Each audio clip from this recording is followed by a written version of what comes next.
Okay, so I did post on YouTube yesterday. I was talking about it, and I said, like, look, I think the big things that we want to port over are things like leadership penalties, rules like shell shock, that kind of thing.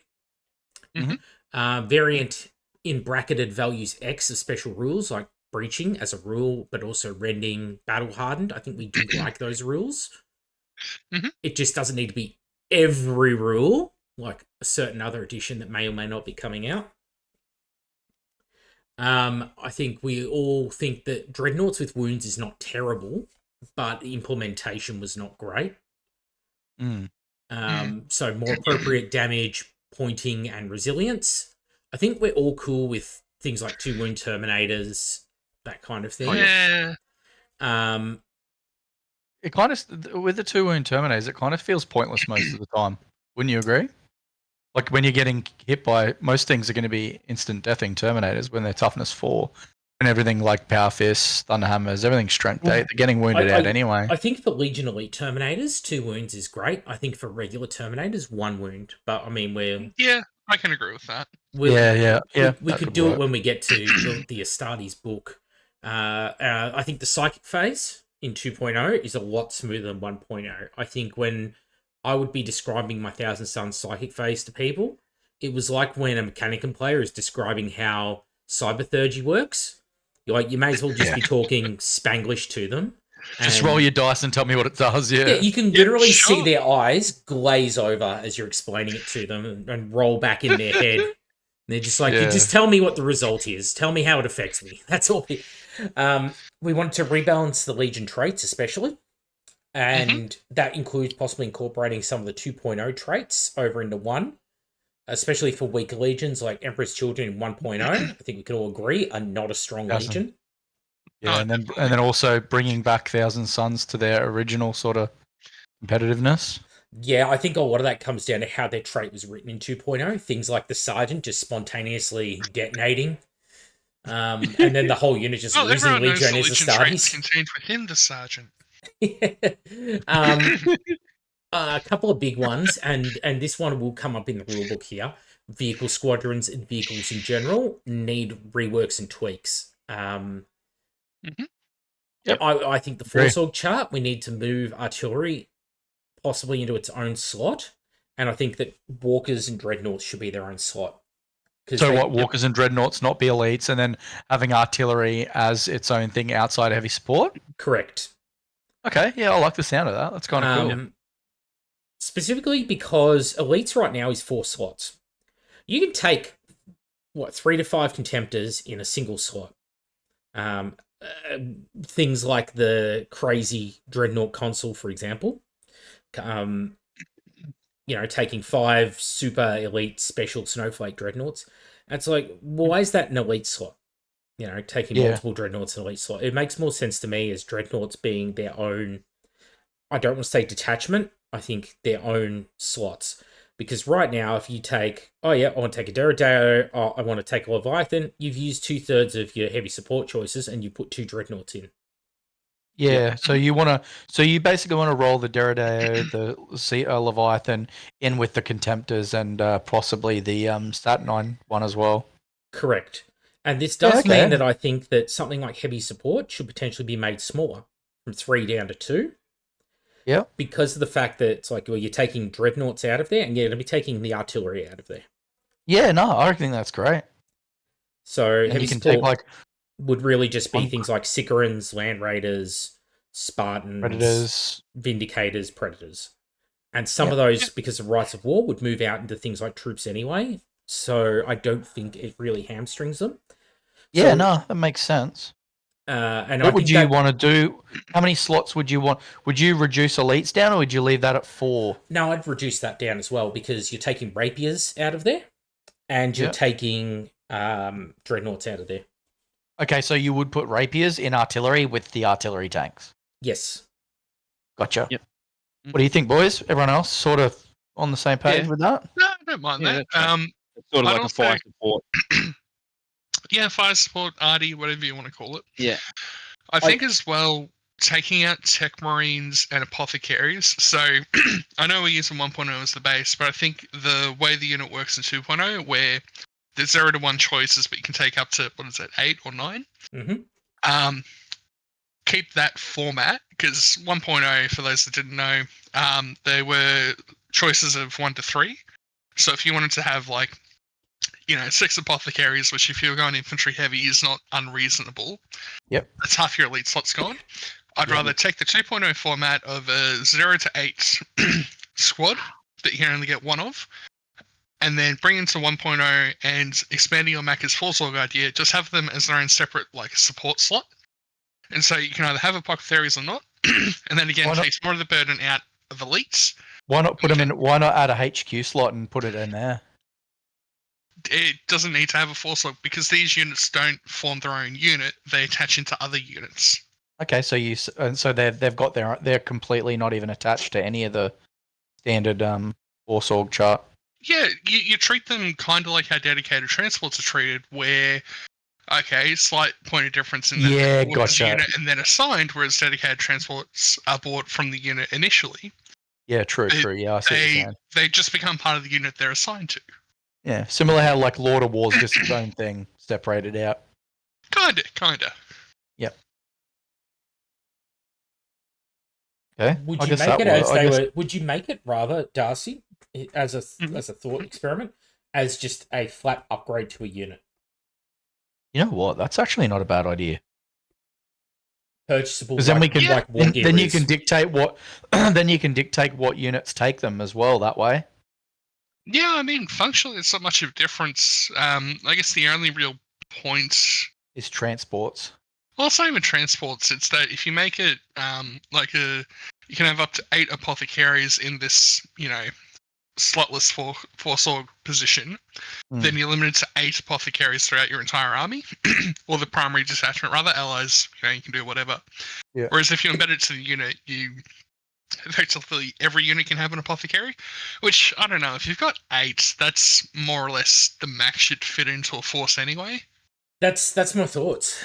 Because otherwise, you're gonna and you can limit the amount of units they go into by just saying whether or not the unit has it built in.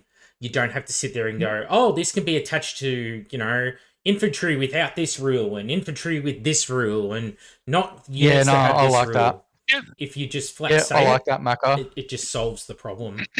Yeah, it does, and you don't have to worry about force org issue then too. You just can it take it? Yes. Can it not? No. What's the point cost? Blah blah blah blah. Another thing is, would we keep them as an option thing? So you can give them a jump pack for this many points, or you can give them a Artificer armor for this, or would you limit what equipment they can take based on the unit they're in? I just keep the wording as it is in 2.0, where they can only you'd structure it slightly differently, but you've got to take the equipment relevant to your squad. Yep. So okay. Jump packs for assault squads, bikes for bike squads.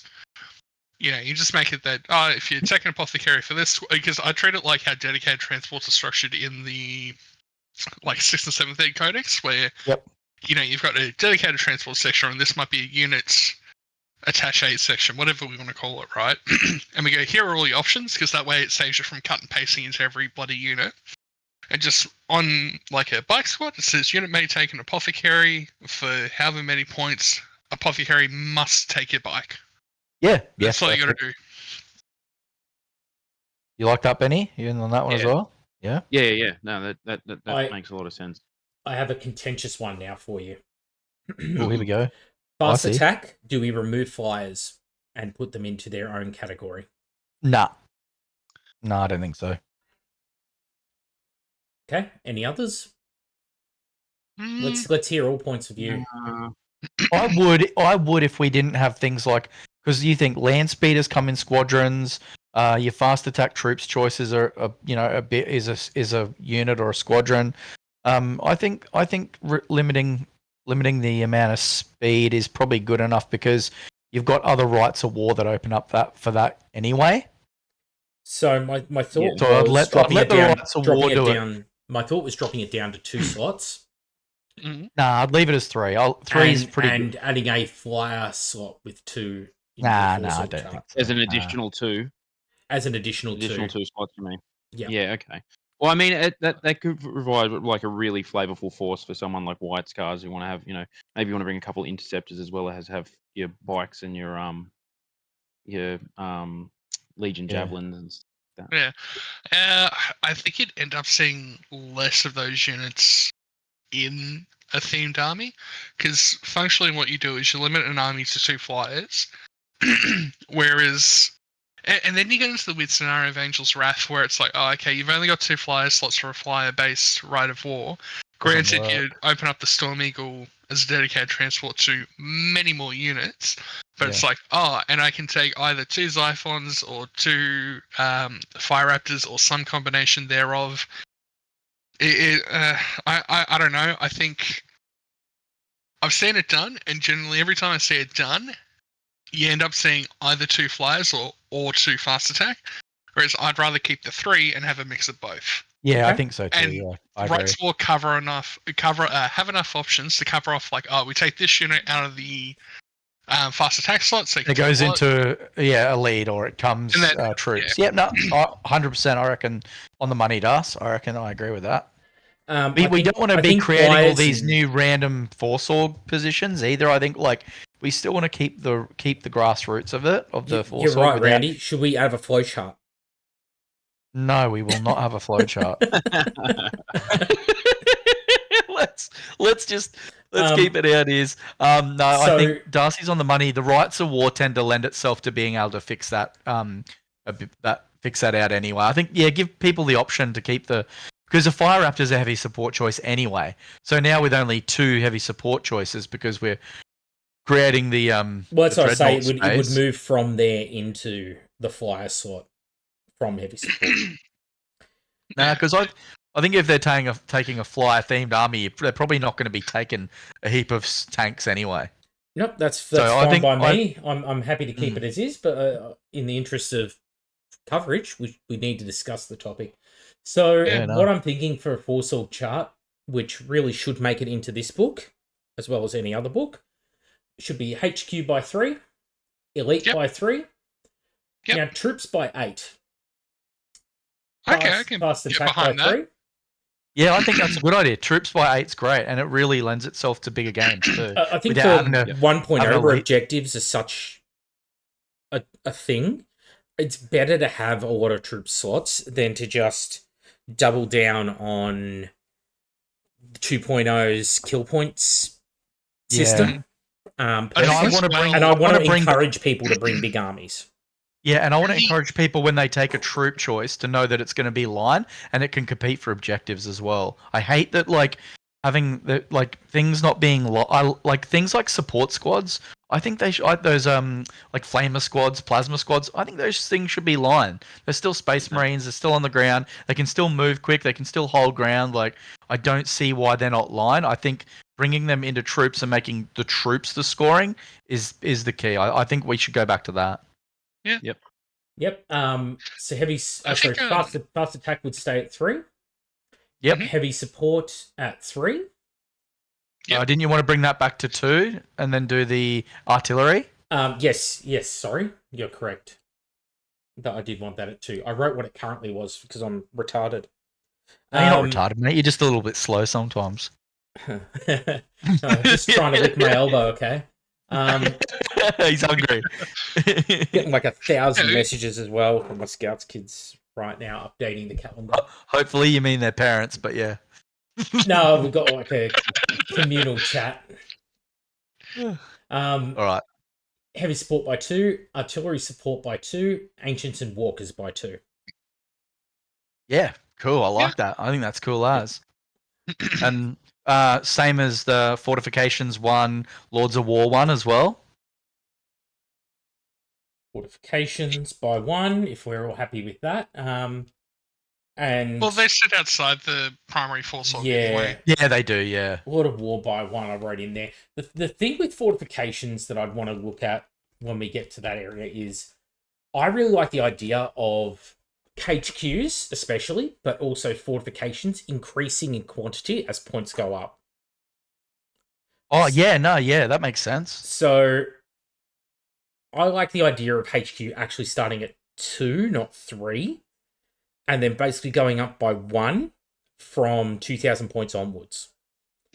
But I know that would require things like Rights of War rework. So do we keep things like HQ as 3, but then I think all right, so. at 3,000 points, you can get a 4th? Yeah, that makes sense. I can't Sorry, remember go, off the top of Das. my head.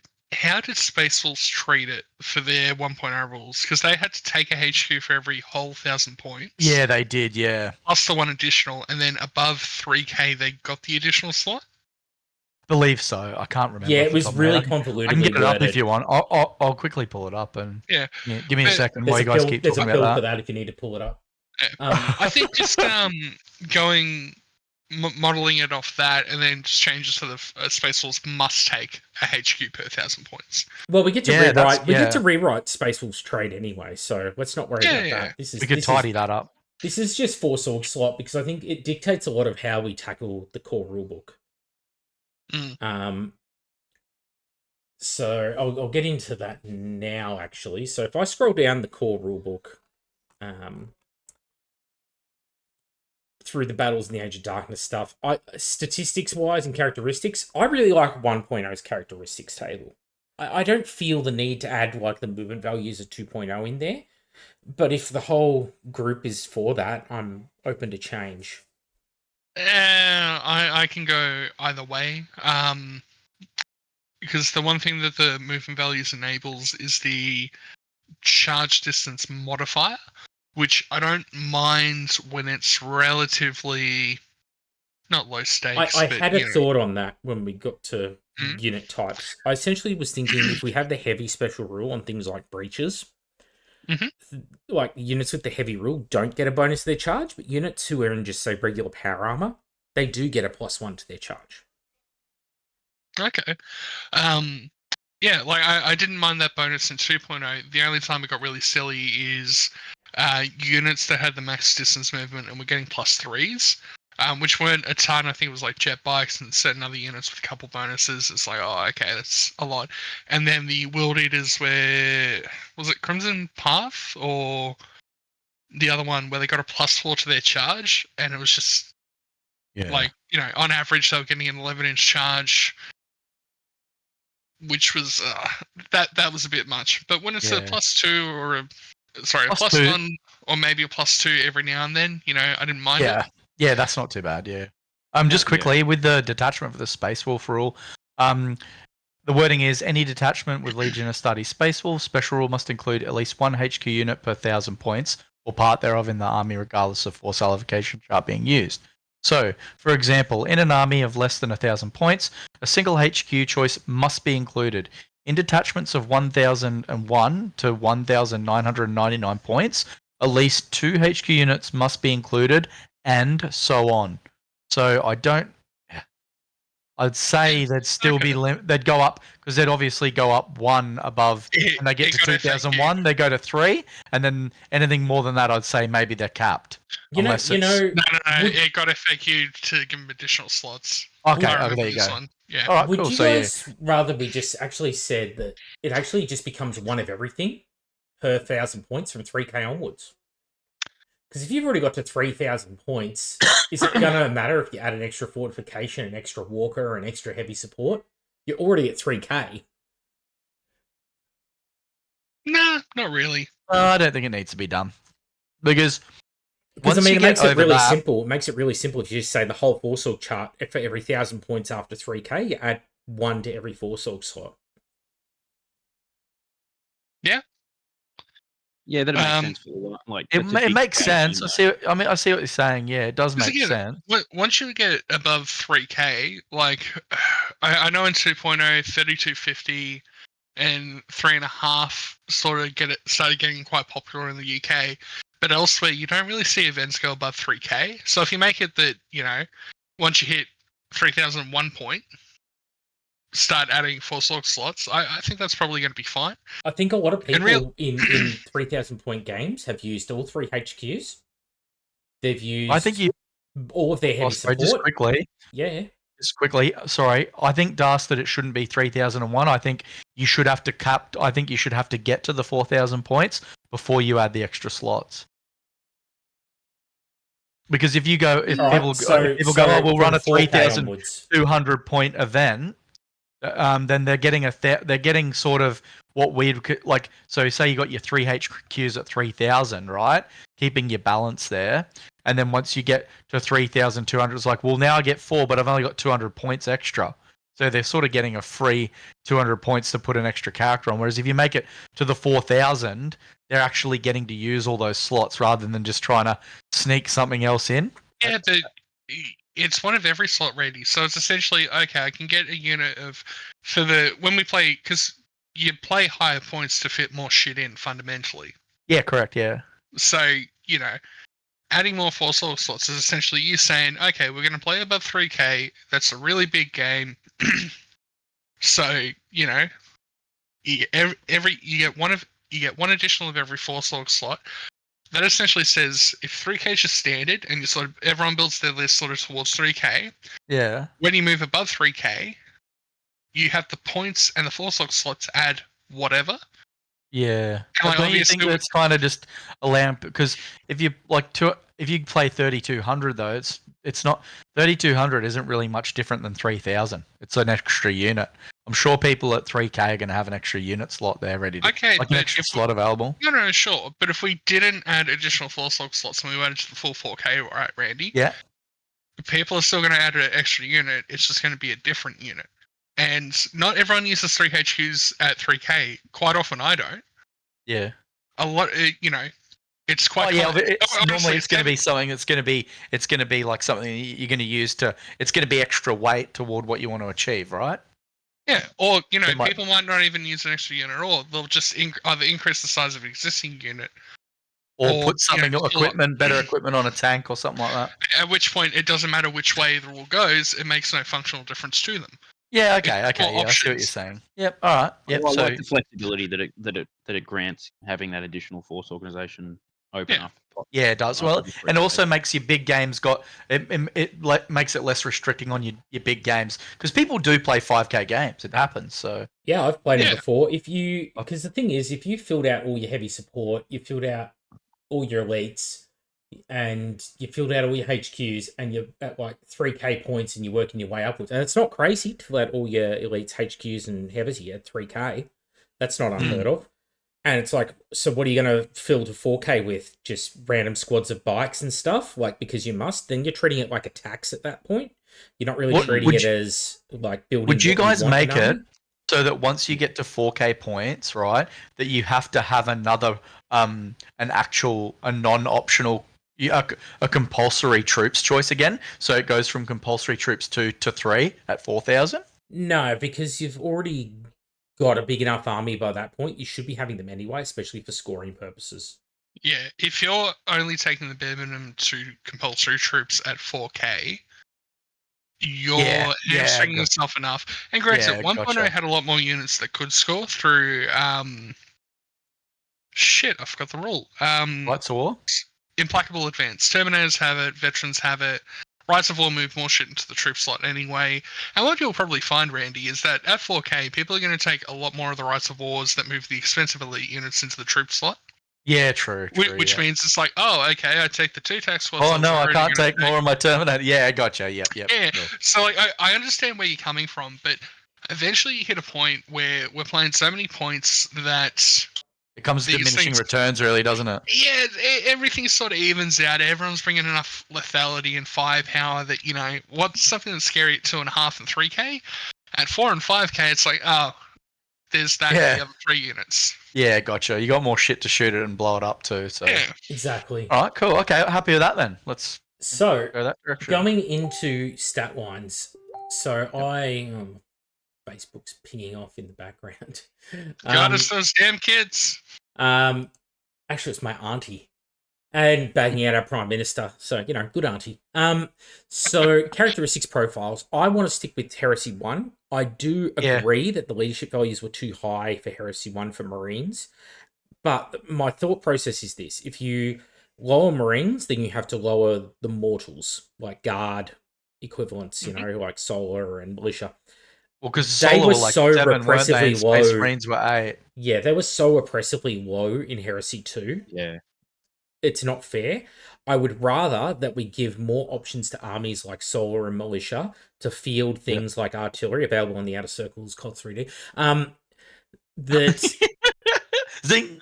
Zing, that we give them options that allow them to take things like, artillery and use that as a force multiplier like it is in real life to go, oh, wow, awesome, like, that's an awesome SAS unit you have there. It would be a shame if a bunch of, like, 155 artillery dropped on their position and all that training went to waste. And I feel that's how, if I was a guardsman in 30k, that's how I would want to deal with the Stardies. Or not with the bayonet, but with 155 rounds, or bigger, 100%. preferably bigger, like 240s. Whatever you can get your hands on, right? Yeah, so I think it'd be. Yeah, what go ahead. I would like to do would be a middle ground of that in terms of leadership. I think removing every sergeant and every squad leader automatically getting one higher leadership. So, for Marines, leadership 9 sergeants. Yeah. Bin that off. Everyone's leadership 8 across the board. Yes, Space I'm Marine wise? totally okay with that.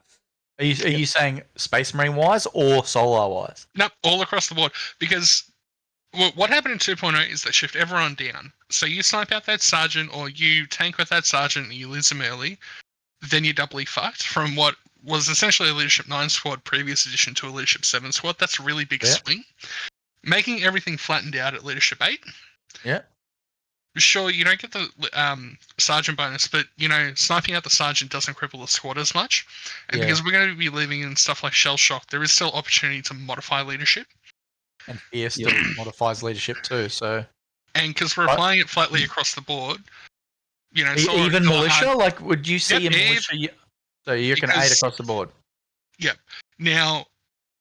militia would go down to... They would all just stick at the one value, like, say, 6 or 7. Yeah. So okay, so there'd be... Okay, so militia aren't 8 all round, is what I'm asking. Okay, gotcha. What sergeants add to your squad is they add that ability to challenge, they add that special item of war gear, any special rule associated with having a character. That's what they bring to the squad, which I really like as a real Darcy. I agree. Right, yeah, okay. I agree. Certain squads, like the one that comes to mind is the Dark Angels Terminator unit, not the Deathwing Companions. Inner Circle Knights Zenobium. Circle?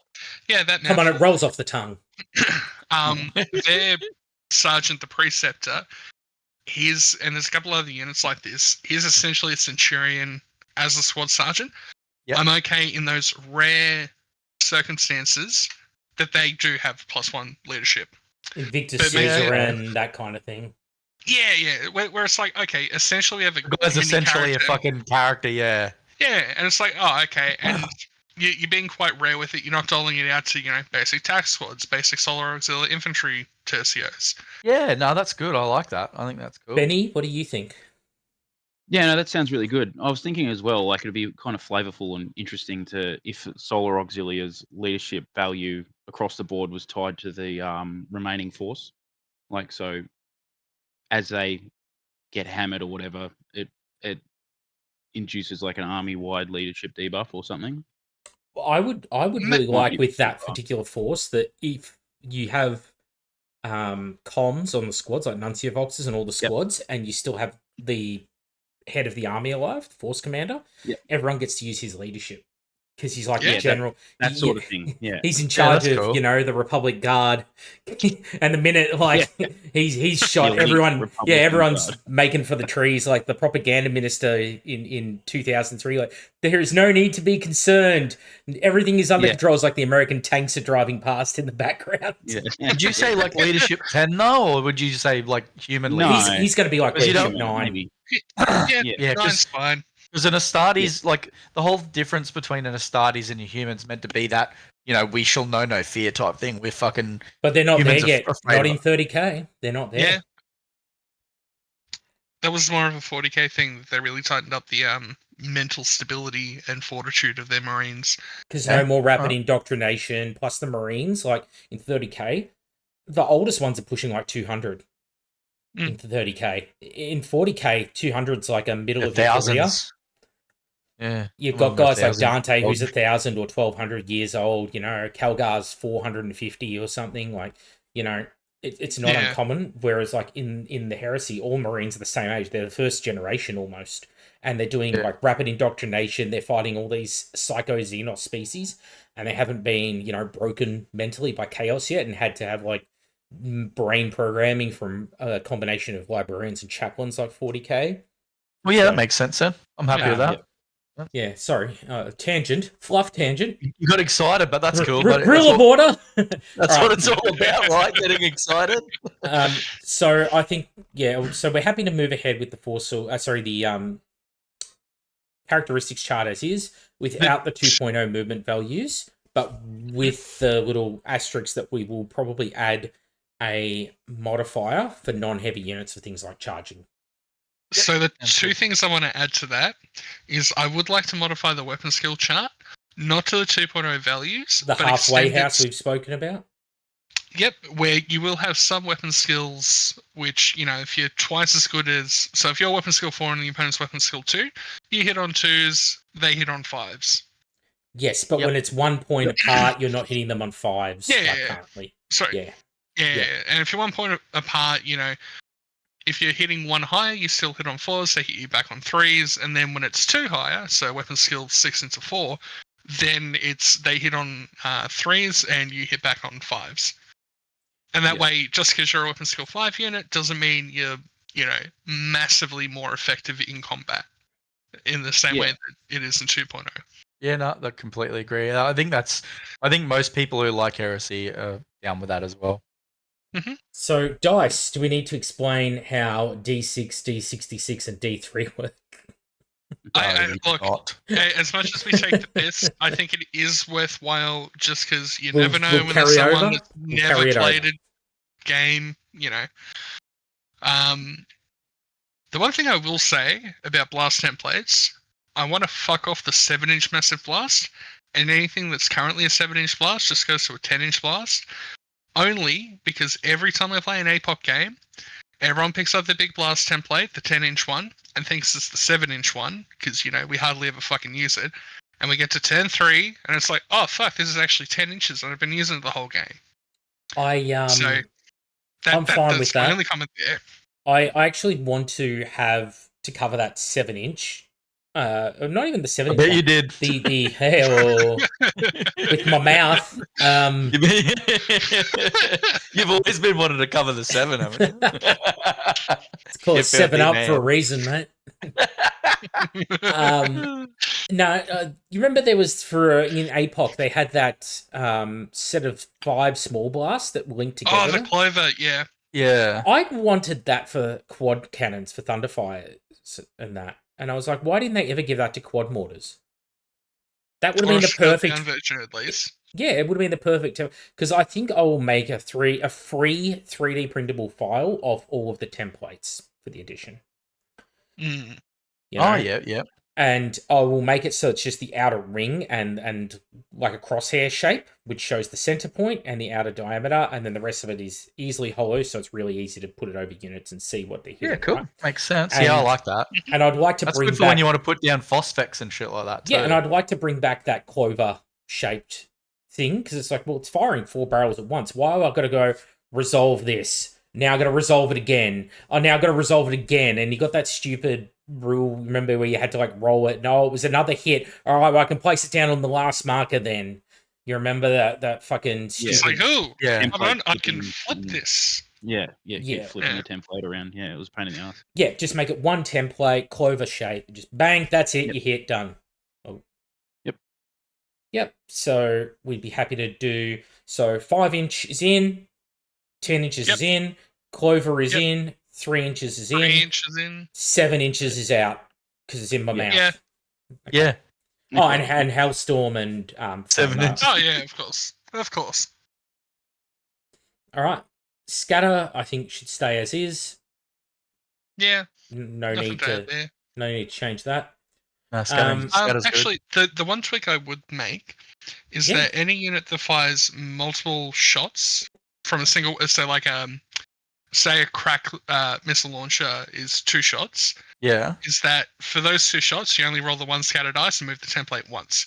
So if for some reason you're firing like siege tyrants, for example, if they're firing 2 crack missiles each, Sorry, 2 frag missiles each, where they're rolling the scatter. Rather than doing 20 scatters, just, fuck it, 1 per model, because it's, the same weapon firing. It just cuts it down. It's a very rare thing. Yeah. So you're not adding an extra blast template, trying to figure Yeah. out the distance. You just go, yep, I've hit you twice. It's boom, boom, exactly where I said it was going to go. And just to be completely transparent, that's in the 3.0 leaks. I read that and went honestly, it cuts around half the faffing about. I I actually want to take a step away from that. I disagree because I actually wanted to change frag missiles to just being like D3 hits. Yeah, Because honestly, that's fine as well. Because I thought that like placing a small template, I think, is fine for things like conversion beamers. Mm-hmm. I don't think it works well for Tyrant Siege Terminators, groups of grenade launchers, things like that. Frag missiles, I thought it would be better to just go to D3, which is, I know, a little bit 40k-ish, dare I say, but then it's really easy because it's just... So you roll a D3 and that's how many missiles they get hit by? No, it's how many people are hitting the unit from your frag. Yeah, so so you it's roll... like the wall of fire, basic, like the muted wall of fire Overwatch rule. Wouldn't you go D6 because the template normally covers at least 5? Nah, a small template? No way you're covering 5 with a small template. 2 inches that's coherency. Militia on 25 mils, and they're just packed in as Oh, time. yeah. That being the case, there's no roll to scatter then, right? No, Yeah, so I'd be doing something like Tyrants as like roll a dice, roll 10 dice for the Tyrants. Yep. Roll 20 dice, I guess. No, I'd roll 10 dice. Easy. I roll 10 dice for the Tyrants because the way that a twin missile should work is it's just D6 hits instead of D3 for the frag. Easy. Yep. Just roll 10 dice. And it's the same. It's like rather than 2d3, it's Yep, that's how many shots go out. Do you then go, oh yep, that's what average of 10 dice is going to be what being on 3s, so let's say it's 50%. Yeah, let's say 6 of them hit, then go, yep, 6d6. And then that's how many wounds. Yeah, no, just roll to hit for each model. It's like the hit represents it hitting someone in the unit and then detonating in the area.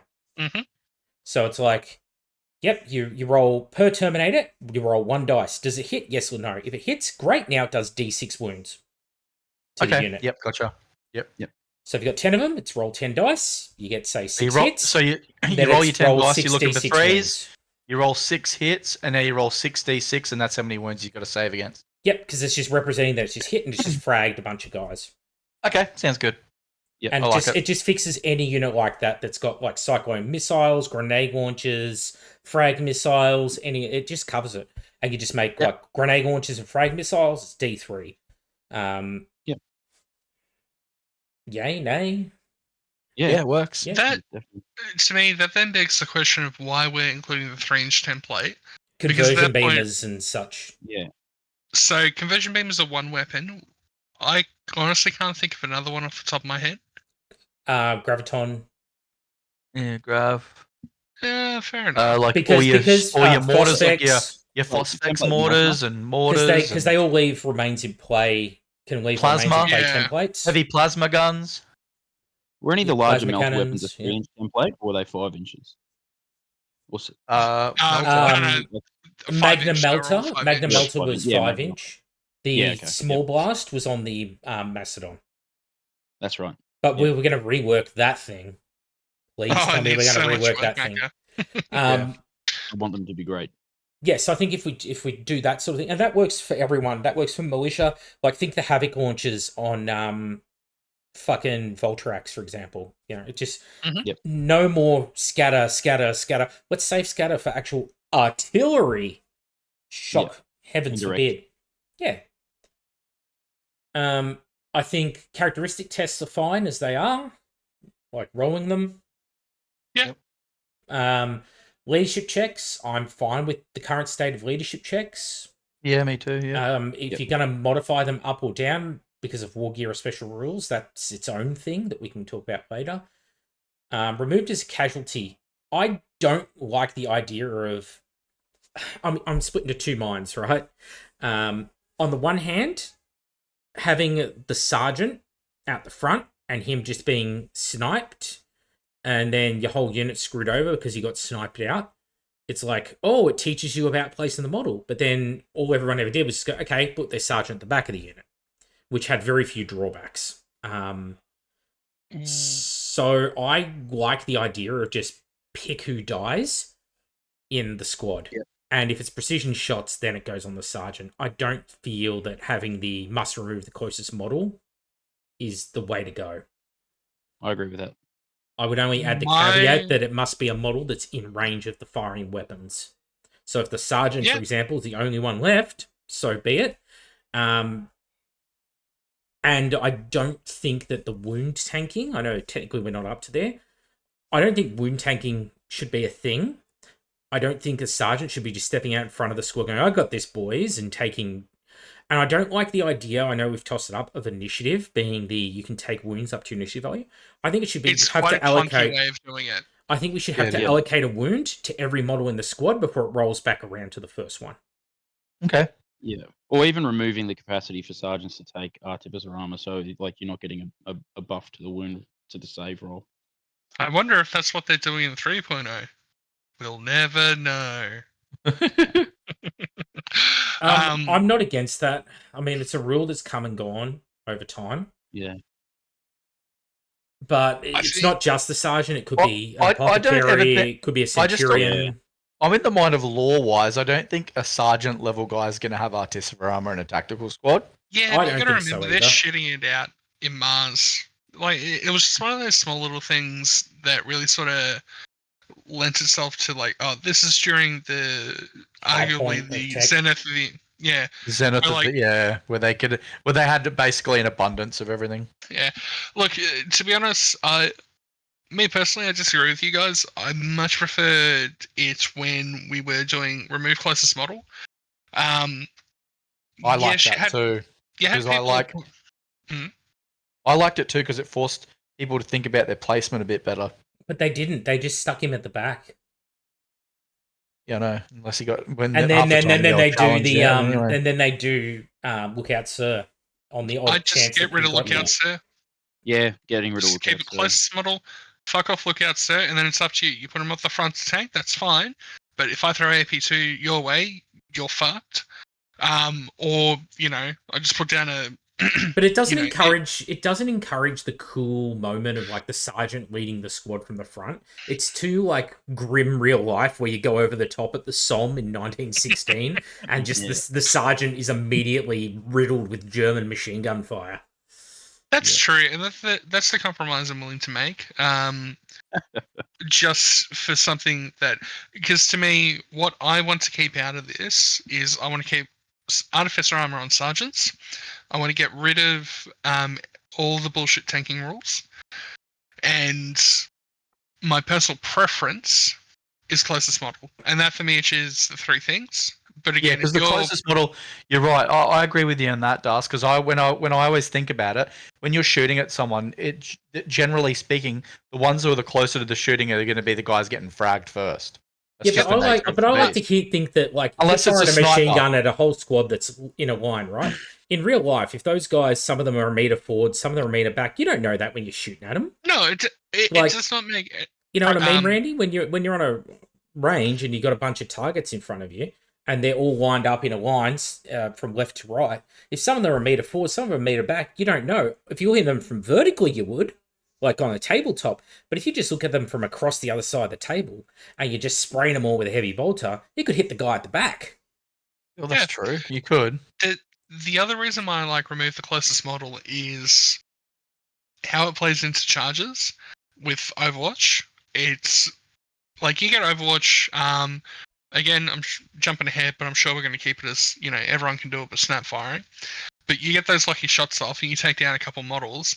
Well, in 2.0 and 3.0 from memory, you just yoink him from the back and it's like, you just removed a couple attacks.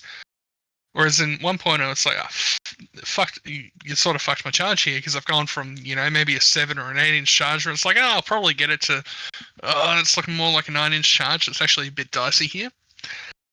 I just sort of like how that plays you into it change the as window well. location during the assault phase, because it happens in the assault phase. You say if someone is charging, then it must be removed closest model first.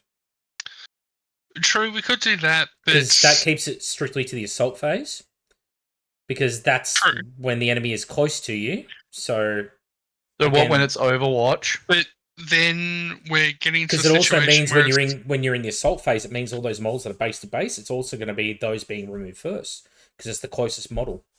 So if you have a blanket rule for the assault phase, that the closest model must be the one removed first when wounds are allocated in the assault phase. It makes sense, but it does bloat, right? For me, I get that, and that's a workable solution.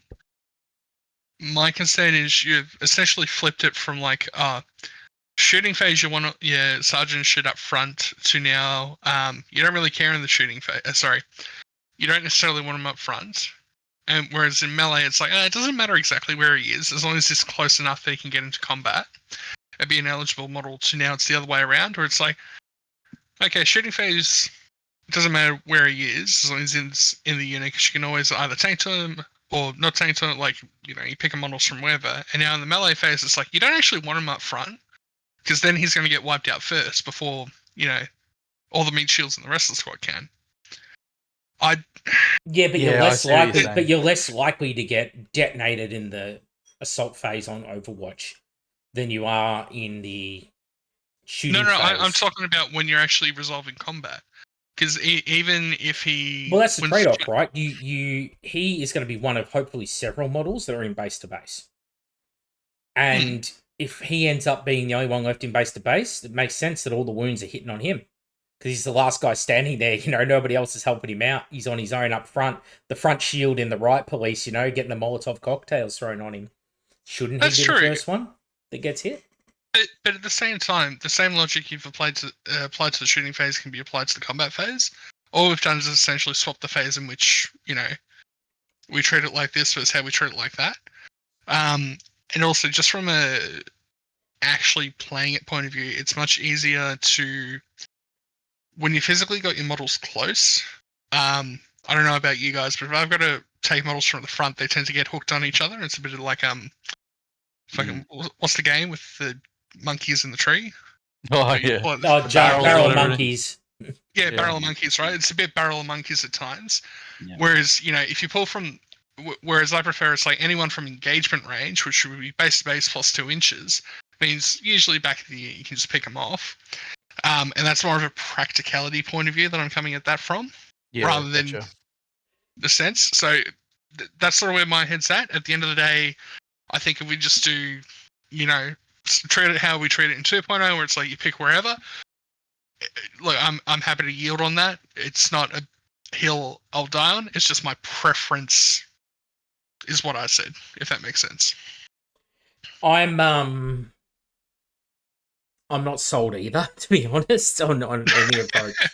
I need more thought. Benny, you've been awfully quiet. Yeah, no, I think I agree with Darcy on this one, that it's probably more advantageous to, with that base contact plus 2 inches, to just remove the models at your discretion, so you avoid, knocking down models over. Because I mean, if it's all happening simultaneously rather than consecutive, outside of the initiative rank, it shouldn't, like, everyone who's in that melee engagement's probably going to get hit or get a hit in. Okay, so what about the shooting phase? So in the shooting phase, I didn't like closest model. That wasn't my preference. I preferred it when they got rid of that, only because I was sort of starting out sort of late first edition, and I often, as a result of poor planning, would get my most important guys killed. I guess also at the end of the day, closest model, as much as we say like, it's a skill thing, it shows, the importance of positioning and all that.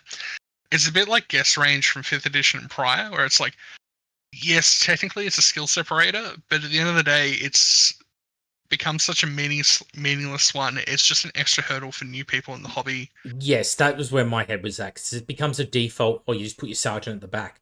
And that's not a tactic at that point. That's just a No, No. standard operating procedure. Yeah, Yeah. yeah. It becomes Yeah. more of just like the thing to do for the sake of Yeah. keeping them alive. Actually, I want Which to take a is- step back for 1 second. Mhm. Sorry. Back to the templates.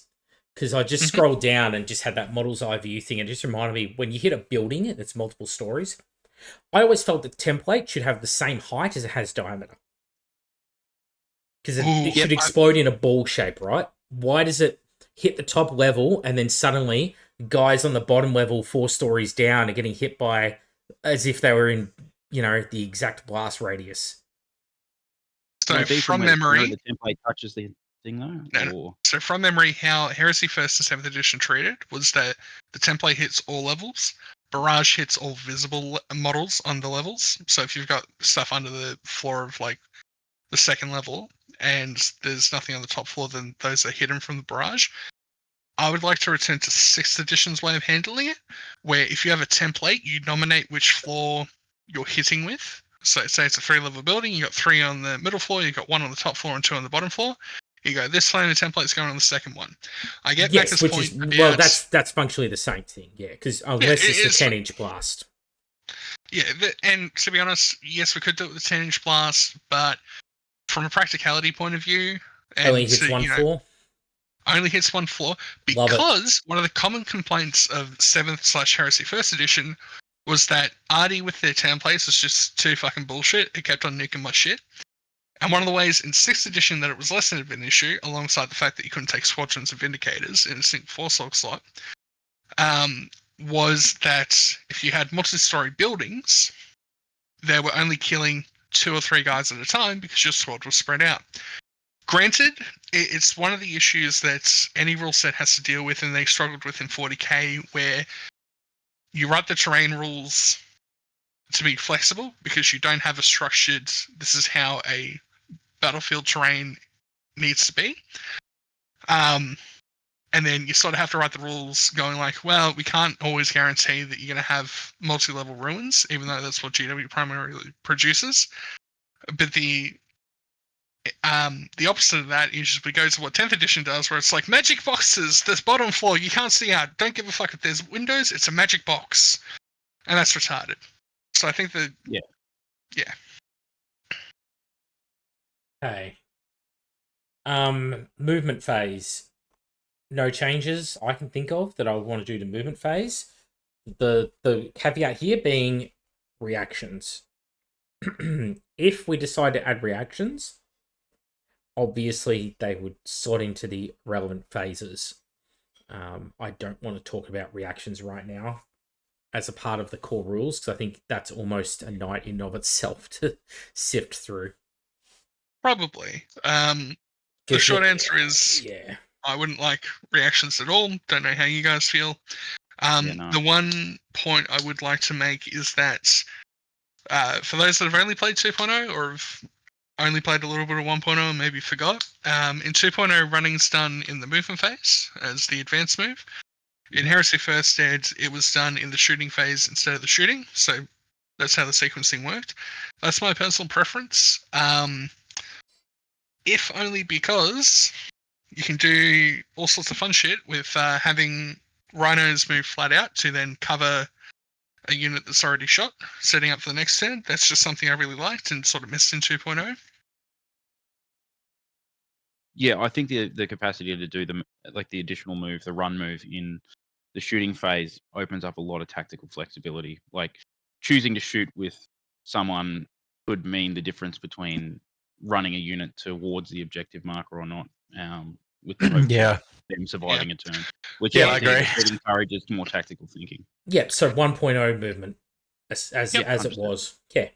Yeah. And the other big thing in sequencing is that if you do run moves in the movement phase, there is the chance that you come to the shooting phase and you're like, fuck, did I actually run that unit or did I not? Whereas if you just make it, no, we do all the runs in the shooting phase, then it's generally much easier for people to remember. And it's just it's these small little workload things that I understand why they've done it the way they have in 2.0, but in 1.0, like there was a reason why we did it that way beforehand.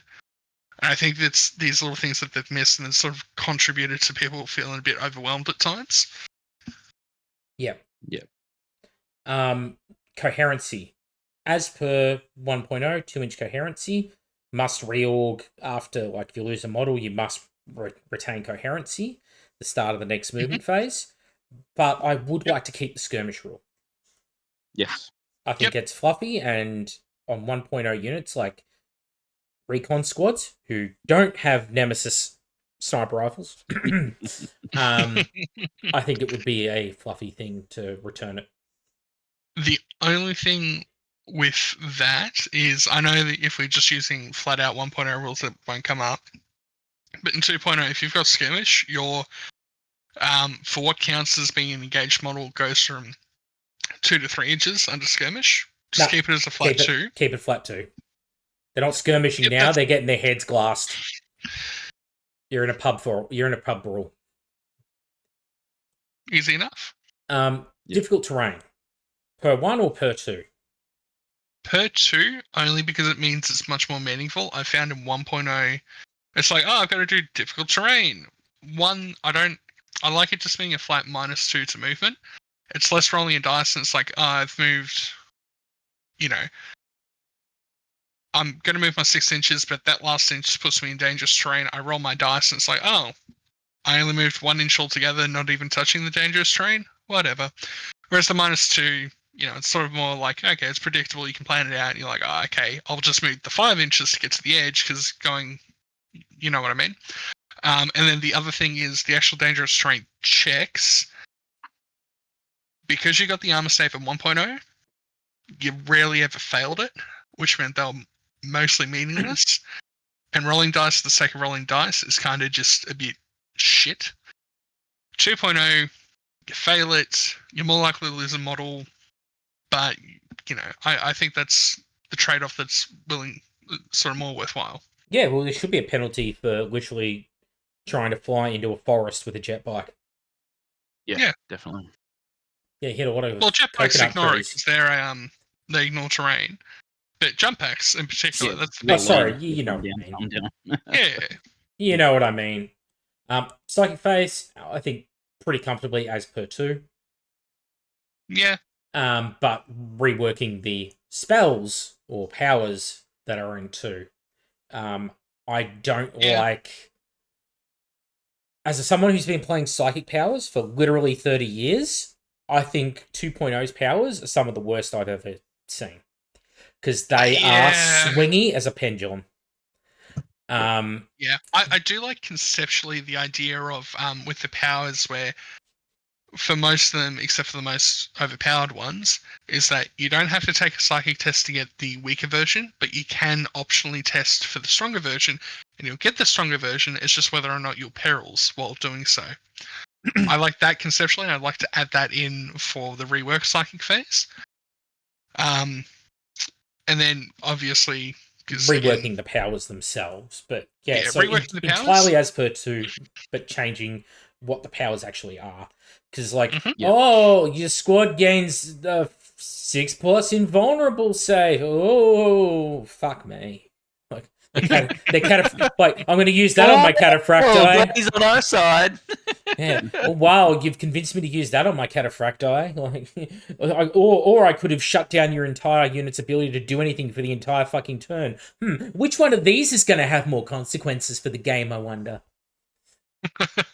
Yeah. Yeah, I just... Ugh, yuck. Yep, I'm ignoring the entirety of 1.0 Psychic Phase because it is awful, because it's 7th edition's Psychic Phase, which is awful. It's somehow they made 6th editions worse. 6th edition was at least narrative, 7th was just worse. Shooting phase. I like the idea of like precision shots and such, and because we're getting rid of lookout sirs, but also the ability for precision shots to actually target a person. I do want to keep them. Yeah. I want to keep it must be in line of sight, obvious reasons. Yep. I think that models removed must always be the ones that are in range of the weapon. Yep. So if you have a squad that's hit and it's like there's only 2 guys in range of it, so be it. They're the only ones that can die.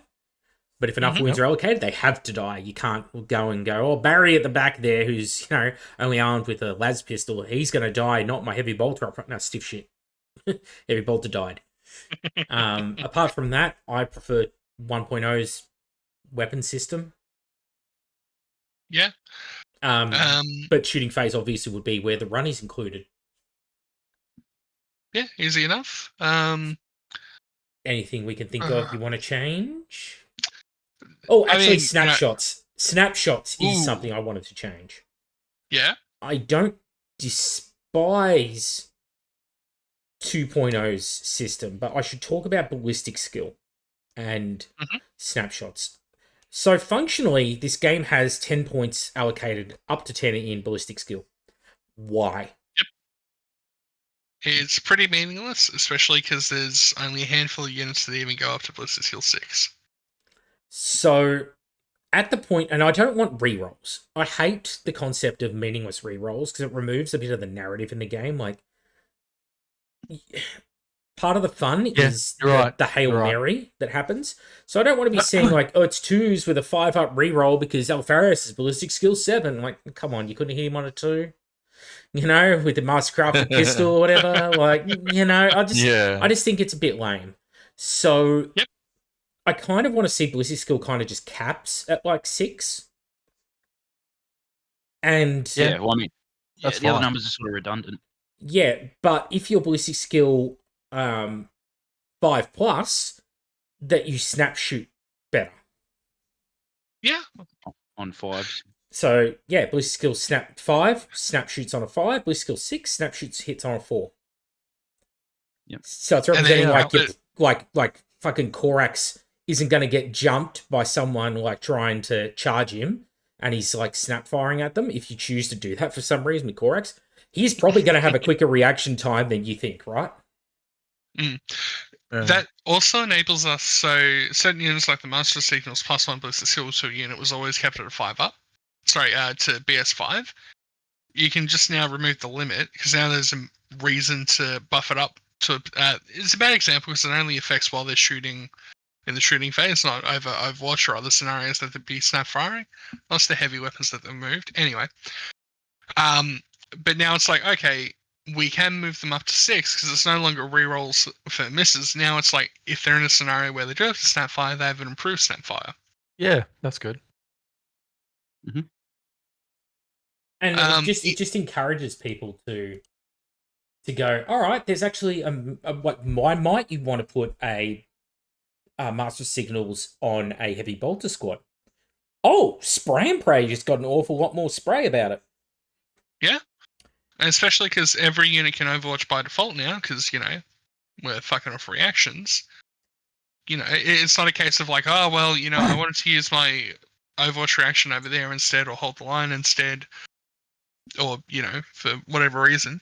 I would like... Are we bringing back going to ground then as well, as a shooting reaction? Of course. And that ties into cover, because we're getting rid of reactions. It means we can take cover, take it back to, runes are a 4-up. Most other standard area terrain cover is a 5-up. Go into ground is +1. Bring back stealth and shrouded as they were. Jinx are back too. Yeah, Jinx are back, man. Love it. Great. The only thing with the wound chart, because it's there, I would like to keep 2.0's having weapon strengths that are above strength 10. And while they only ever wound stuff on a 2+ after that, the table continues out naturally where it is. So, strength 12 wounds, toughness 10 on 2s as well. It just means if we do have monstrous creatures, there's no safe point where it's like, oh, they're toughness 6, they're immune to instant death from doubling out. Now, they're still pretty in most games they're not particularly vulnerable to it because it's typically only your Titan grade weaponry or Lord of War grade weaponry that's going to be strength 12 anyway, or strength 11, whatever it may be. Why don't we just make it that instead of doing that, just keep it strength 10, right? And then saying that we do a thing where, like, if it's a weapon that we know is like a, say, D weapons, they instant death toughness 6. Nah, it's because you fuck off D as a thing and a table, because it also gets rid of the thing Maka touched on before, where it's like, oh, this model doesn't actually suffer any wounds, it's just removed from play, therefore all your defensive traits and Eternal Warrior and that is invalidated. Which is, as funny as it is to take a Mastodon and Thunder Blitz a Primarch, because, how is that not funny? It's a bit of a shit situation to be in, especially when the Mastodon can't do anything else. But we're fixing the Mastodon, so it does. No. But, I may have read myself. Okay, for Tank Shock. Okay, but bad example. We're keeping Tank Shock and Thunder Blitz as they were. But for your Strength D Titan weaponry. Thank you for reminding me, Maka. I was about to say things I couldn't take back. But for your Strength D Titan weaponry. I mean, functionally it's the same, but also it's just I get what you're saying, Randy, but it's just a lot simpler and clearer to people if you say this is strength 14 and they go, oh, 14 is double 7, it isn't deaths whatever toughness 7, regardless if we keep dreads as toughness, but Mechanicum Automata are an example, right? Yeah, well, we plan on keeping dreads wounds still, didn't we? So well, the thing that's going to change that is I'm happy to go up above strength 10. Yep. Remember, brutal is going to be a thing in our edition. Different to brutal in 2.0 though, where it's basically take 3 armor saves for a brutal 3, but you only cop the wound from if you fail one. So if you roll all passes, fine, right? So it represents like you're not tanking that round anywhere near. So it's not like a Titan is going to allocate a single strength 12 wound against a Dreadnought, and it's like, oh, if you roll an invul and you pass it, then there's 0 damage from an entire Titan. It's like, no, that's brutal 3, strength 12. Make 3 saves. One of them's coming through. 12, if you're doing strength 12, and then it's going to fucking instant death it. Contempt is anyway. Contempt is toughness 7. Oh, sorry. Yeah, but okay, yeah, gotcha. So it'd have to be strength 14. Be like a box norm, for example. Yeah. And it's like if you're hitting it with something that strong, like, I think a Warlord Titan probably should be able to kill a Contemptor in a single shot. Yeah. It shouldn't be like 2.0 where a Warlord Titan can literally dump everything it's got and a Contemptor comes out on half of its wounds. No, that shouldn't be a thing. Yeah, it was a thing in 40k as well, and it was the stupidest thing when I read it. And I went, haha, that's so funny. At least in Heresy it doesn't do it. Oh, my sweet summer child. 18 months later, it happens in 2.0, and I'm like, fuck. Fuck yeah. You hate to say it. Yeah, gotcha. Sorry, we were talking before about Tank Shock, Stephen Sluggarl. You guys weren't there for it, but it was at the event I hosted at Crowell Castle. I had Demons of the Ruinstorm army that Darcy went up against, and we had this one big fat demon that came out that we called Stephen Sluggarl. And so Darcy had this like weaponless Sakirin, and he just said, all right, I'll tank shock it. I'm like, cool, death or gory. And I like failed it, and he ran him down. How many times? He like would instant... It was 4 times. 3 of them instant deathed him. The 4th one, I think you went to Death and Glory. You attacked me. You didn't blow me up, but you did immobilize me. And I was really fucking sad because it's like, oh, come on, we're in turn 6. I really need... Because the other thing as well, the mission was, ideally, the way you won was the more demon kills you got, the better your side did. And so I was playing against Dom Fabry. He had his... Yeah, he still had his Lord Eaters at that point, and we actually had a gentleman's agreement not to kill each other, just so we could focus on, like, fucking up Macca's demons. Yeah, my table rule was, because it was one of it was my narrative table for the events. The TO ran one narrative table, so while everyone else played their games, this one table, if you wanted, you picked a partner and you could play a game on it. Your game played as normal up until the point where you hit a certain casualty count. The blood and gore caused by the casualty count caused demon portals to open up all in the center of the table, and a Demons of the Ruinstorm army would come out of those portals and attack both sides. And at that point, it was a limitless horde of demons going to come out. Whatever you kill comes back next turn. How many can you kill? and the winner got a prize at the end of the event. And that was my fun narrative table. Because like, it breaks up events, right? Having stuff like that. And I thought it was a pretty fun idea. So Darcy thought he would just run down Steven Seagal again and again and again. Because the fat piece of shit couldn't Aikido his way away from a fucking Sikarin, apparently. It is a bullshit martial art. All you could hear, aside from like the fucking engine of the Sikarin just running, was why wouldn't you let me walk the path of peace? You're making me walk the path of pieces. He's master of bullshitto. Yeah. Allocating wounds, moving casualties, fine. Instant death, as is. Now, AP values. I agree with many people that AP values are kind of meaningless. It's either like it goes through or it doesn't type thing.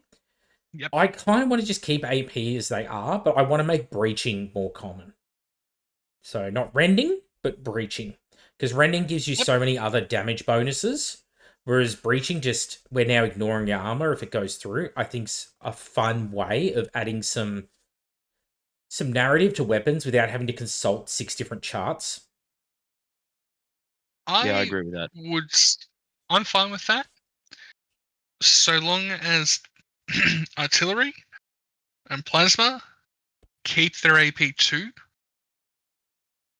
And the reason why I say this is that... I'm with you, Das. I'm with you.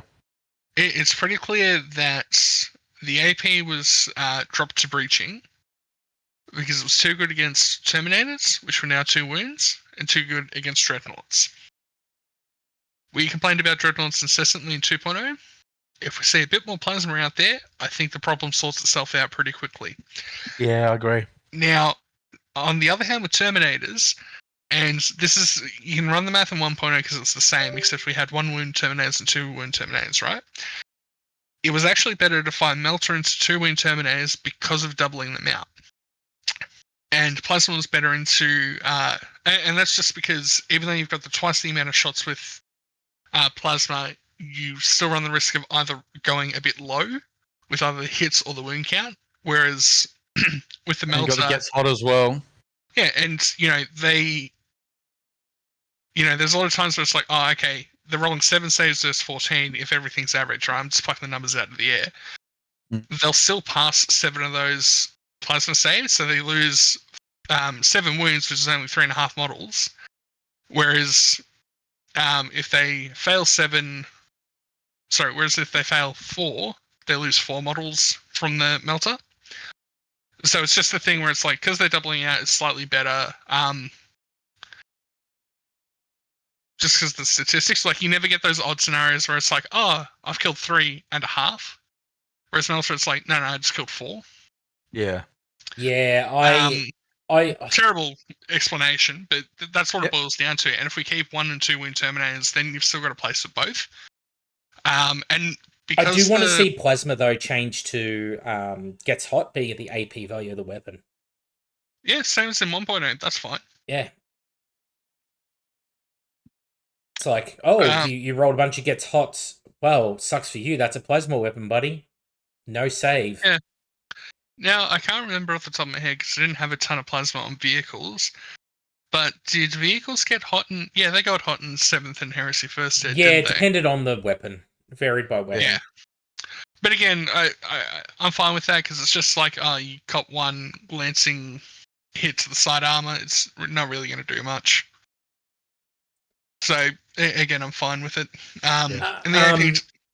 Will weapons go up in the amount of shots they have, like 2.0? So extra shot on heavy bolters, extra shot on Volkites, extra shot like autocannons or whatever. Like, yeah, I like it. I like how they work. It makes it more shooty as an addition. It does, but you're not going to have quintuple fucking reactions going off that turn, where one squad turns around and like hits you 3 times with laser cannons.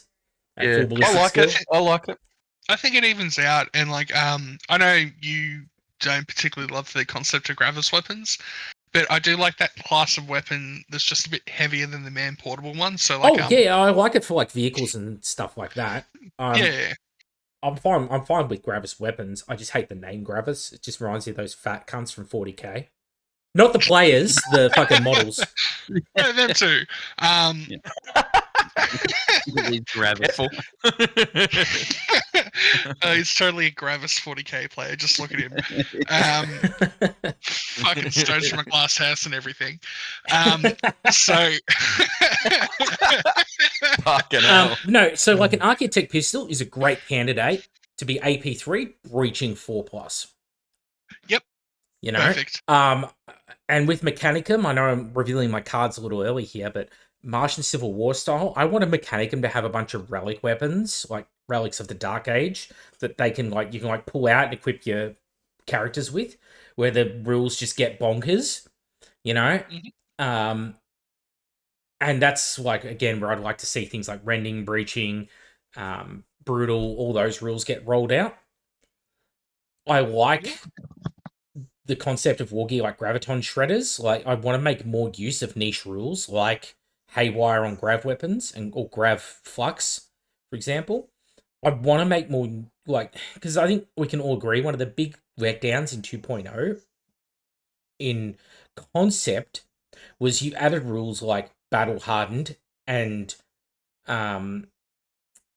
Breaching. How often did you actually see them, though? Breaching. Breaching, I can think it was Basilisks or Medusas had it. And Plasma weapons had it. That's all I can think of. Plasma. Maybe a couple of niche Legion weapons like shotguns or bolt guns or something. On melee weapons, you saw it a bit more. A couple of characters had it. You saw it on the Charnable series of weapons had breaching. I think part of the problem was that a lot of the weapons that was on weren't particularly taken because they were a bit shit, which makes it seem rarer than it actually was. I do agree. Added some more weapons, and I also did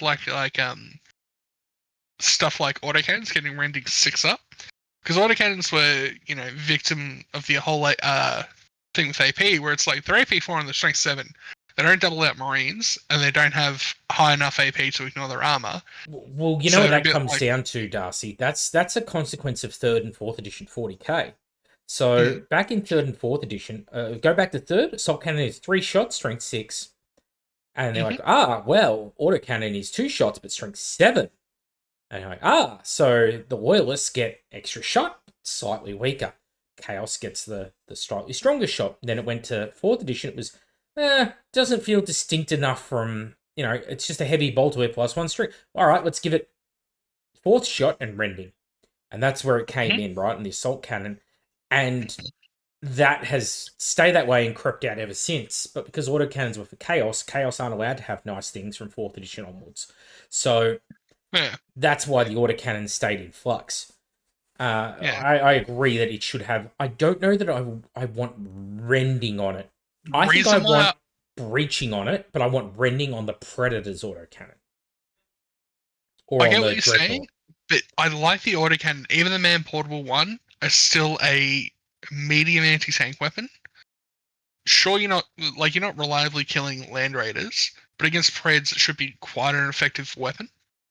And it differentiates itself from the missile launcher. And the missile launcher, it's, less shots, but it's got the higher base strength, so it's easier to scratch the armor, but both in, the AP. And with rending, I would keep the 2.0 change to it, aside from the auto wounds and the plus D3, to the fact that it's no longer AP2 versus vehicles. So you want to have rending... Well, we'll get to that when we get to the special rule, I guess. Mm-hmm. Okay. Anything from you guys?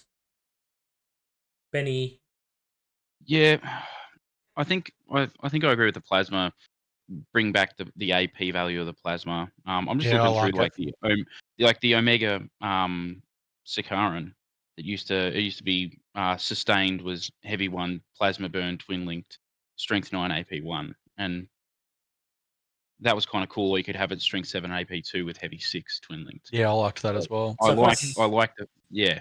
So if I say in my notes here that I want the weapons to be closer to 2.0, but plasma to be closer to 1.0.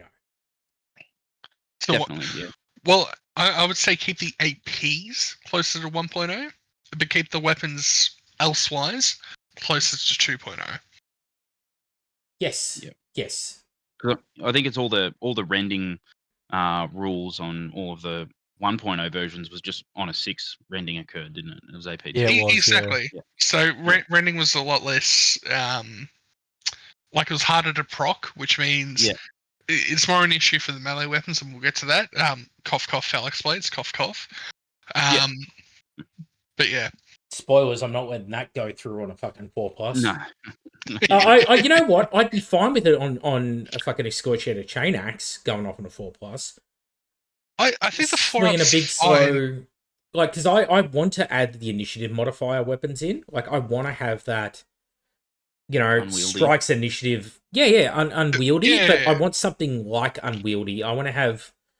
I think Unwieldy X, like I know Yes, we yes, lambasted thank 3.0, you. Yeah. but literally the perfect candidate for Unwieldy X.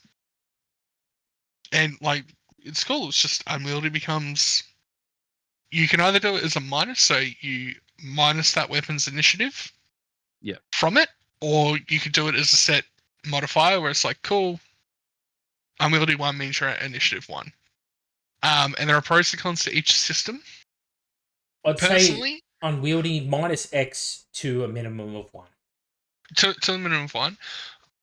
Personally, I prefer when a power fist swung, a power fist wielded by a sergeant and a power fist wielded by a praetor both swing in initiative 1. That's my preference. That's mostly because I don't. Why don't you just add, all right, initiative unwieldy, initiative minus X to the initiative to a minimum of 1. On things like power fist, you just have strikes last. Yes, so actually, even better. Yeah. And then that way, because the ones, so the weapons that are currently unwieldy, for the most part, with the exceptions of stuff like power axe, for example, so stuff like your fists, your hammers,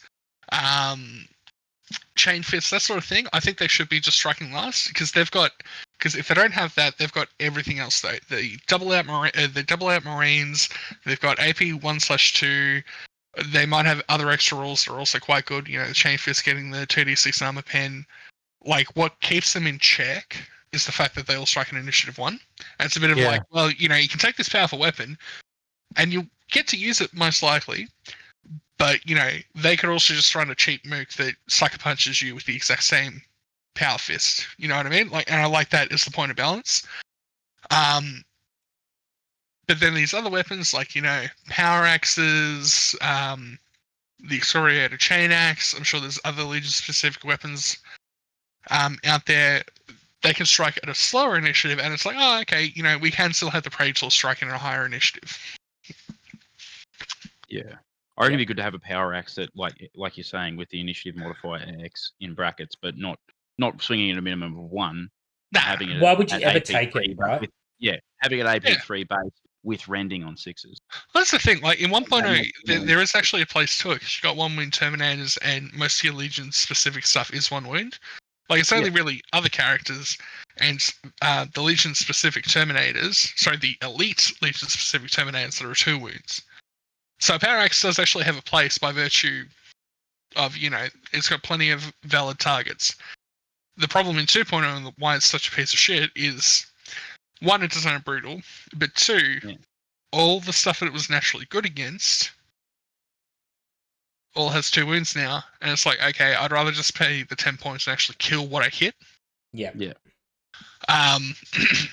And then as well, you know, Artificer Sergeants also tend to get plinked off by either Sniper Fire or, you know, just taking 1 too many saves on Artificer Armor, so it was less important for the Sergeant vs. Sergeant challenge on attack squads.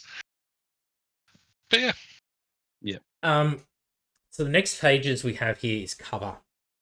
I actually want to reduce cover saves like 2.0 to 6, but because there's so many other ways of improving it, because I really didn't like a lot of units could get 3 up cover saves in 1.0. And it's just a bit too good. Yep.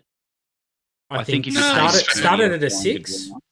Yeah. And it's only hard cover, which I would define as an object that covers like a building. If someone's got a building in the way, that's hard cover. If you're Yep. just in a crater or you're behind a couple of trees, that's 6-up save. If you're in like a ruined building, That's fine. that's a 5-up save. Yeah, because Yeah. it invites the choice once again of like having to make that option whether it's a jink or go to ground. You've actually got to sacrifice something to try and keep them alive. Yeah, a lot of people Yeah. would I'm not happy go with to that. ground. It would just be a Hail Mary people would do if they just literally had nothing else they planned on doing with that unit and they didn't care. That's Yeah. when they would go to ground. I feel that if 'Cause- cover is slightly Well, I used to go to worse- ground when I was on an objective at the end of the game, and if I wasn't planning on really getting much out of them. Yeah, which is Mm. totally fine. But I think having 5-up being like the default, and then like 4-ups like behind buildings, like that's a bit fucking rich. I think. Yeah. I think as well. Like the big one is tanks. I would like to see their cover save typically be a 5-up, or at least a way to hold down or something like that. Because in 2.0, one of their issues, it was hard to give them some sort of save because a 6-up. Like I know it's a 6-up, but you may as well not have one. It's only when you get to a 5-up that it actually starts to mean something. The way I would fluff reconcile that for people who listen would be if I was shooting at a tank, it being behind cover is not that the cover is really protecting the tank from my shot. It's more that the cover is obscuring the weak spots of the tank from my shot. Yeah. Yep. Or increasing like a chance of a ricochet or something like that. Yeah. Yes. Because it's like you're aiming for like a driver's viewport. You can't see it because on a brick wall and you fire a las cannon. Las cannon's pinpoint. You go through that brick wall taking a guess. Oh, damn, I was 3 inches too far to the left. I missed the viewport. Yeah. That's what would happen, right? It's like playing War Thunder when you shoot at someone on the other side of like a wall, right? Same shit. Just with hopefully less fucking slamming of the keyboard 2 seconds later when it fucking plinks. Yeah. Fucking Russian bias. But yeah, I'd like to do that for cover.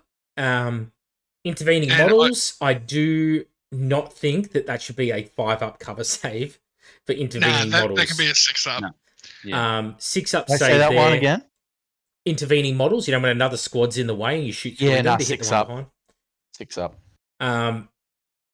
Gone to ground, I'm happy with it as it is because like if you stack gone to ground at a 5-up cover save from being behind a building and a camo cloak, you're already at a 4-up. You're already at like a 3-up. Yep. That should be the exception. And 3 should be the max of what you ever get for cover. I was just about to say that because we've done it with Invulnerables because too many times in prior editions of 40k in particular, they went like, oh shit, we're just given a top invuln to something that's really actually fucking hard to kill. And you also never see more than a 3-up rerollable save in any system. These days at least. You used to see it a bit more. So I think, just making it so cover, no matter what, maximum of 3-up is a fair place to put it. And I would just define 5+ cover specifically as you are inside a building. Yep. I can't see A any other building or a ruin. Like a building Something or a with ruin. OHP or that shrouds you at least in entirety from the observing fire. I think ruin area terrain, as long as it's got a clearly defined inside a ruin building. Yeah. So like the classic GW ruins, something like that. That's what you need for a 5-up cover. Yep. Yeah. All right. It just makes it clean, Yeah. Yep. Running, I would like to see running and charge distances for non-heavy units D6+1. I actually liked that runs were just the initiative in 2.0. Yeah, I did too. Mostly just because it was consistent. Represents the agility of the because of the consistency. Yeah. And you just go, like most other mixed stats, you just go off the majority rather than the highest. Yep, and heavy can't run. And there's no rolling then either. You know what you're doing, right? You're just going. You're not rolling a dice, so it's making it more smooth and streamlined. I'd be fine with heavy running. Just heavy is either -1 or -2 to the initiative to a minimum of 1. So you can stumble forward a bit, and then you still have stuff like Cataphracti and the like that can't run. It's 1 to run move. Done. Easy. Because just to clarify, is heavy going to be like in 2.0, where it's the reroll versus templates? Yes. Okay. I Cool. don't want to give it out like candy though, like in 2.0. Yeah, I want didn't heavy like the to fact be on breaches. Yep. I'm happy for it to be on soul rocks. Not on heavy support squads. Nah, make it a Bible upgrade. I want it again. to be purchasable on heavy support squads. Yep. So they're in Mark 4, no heavy. Put them in Mark 3, heavy type thing.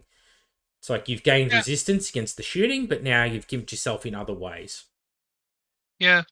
But like, it doesn't matter that they're gonna. Not everyone will always buy it because it doesn't matter that they're going to be slower because they've got heavy weapons, so they can't move and shoot anyway. That snap firing. Yeah, but how many times have you got to like the end of writing an army list and you're like, fuck, I need to find like 10 more points somewhere. Yeah. I'd immediately be looking at that heavy rule and going, do I? Yeah, but we're going to be playing in a version where artillery's coming back to being good again. Yeah, so but it's going to be AP2, Randy. So your rerollable armor means shit. It's essentially just fine. Yeah. But also, it allows you just that little extra tweak and customization when you're playing Zone Mortalis. Like, I'm going to take a heavy support squad with heavy flamers because, fucking Christ, I want them to be good. Yeah. Or whatever, or multi-melters with the sensor webs, anyone? Heavy flamers breaching. What was that? Sounds like you've got some fucking fresh dick cheese to throw out here, Darcy. I don't know, Macca. That sounded a lot like panic. Do you want panic on your flamers? I do like the idea of flamers and artillery should be. They should be the morale negative. Yeah, I like again, we're touching on 3.0 here. I like the fact that it triggers off the hits. Like, you just have to hit the unit, you don't have to wound it, because probably, again, in 3.0, Marines are probably just going to take flamers way too easy. So at least this way, it can do something even if it doesn't directly damage the unit. But anyway, back to Circle Edition. I would like to keep Salvo. Just because there's quite a few weapons that in the transition to 2.0 lost salvo and therefore were put in an odd spot, like the Volkite Calivers, where it's like, if we made them salvo, then they could have a niche between a charger and a culverin. But if they're just heavy like the culverin, it's like, well, it's just a culverin but more expensive. I actually have a weapon that I want to add salvo to. The heavy bolter. Ooh. Instead of going to 5 shots, I want to have heavy bolter at 4 shots, but salvo 2-4. I like that. I like that a lot. That is good. I like that. Because heavy bolter is a weapon that you hardly ever see anymore since they got rid of acid rounds. Was basically the last hurrah of the heavy bolter. Yeah. Or unless you saw him in like Imperial Fist armies. Unless you saw him in Imperial Fist armies. Nah. They took assault cannons and maybe autocannons, but it's definitely assault cannons were common in Imperial Fist armies. I would like to see salvo 2-4 on heavy bolters to encourage people to take weapons like that are niche. And it does, again, it's something like, why have a rule if you apply it to 1 or 2 weapons? Let's make it more common. And it just gives the weapon an identity, because otherwise it falls into a category heavy bolter. It's like, or you could have a Volkite Culverin and take 5 shots, strength 6 with deflagration. This is really, really efficient at killing fucking militia and solar like you would not believe. Or take a heavy bolter. Okay, it's not as good at killing as the Volkite, but fuck, is it portable? And I can actually move my squads and do interesting shit with them. Yeah. I feel like that would just be a natural, progression for that weapon. Yeah. It'd be nice to see more heavy bolters on the field. Any weapons you can think of that could use salvo? Throw the ideas out there now. That's the only one that really stuck out to me. That and obviously your Volkite weapons are basically going to be the 1.0 profiles, but with an extra shot on some of them. 2.0. You could make the rotor cannons strength 4, but make them salvo so there's less shots than an assault cannon.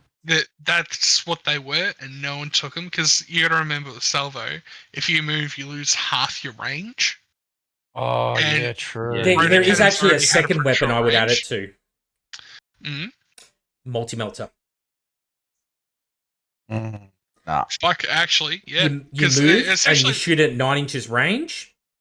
2-1 or Stay still, 2 Just- shots. Because 2 barrels. Multi-melters have 2 barrels. You Yep. stay still, shoot 1 shot. Sorry, stay still, you shoot 2 shots with your multi-melter. Yep. Because think about it, how often in 1.0 do you actually see multi-melters? not very often at all. Although I'd most Because that's put that because down of to las Armored cannons. Ceramite. No, Armored Ceramite. Because remember, it's I back, actually- baby, in POG form. I really like that because, and I mentioned earlier, like, give multi-melters suspensor webs.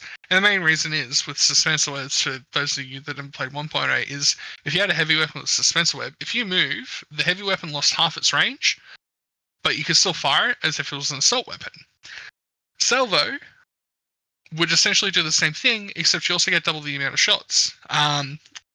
In turn, unlike 2.0, we can probably just drop the twin link. Yeah, because And- again, I want to get rid of rerolls where I can. I'm not a huge fan of rerolls in the game. Mhm.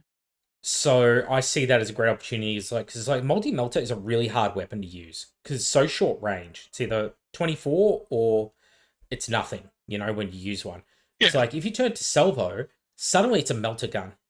So it's you can use them as a tactical support squad, run around shooting melter guns, or you can sit still and cut loose. But you're paying a lot of points for it, and you're taking up a Yeah. heavy support slot for it. So it's a big Yep. commitment if you want to run Yeah, around in the true. midfield with a multi-melter. And even if they deep strike it and say a drop pod, they're shooting 1 shot in that turn they arrive. Yeah. The other thing as well, again, just context for those that didn't play 1.0, if you're a relentless unit, so something like a Contemptor, Cataphracti, just Terminators in general, they can always fire salvo weapons as if they were stationary. So again, there's honestly, I don't see the downside. Yeah, no, I agree now. Now you've framed it like that. Speaking of Contemptors, I pretty much want to port them over as they are from 2.0, but big asterisks here.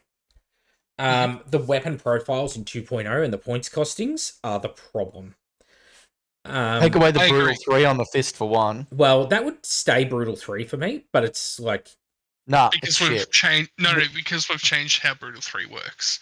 Oh, with, what? with because Yeah, brutal would be like if it's brutal 3, you roll 3 saves, but you only take wounds from failing one of them. Wait, say Now- that again? So you don't if take 3 wounds. yes, if you if I fail all wound you, 3. you roll 3 saves. Let's say you failed all 3. No, you only take Yep. 1 wound from the brutal. So brutal doesn't confer 3 wounds upon you. What it does, it confers 3 saves upon you against the 1 wound. Oh, so if you roll the 3 and you save 2 of them, you only take 1 wound. Yes, but if you rolled the 3 and you failed all 3, you'd still only take 1 wound. What it's doing is What? pretty much making it it's certain a that you're going to take a consistency wound. boost. Yeah, it's a Oh, consistency booster, not a yeah, damage okay. multiplier. Just increases Which- the chance of wounding you. Yep. Yes. It also has the other consequence of it gives a reason people to take the chain fist on the dreadnought, because I assume they will retain the instant death, which means, again, assuming we're keeping the adamantic reactor rules, it can do D3 wounds against dreads, and that's your anti-dread weapon, which also keeps Yeah. in how it functioned in 1.0 when dreads had an armor value. Yeah, gotcha. So it means the fist is less of a universal weapon. Because of the changes to shooting weapons and the weapon skill chart, it's no longer as oppressive in melee, and there's a lot more weapons that are viable against it in the shooting phase without having to go like, oh, well, fuck, the only thing I can take to kill him is fucking las cannons everywhere, and that just makes everyone miserable. Yep, good. I like it. Perfect. Yeah, so you Now- talk about keeping that the rule where the D3 wounds on From instant death, yes. triggers from instant death. Yeah, that's good. Yeah. So dreads would naturally be a lot weaker because of that alone. Now, the weapons wise, I actually want to look at the weapons on the Contemptor and not just call them Gravis, whatever. Let's look at the size of the weapons. I think that should be a good indicator. So, like las cannon, happy for that to be just 2 shots. It's got 2 las cannons, it's not twin linked again. I don't like the rerolls thing. Just 2 shots. You got 2 las cannons. They're big. Yep. They're beautiful. great las cannons. Everyone The agrees. biggest. Oh, please tell me we're taking fucking rerolls to wound off las cannons as well. Yes, Yeah, that is yeah, fucked that's up. gone. Like, That's that- gone. that- Under, yeah. yeah. Las What cannons about were fine Lance? as they though? were. Would you keep the Lance value? Well, or- I would like to bring back Lance. I like Lance. I like it on a unit like the Dreadnought as a way of distinguishing, like on a Contemptor, how big the las cannon is. It should do more than the infantry one. The question, though, is I thought Lance might be cool, but then I'm like, well, then you'd have to put that on a Land Raider because it's got the same type of las cannon. Big. So how do you tackle that? I actually wouldn't bother with Lance on the Dread, or the Land Raider. I think it's just a bit much. Do you treat it like an Arachnus? You go up in strength. Strength 10 Now the las cannon. Arachnus, I think there's a genuine conversation to be had there. I'd like to try it out and see how it goes, because the common complaint in 1.0, well, my take on the Arachnus in 1.0 was, who gave a fuck, it was only a single strength 10 shot. It's not enough shots to do something. But all of a sudden you give it Lance, and it's like, well, you're only treating it as armor 12. Flare shields would still give it a -1 strength, so you'd need 3s. You don't have the reroll, so it's a bit of a not all or nothing, but it's not a guarantee. See, I'd be giving Arachnus las cannon Exoshock and Lance. Yep, Exo Shock, I definitely agree. Yep. I love the introduction of the Exo Shock rule. So. And just going to strength 10 on vehicle las cannons. As in las cannons mounted on a vehicle? Yes. Land Raiders, Dreadnoughts, Predators, Sicker and Sponsons. Because you're only adding 1 point of strength. Like, it's going to cause problems for... Bikes. Bikes? Okay. It's gonna cause. I mean, it won't hurt Iron Hands bikes, Darcy. It's gonna cause problems for bikes, yes, and Custodes, and some Demons of the Ruinstorm units, and Ogres. Actually, no, Custodes. Fuck those guys. Yeah, let's go. But I'm thinking, is Strength 10 really that crazy? I mean, we've got fucking template weapons galore. Yeah. And Strength 9 already bypassed the armor of Iron Hands. It already bypassed the armor and the toughness values of any Marine. With Custodes, if you're going to go back, if you want to keep the 2.0 style Custodes that weren't as debilitating as 1.0, then keep all the Strength 10 and the AP2 or whatever, but make their invols back to 5-ups again. So they've got 100%. A bit more survivability. I'd be happy with that. That's fine. Just so they're not taking if they are taking the saves, at least they've got a chance to just not be ID'd by every single thing in the game. You know what I mean? That's the thing. The 2.0 Custodes didn't rely on the vulnerable and relied on cover saves and skirmish. Now I will say I'd be inclined to agree. Let's try out Strength 10 las cannons on, for the heavier heavier vehicle sort of size ones, so Dreads, Land Raiders, Predators, etc. Mm-hmm. But that's also one I'm willing. I think needs a sort of okay, we've been playing this for the last 6 months to 12 months. How's it gone? How are we feeling about it? Might need to readdress it. That's where I feel where I'm open to the change, but I think it's one we have to look at and actually go maybe this is a bit too much. Yeah, because I want to play Custodes again, but I want them to be fair and balanced. That's fine. You just got to wear a gimp suit. Because the big coming from tanks, you, Emperor's children, on tanks, dreadnoughts, and walkers, I just think it makes perfect sense to have the weapons because they're massive and they got an entire vehicle's power plant behind it. And what you're saying is, what you couldn't put. I don't know. Look at the size of Marine's handheld las cannon. Well, you couldn't slap 8 of those, what's the bloody Land Raider Crusader? Like the way it's got the Hurricane bolter stuff. You wouldn't just do that with infantry las cannons if they're just going to be as powerful as those giant las cannons on the side of a Land Raider. To me, it should just be. It's a big las cannon. It's a higher strength. Same as the multi-melter on the I don't like the idea of your sponsor weapon being stronger than your turret weapon, though. Why is it? I just don't like it. That's just I don't like Yeah, it. but I think you gotta remember in the the paradigm that we're mostly borrowing from 2.0 is that the main turret weapon would be a gravis cannon, so it gets more shots. Yes, you're gonna have 2 shots on the Predator for the Yeah. turret las cannon, and I you're don't gonna know. have one shot on the me sponsons. personally, I don't like las cannons at strength 10. I don't think we should do it. I don't like it. Benny? You are No, literally the I'm- decider. I am with Macca on this one. I think the larger lads cannon should go up a strength value. Cool. Okay.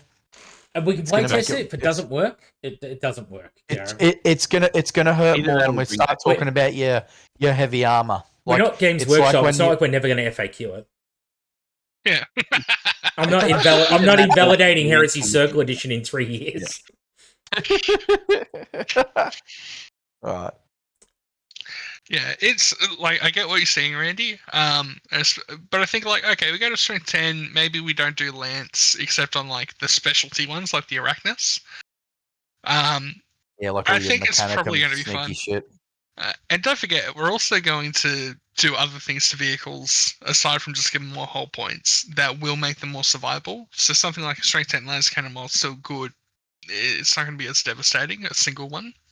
Yeah. I want to add... The one thing. Oh, sorry, Mac. No, go ahead. you go. I'm just typing. My one, and it's one that I'm borrowing from Mornival that I quite liked, mostly because of the 2.0 paradigm. But it's plasma blast templates, so stuff like plasma cannons and execution of plasma, having a different firing mode that changes them from a small blast template to just on the plasma cannons, the man portable ones, to just 2 shots at strength 6 AP2. So It becomes more of a rapid fire weapon rather than a blast. yeah, again, Yeah, I like them. I like it like that. I like Yep. the plasma doing that too. still gets Yeah. hot and everything. The execution would get 3 shots per, because again it's a 5-inch template versus 3-inch template. Yeah. And that's mostly, I know Mornival did it just because you've got units with heavy, which means the template, if you roll a fucking 3 to wounds, you're sort of fucked. Or 2 or 3. Whereas this one, it's like no, it doesn't matter. You're not going to get the reroll. I just like it as just the choice to it. You're going to get armies where it's like, oh, we spread out 2 fucking inches every time, and it's like, no, you don't. Go fuck yourself. You're going to eat the 2 shots.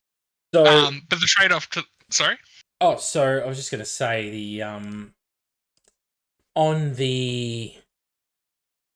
I thought a rule that would make a lot of sense to have would be a rule we call fragmentation.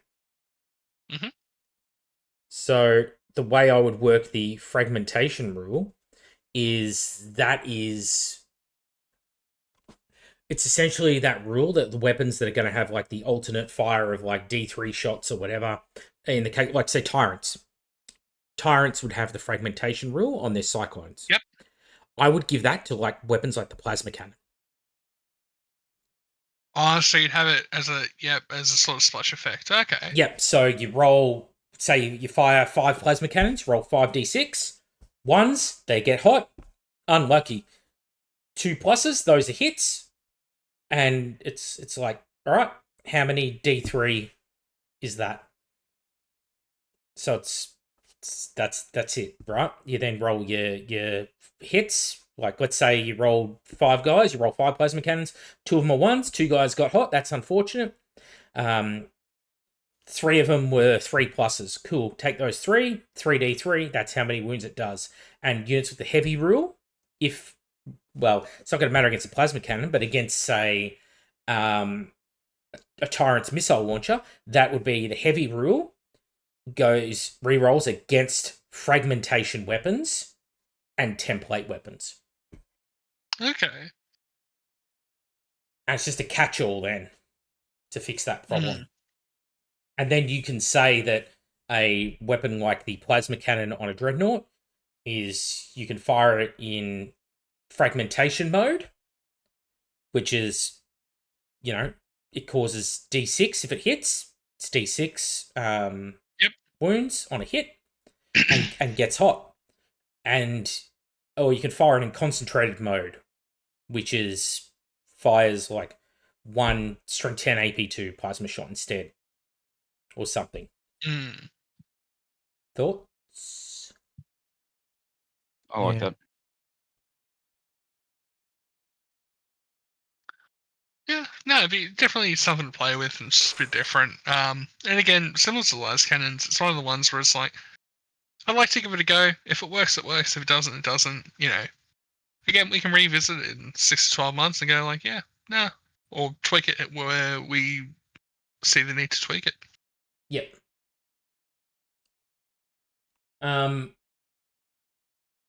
So and yeah, for like the multi-melter on a dreadnought, I think like on the las cannon, just goes up one strength, just strength 9 multi-melter with 2 shots. Yeah. So Also, it's more chance with the armor bane against things that don't have armored ceramite of doing some damage because it's just more powerful weapon. The heavy bolter on the dreadnought, I think I like it having the Gravis heavy bolter, just more shots. just a lot of shots. Same with the Volkites. I think it should just be a lot of shots. It also makes sense if we're playing into the archetypes of the weapons. Your anti-tank weapons go up in strength because they're larger. You got a bigger power plant or fuel cell, whatever. And then for your anti-infantry sort of or anti-horde geared stuff, you've more or less visually in the model they've just slapped 2 together. Yeah. So it makes sense that you just double the number of shots or whatever.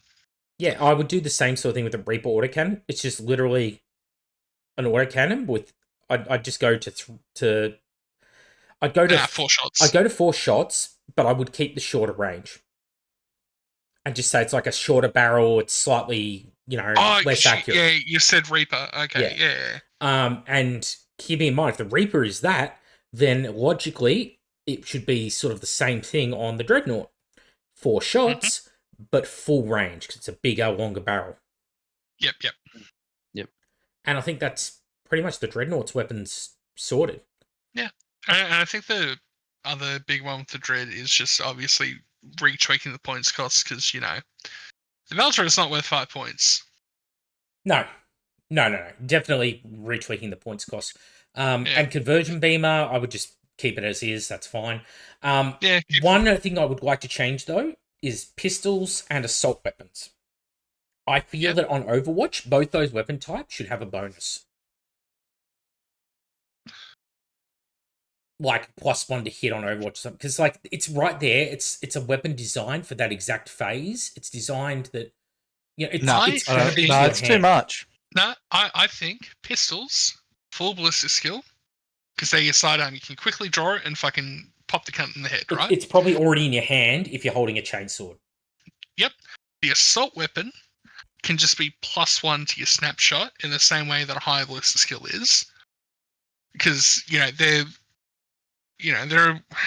again, I'm not a gun guy, but presumably they're a lot easier to wield and carry around and all that shit. So if they're like, oh, we've got some blokes charging us on our right, they're much easier to maneuver and get lined up. But obviously, because they're probably a bit caught off guard, it's not going to be as easy as like fucking drawing your pistol and just bang, right? And I think on that note, heavy weapons should not snapshot in the assault phase. Only salvo and assault weapons and rapid fire and pistol. So heavy weapons, you think about it's like slewing a las cannon around to snap off a shot shouldn't be done the same way that slewing a bolter gun around snaps off a shot. Yeah. It should be like, hey, if you've gotten close enough to assault a 10-man las cannon squad, they fucked up. And also, it's not as big of a loss as it would be in 2.0 because all the weapons are snap firing anyway. Like, I know we said, like, certain weapons are going to get a bonus, whatever. But, even if you, for some reason, the las cannon squad was still at full 10 members, you're probably only getting 1 or 2 hits anyway. So, not being able to snap fire at all isn't as big of a loss. And then again, because we've changed other weapons like Volkite Culverins, heavy bolters, multi-melters, because they're now either assault, salvo, whatever. It's not like, oh, it's a heavy sports squad, it'll never ever fire Overwatch. Or do we say heavy weapons fire Overwatch at -1 on there to hit?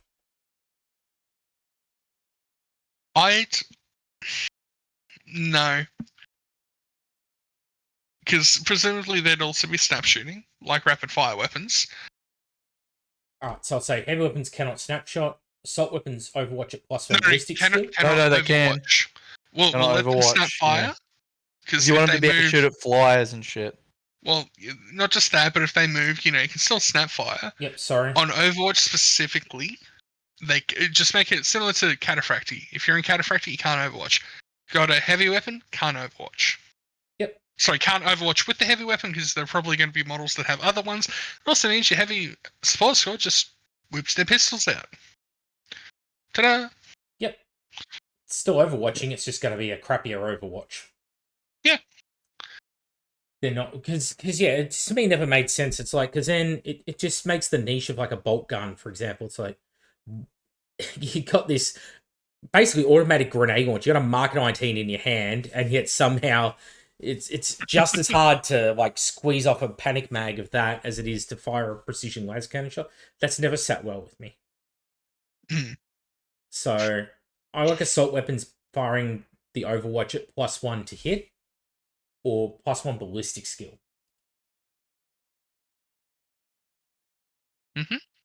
Yeah, I think +1 to hit probably the way to go. +1 to hit. Because it's an assault weapon. It's designed like, because I'm thinking specifically here like assault cannon. It's like, yeah, they're just putting 6,000 rounds a minute down range. They're gonna hit something. Yeah. And again, it's a +1 to your snapshot, which is probably a 6 anyway. It hitting on 5s is not the end of the world. My main concern with that is like, you don't want to give it like unlike the pistols, you don't want them firing a full ballistic skill, just in case melter guns in particular are the ones that come to mind. It's like, nah, it's the same issue we have with last guns this edition. But if you're just making a +1 to hit, it's like, hitting on 5s, you're probably going to get 3, 4, 5. And again, they're much more wieldy weapons, so you can.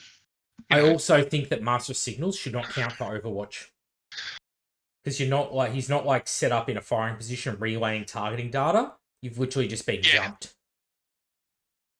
No, that's fine. So, ordnance weapons. I think it's the big one in like with ordnance type stuff is I'm fine with barrage, large blasts, all that kind of shenanigans, vindicators, all of that as they are in 1.0. I think that particularly artillery weapons, shell shock. It's literally in the name. That makes but sense. I think that the points values need to dramatically go up for things like the Basilisk, the Medusa.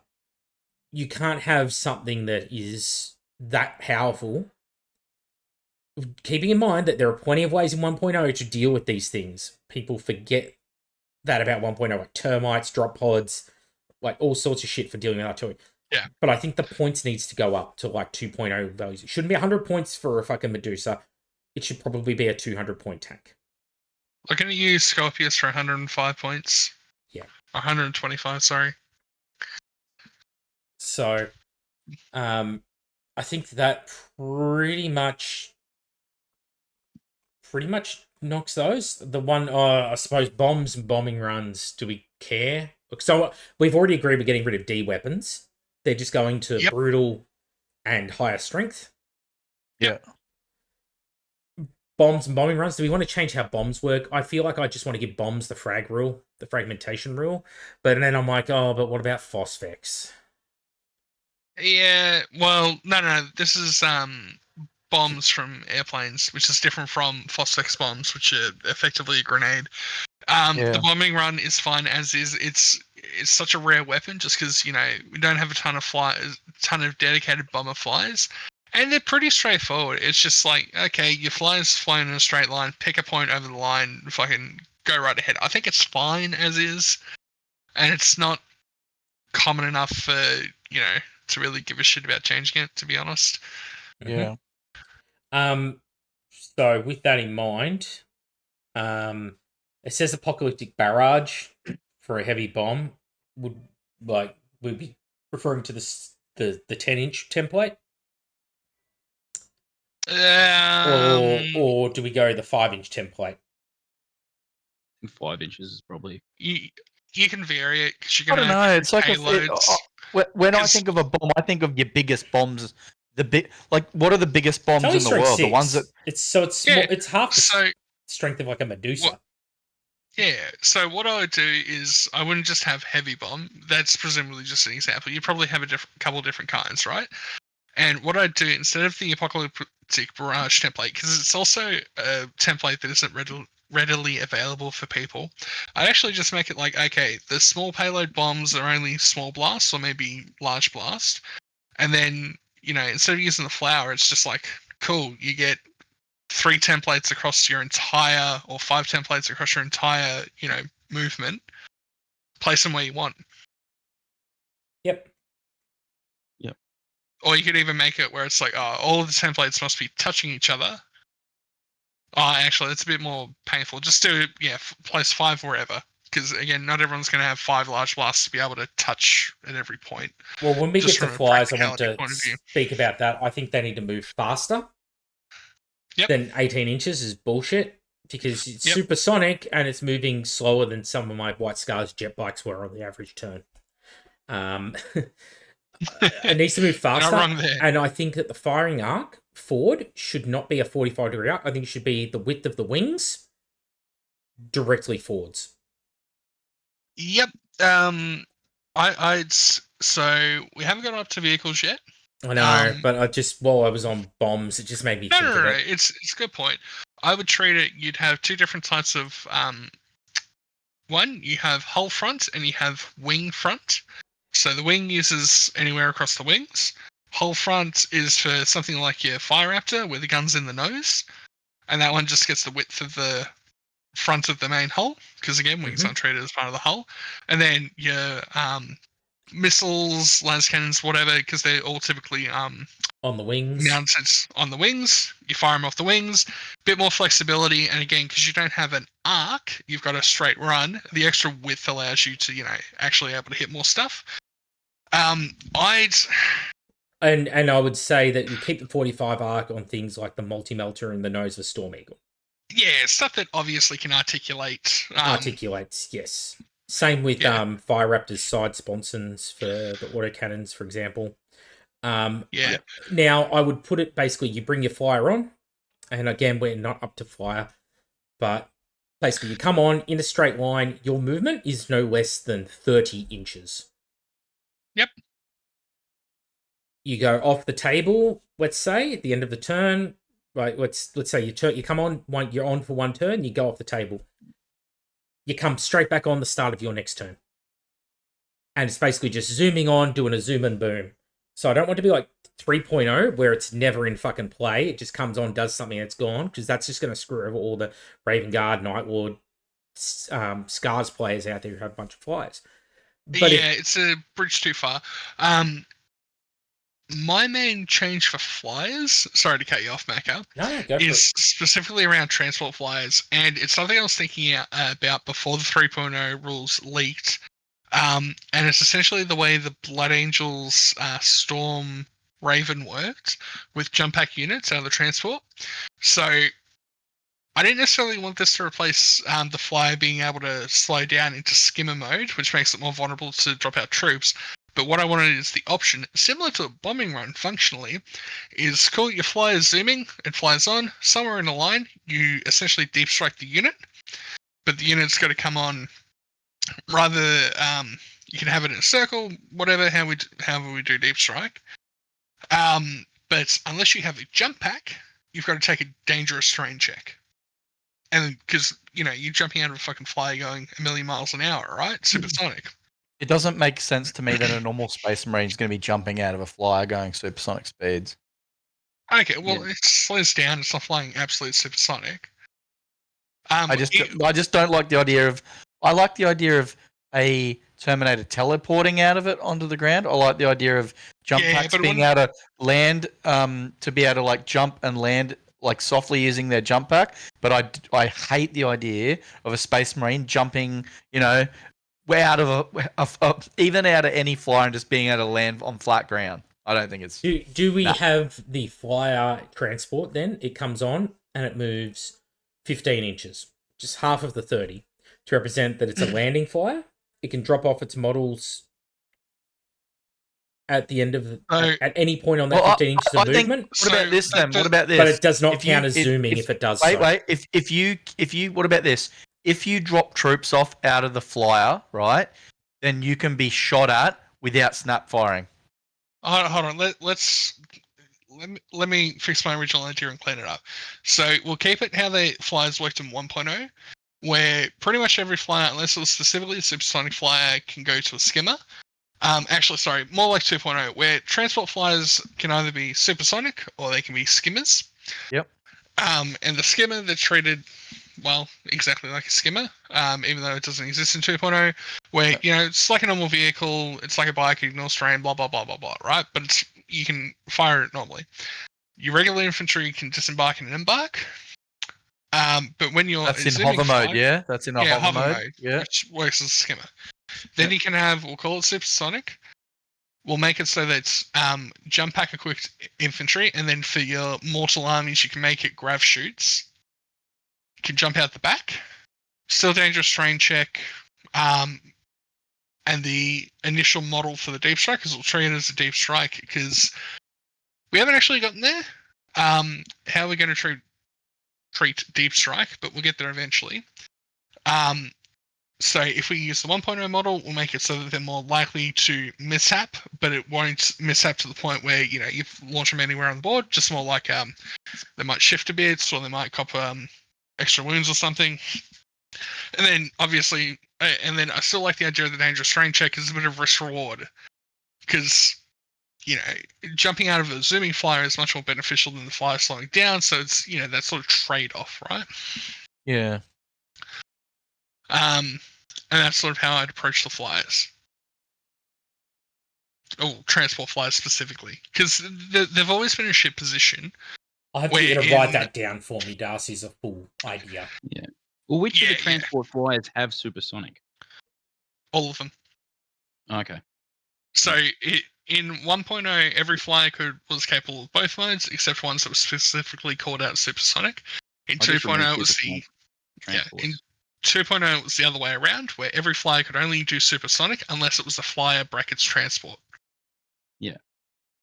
Yeah, I feel like transport flyers aren't really designed for supersonic dogfighting. Yeah, that's what I feel like as well. And bombers. I don't think it's applicable to transporters. I think that bombers and dogfighters should be different to flying transports.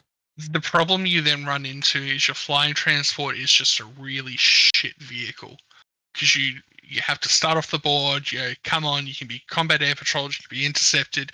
You're going to have weaker armor because you are a flyer, and that would make it so it's literally there's zero upside. Yep, but that's like real life, man. Like, do you know how hard it is to transport a vehicle, an air-based vehicle, into a battlefield? You get fucking cunted, man.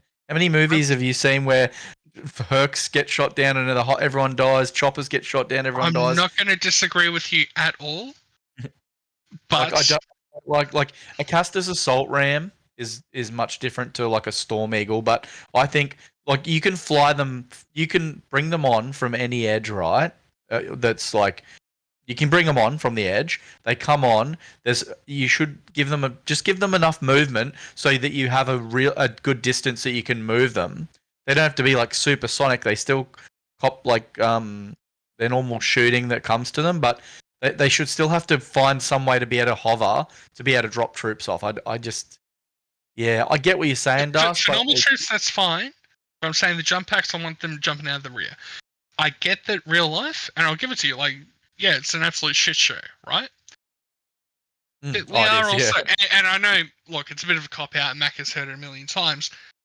We're also playing fucking super soldiers 40,000 years in the future. Well, 28,000 years in the future. Let's have a little bit of leeway to maybe exploring things that aren't, technically hyper realistic or to a current, way of waging war, in the name of essentially fun play patterns. Yeah.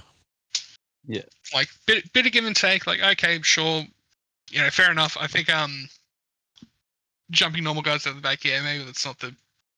I get why, but maybe the jump packs they can, and that's the trade off there, right? It's a bit of take and give. Macca? I've just got this mental image. I think it'd be hilarious to watch people try and jump out of something going supersonic. Well, that's what I was Well, saying before. Like, it'd if you be- move the flyer on at half speed to Yeah. say it's coming in for a landing run, right? The flyer then drops off the squad that's inside it. It drops it off anywhere along its 15-inch move. It must move 15 inches, right? At a minimum, up to 30 inches, right? So, 30 inches and more would be supersonic. At supersonic, you cannot deploy models from the vehicle. However, during that running drop-off move, you can be targeted as if you're a normal vehicle because you're too low and slow. Yep. Same as the hover mode rules. Yeah. Yeah. Okay. I like it. And it gets rid of hover mode. You Gets don't rid need of to hover treat it. mode, You don't need makes to treat it like it's a fucking land speeder, and it somehow just starts wobbling from side to side, even though it's a big, Thunderhawk-sized vehicle, which really shouldn't have that agility. Even if it's got little thrusters. Yeah, when just because a tech thrall farts out the fucking left side of it doesn't mean it's moving sideways at the speed of a fucking land speeder, right? It just gets rid of the hover rule and it keeps it clean. And basically, it's saying like flyers, if you want them to be immune to shooting, that's great.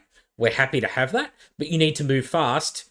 And fast to me is faster than what the units on the ground are moving. If I can have a jet bike literally do 30 inches in a turn, which White Scar's bikes, in fact, most bikes could do it. Jet bikes can move 12. They could then do their special unique turbo boost in 1.0. You can move 30 inches a turn with jet bikes in 1.0. And it was like, hang on, that's not supersonic. You hit that thing on 2 still, right? With your fucking Primarch or your Praetor. But the flyer that only moved 18 inches that turn, that one was just, I don't know, man. It was just too fucking fast. The eye could barely track it. Didn't make sense to me. I think they need to move fast. But the benefit to that is you're going to be hard to shoot at. And if you move slow, you get to drop off. And awesome for you. We're all happy for you. But you're going to be vulnerable. Yeah, I'm okay with it. And I would happily add hull points to flyers to help compensate. Because we are buffing snapshots slightly. And I don't feel that it's great for flyers players to like bring their stuff on and just immediately like one unit looks at their Storm Raven a bit funny and it just implodes. Would you be open to flyers coming on the board from turn 1? No. I would say turn 2, but automatic. No. If you don't remember how oppressive flyers could be in 1.0, no, it's too much. Not turn 1. That's what. Then you might as well get rid of drop pods. I'd say automatic turn 2. Because part of the fundamental problem of transport flight. Hold on, Randy, just hear me out. Because again, the fundamental problem of transport flyers is that drop pods get any unit that you want in faster, no matter what. Turn 1 automatic, regardless. Vehicle transports on the ground are more vulnerable, but will get units where they need to go within 1 or 2 turns, depending on if you go first or second. Yeah, but a lot of those transport flyers have. Hold on. Transport flyers, at best, will get a unit into combat turn 3, probably turn 4. Yeah, but that was always the trade-off with taking a flyer transport. But you got to remember, the flyer transport also had really good firepower. Had like multi-melters, missile launchers. Like it could put out hurt, and it was also because you had to snap fire at it. It was harder to hit, so therefore it survived longer. Yes, but now if it comes on in turn 2 automatically, not turn 1, turn 2. Yes, it has that firepower. It's got no more firepower than a tank does. But it's also easier to hit now because it's in that transport mode. If it's in the full-on I'm a flyer flying really fast mode, remember, it's coming on 30 inches. So they've got to get creative with where they're putting that thing on the table to line up their arc. Chances are they're coming on at an angle and they're probably going to fly off an edge in the next turn, and they're not going to come back on to the turn after that. So if you don't bring them on in turn 2, if you bring them on, say, turn 3, then they're probably only going to use it in turns 3 and 5, and they're using it in 2 turns of the game. Yeah. The other thing as well, transport flyers specifically, again, haven't touched on points, so don't know where that's going to land. the problem you end up with, because it's a flying transport, it pays for the premium of doing that. So for a role that it can only ever do half of its rolls at any given time to a degree of effectiveness. Which Don't forget, guys, these flyers. Don't forget as well, just quickly, Darcy, before you get onto that one. Don't forget, flyers can still jink now. You can jink again as well, so they can make themselves avoid. They can get the good saves as well. No. I would not be giving flyers the jink rule. Really, I like jink. Their jink is the speed that they're going. Yep. Now they're supersonic. That's it. That's the equivalent of a jink for the flyer. The jink should be for, in my mind, feel free to disagree with me, all three of you, but the jink in my mind is for your land speeders, your which by the way I think should be like 2.0 land speeders, like statted. Yeah. For your land speeders, your jet bikes, your bikes, they are your jinking units. Yeah, they're grav fucking tanks. zooming around, yeah. Yeah. Your flyer, it's like, well, it is moving so fast. Like any shots that are coming at it, the pilot doesn't have time to react. So, oh crap, a las cannon, which is literally a beam moving at the speed of light, you're not jinking it. Yeah, you're not, yeah. You know? The other thing as well, whereas the land speeder is probably looking at the squad that's shooting at it, knowing that they're shooting at it. Let's go off yours, Darcy, and we'll play test it. We'll go off yours, play test it, and see how it goes. Yeah. Write it down for me so I can work with it. We'll just see it. We'll make just to make sure it's not too oppressive. Yeah. And again, I'm not saying everything all at once, just trying different combinations. Because again, the problem with the transport flyer is that it took too long to get the unit onto the table. That you've got a large percentage of your army, because it's probably, say you went with, you chose, say you had your Praetor Terminator unit, right? You had three options for a transport. You had, in 1.0 it was a Spartan, but you could say Land Raider or Spartan, the Dreadclaw / Charybdis, or a Storm Eagle. You never considered the Storm Eagle because it was too many points off the board. Yep. Doing nothing for too much of the game. And when it was on the board, you're only getting either... You're never doing both your rolls well at once to make its points back. And that's why I suggested cannon flyers come on turn 1.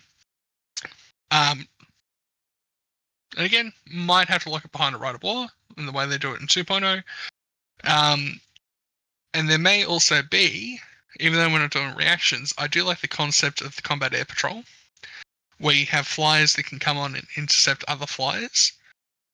As, just conceptually. We can play with it, tweak it, see where we end up. But, we spent I think 20 minutes on just flyers. I think we should probably, go to other sections of the book at this point. Well, we don't have to do this all in one recording, do we? No. Although we're most of the way through, believe it or not. It's really just the special rules that it's going to be a bit funky. Flying monstrous creatures. I hate flying monstrous creatures and snap shooting at it. It's a fucking skimmer, basically. Yep. I just want them to work like jetpack jump troops. Yep. Yeah, pretty much. Yeah, I agree. And I'll just throw a little something their way, like -1 to hit in shooting. Just throw them a little bone. Nah, not I even. don't know. Not even. Just I'd move move up to 12 inches like jump infantry. Yeah, just higher movement. 12, then bonuses to charge, whether it's in the... Because oddly enough, things like the Voltarax were harder to kill than a Storm Eagle. It was ridiculous. Oh yeah, massively so. Because they have those things they need have to be balanced, armor saves and they have invul saves because they're flying monstrous creatures. It's just it's an exercise in beating your head against the wall, trying to just knock wounds one by one off things. I think as well, in Heresy... Can we just call them, they float like a fucking land speeder? Yeah, they're just massive dumbass bumblebees. But as well, Heresy, with the exception of Demons, which came out so late, never really had a flying monstrous creature. The Voltarax were essentially just land speeders. They went... The only reason they got called flying monstrous creatures is because all the rest of the mechanical automata were monstrous creatures. Yeah. So 100%. Again, under the new system, because we're not shackled to the same conventions that they are, we can just go no. We just can hire, just train jump infantry, and then that's fine. Yeah, I agree. And so that they keep the anti-flyer thing, we can still pull Disruption from 2.0, where the Haywire triggers off the to hit roll, which doesn't need to hit against the flyer, just needs to roll the target, so kind of like rending. So, Disruption 4+ against flyers is still fine for its anti-flyer roll.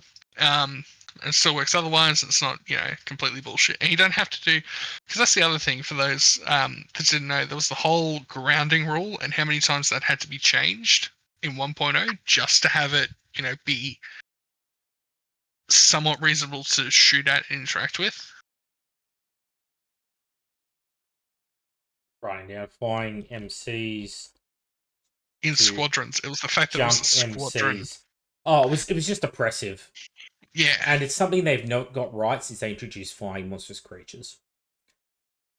Yeah. Cool. Now, assault phase. This is one of the harder phases, only for the fact that challenges.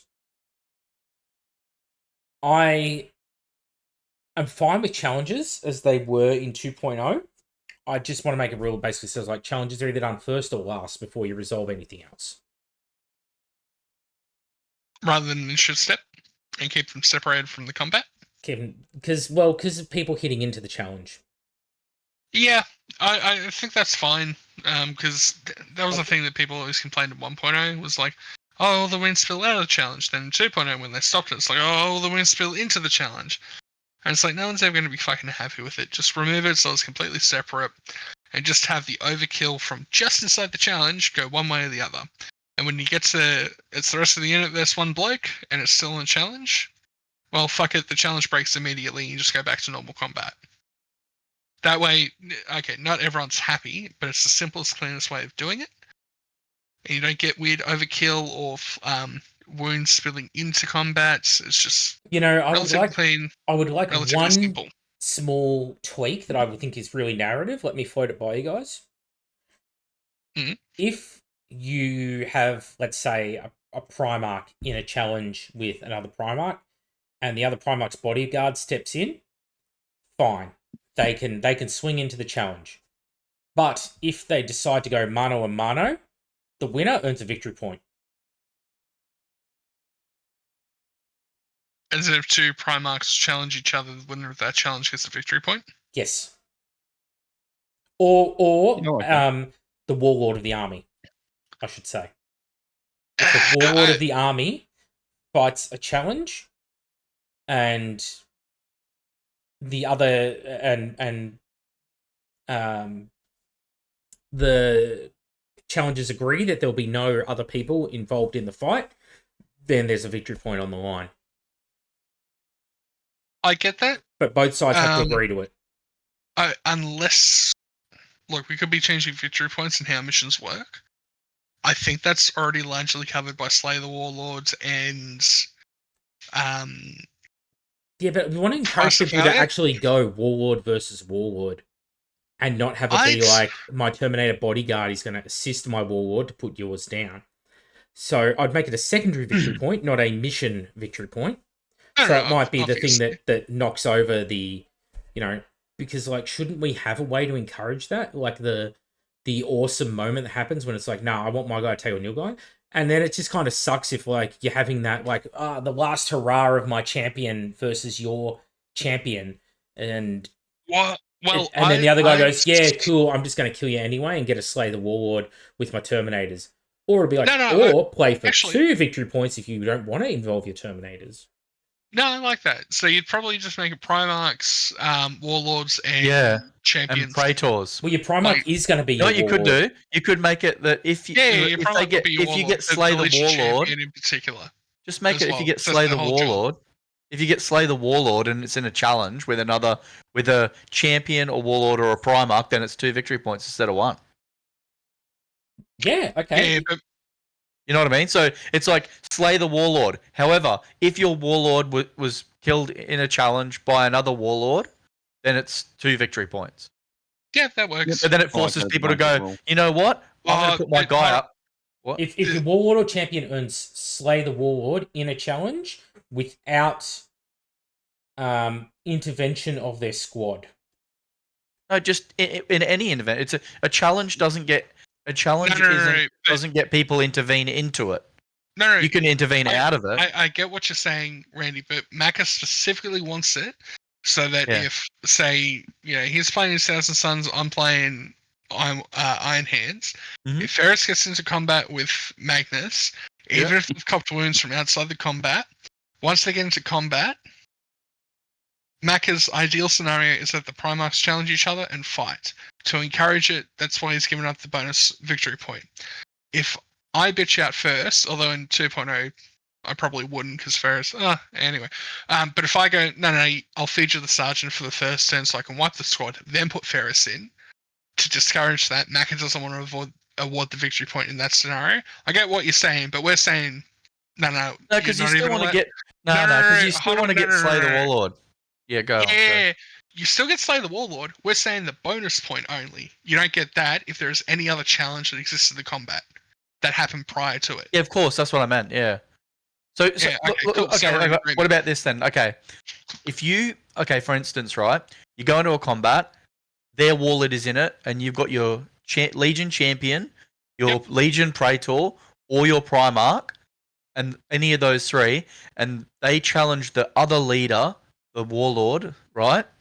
And and they kill him, and they accept, and they kill him. It's 2 victory points. Primarch, yes, because he'd be your Warlord. Praetor, no. Champion, yes. Because we're just saying Warlord and Champion, because that's literally the job of the Champion. That's why they're there. That's why they they're a challenger, right? They're there to go, I'm going to fight you and kill you. Yeah, that's why he exists. And then the Primarch, because anytime you take a Primarch, he is the Warlord. Yeah, that's right, yeah. Just anytime and any models that you take that are the Warlords, get covered in that. Yeah, but I wouldn't make it that if you've got in your scenario that Praetor there wouldn't count because he's not the Warlord and he's not a champion. No, he's not in that instance. But if the Praetor is the Warlord in that particular battle and he kills the other Praetor in a challenge, he gets 2 victory points. Yes, if the Praetor is the Warlord, but in your scenario where but you had the Primarch, the Praetor, and him. No, they were the examples of who could be in that scenario. Yeah, I'm just clarifying. In the case that the Praetor's not the Warlord, then no. Yeah, that's right. Whereas the champion, it doesn't matter if he is a Warlord or not. Yeah, that's right. Yep. Cool.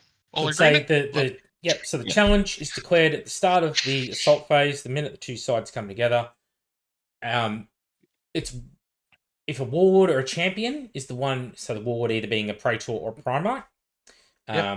If they declare the challenge against the enemy Warlord or champion and they win the combat, they get +1 secondary VP. Yep, perfect. But there cannot be any intervention, no hits coming into the combat from outside. In saying that as well, like if your Primarch's been shot to shit and they end up in combat with another Primarch, they still get that extra victory point too. Yes. So it's like because he still chooses to challenge him. So that's right. That's on your dumb ass for getting into that situation. Yeah. But it must be declared at the start that it's going to be I'll basically have 2 names for it.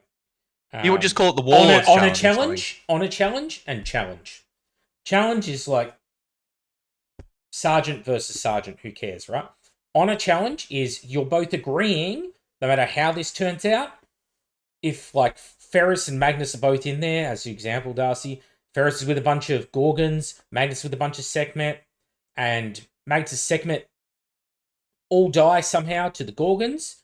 The Gorgons are just basically going to stand put while the challenge goes on, because you've agreed to that at the start.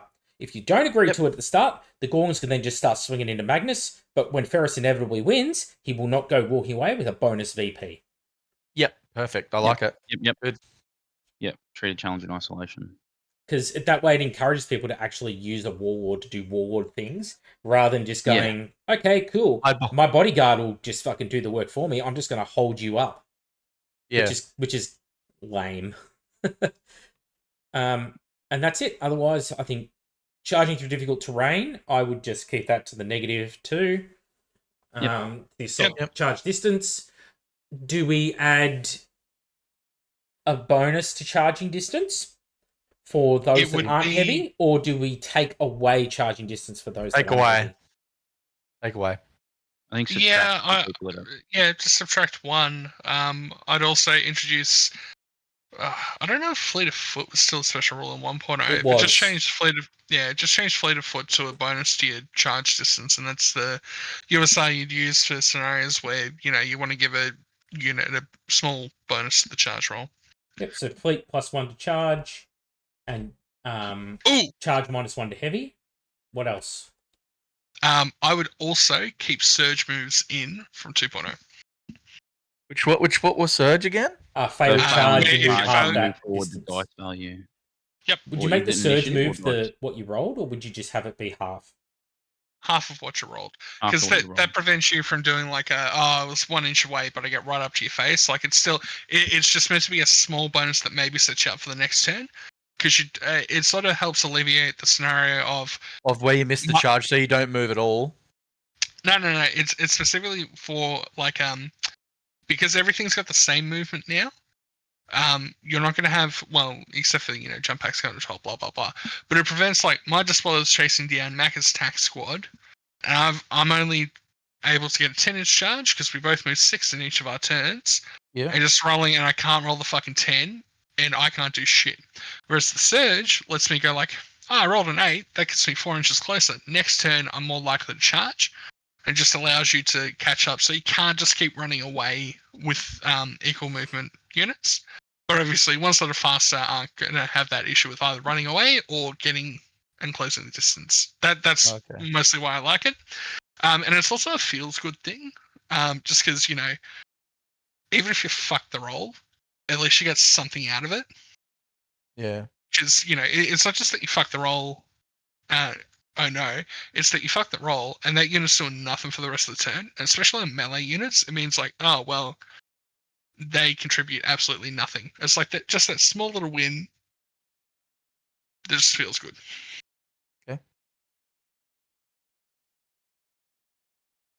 Cool. All right. Anyone else? Fight subphase plays out exactly as per 1.0, Yeah. Yep. Flight subphase was with fine. the to hit 1.0. chart being modified to that semi 2.0. Oh, so beautiful.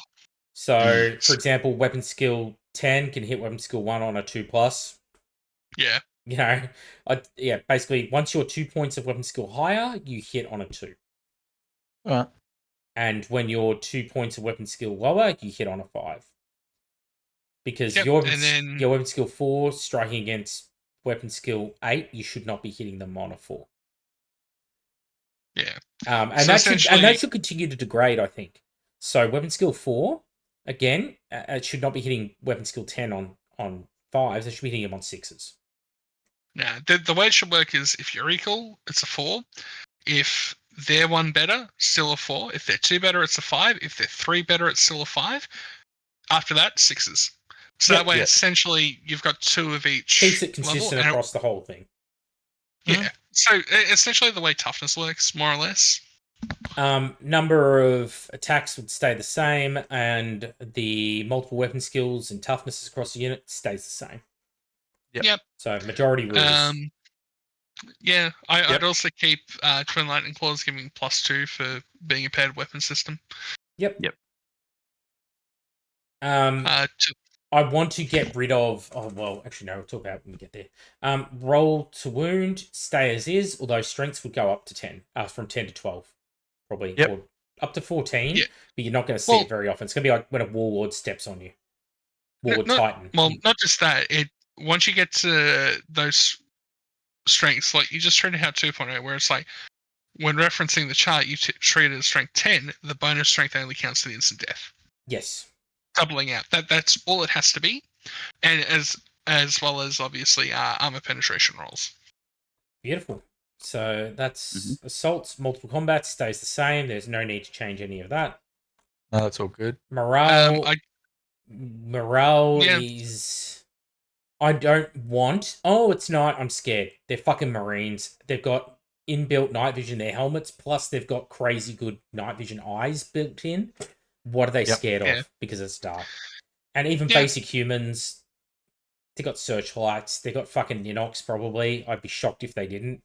What kind of fucking military that What kind of mass warfare military person is afraid of the dark? Well, They're think of not. Solar Ox. How many Solar... Imagine, like, if thousands of Solar Ox are all firing las guns.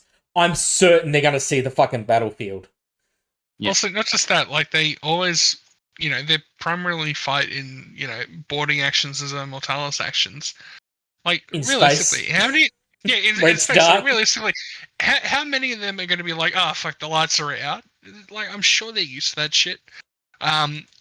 For night fighting, get rid of the leadership. I'd probably keep the range limitation and the what's the other thing? I would make night fighting player choice. And if the players disagree, roll a d6. Yep, just a 4-up, not this 2-up bullshit. Yep. Yeah. That it's not going to matter as much with night fighting anyway, because if we go back to the 1.0 missions and night fighting and stuff like that, that's not going to come in anyway. Because this Night Lord's bullshit where they have...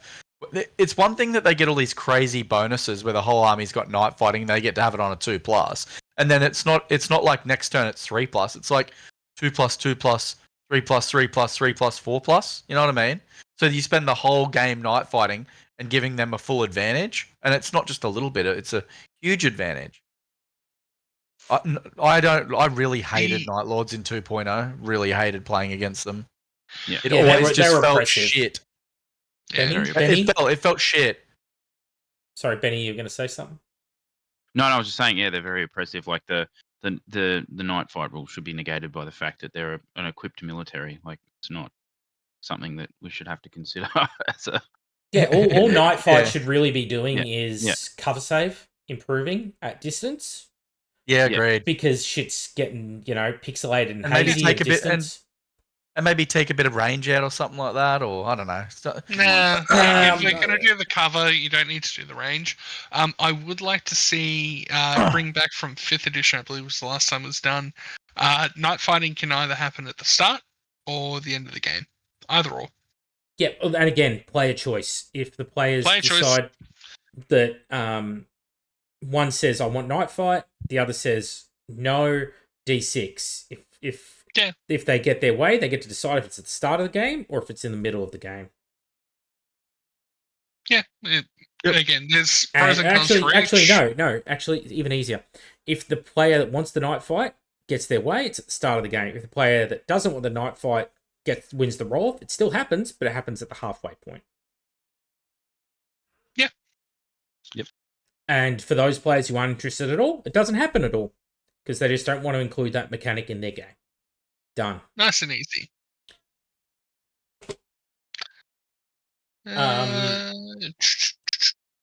Bro, why would we change this?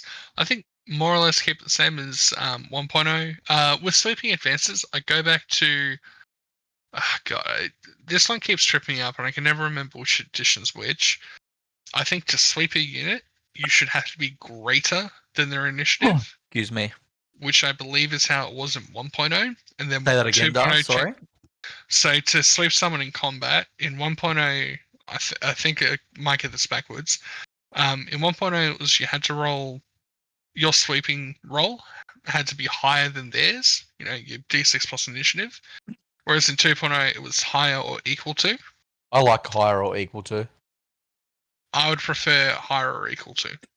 I can't remember which so would I. edition did it, but Yeah. that's it. I prefer that as well because if you're in combat with them and they run and you move the same amount of distance, you're back in combat with them. Yeah, it was weird, right? You know what I mean? Like if you run, so say you take an initiative check and you roll 4 and I roll 4, we're together. We're still together. We're still the same. We're still locked together, right? Like, but if you roll 4 and I roll 3, I didn't get you. You went further away than I did. So what do you want to do? It's initiative. You roll an initiative roll. Initiative or higher. You move that initiative distance away from the combat. If you No. It's just the initiative check. Sorry. So if you sweep, if you get caught in the sweeping roll off, so that's the initiative plus D6, unit removed as is now. Yep. And then if you get away from that roll, so the other guy, you just run the 2d6 normal fallback. So essentially, as it was, yeah, right? We don't tweak it anything other than that. I would. And using the majority initiative or the highest initiative? Highest. Because I've never liked highest, because it's one guy. I like majority. Go majority. Go majority. The reason why I like highest is just sort of adding that extra character of like he's going like he can tell when it's about to go tits up, and he's like, maybe let's like it a little bit quicker.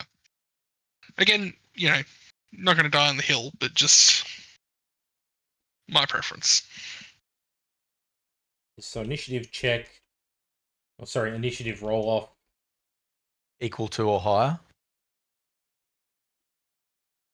Equal to or higher. It's initiative plus D6, not an initiative check, because initiative check is something else. It's initiative roll. Yeah. Equal to or higher. Caught. Otherwise, flee 2d6 inches. And where does that leave the consolidate move for the victor? Consolidate is just flat 3 inches. Flat 3, same as it was in 1.0. Yeah. Yeah. I would like to change it to initiative. Consolidate initiative. How does it 2.0? Majority initiative, I'm assuming? Or? Yes, majority initiative. Yeah, that's fine. Honestly, it ends up being much of a muchness. 3 inches or 4 inches. It's not. Yeah. 4 inches gives you a little bit more like. So are we going with lock off. Initiative roll off being the highest initiative? Equal to or higher.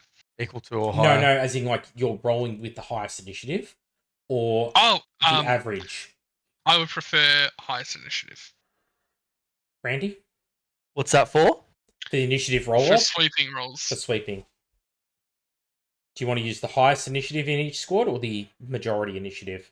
It's a squad chase and a squad. I'd go majority. Benny? Same majority. Majority as well. 3-1. You lose, Darcy.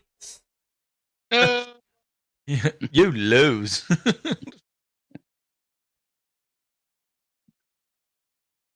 I do know what you mean, Darth, but it's just that simplifying it, I guess. Especially like we use the leader was in a initiative. challenge or something like that. He could be not in. Yeah, majority's good. Majority. Use majority for weapon skill. Use majority for toughness. Yeah. Why shouldn't you use it? It reminds me of being in that situation where you're already doing something, and then your commanding officer or someone just tells you to do it, and you're like, "Dude, that's what I'm fucking doing." Run away because I said so. Like, yeah, no shit, fuckhead. Hashtag accurate. Benny, you're right. We were doing it the wrong way intentionally because we were too stupid to do it the right way. Thank you for enlightening us on how to do this very simple task. Yeah, cheers. Regrouping, that can stay as is. I'm fine with that. With the initiative consolidation, yeah, it's much for muchness, Yeah. It just ends up being that you end up penalising low initiative armies like Mechanicum over Marines, which are baseline, and Custodes, which are higher. Which it makes sense though. They are dumb and slow. Like they should be dumb and slow in how they react. Hey, and it's not going to be like Castellax or something, right? Give them a just you're the big dumb stupid tough one. Hey. All right, fine. You're not tough. We know that reference. All right, unit types.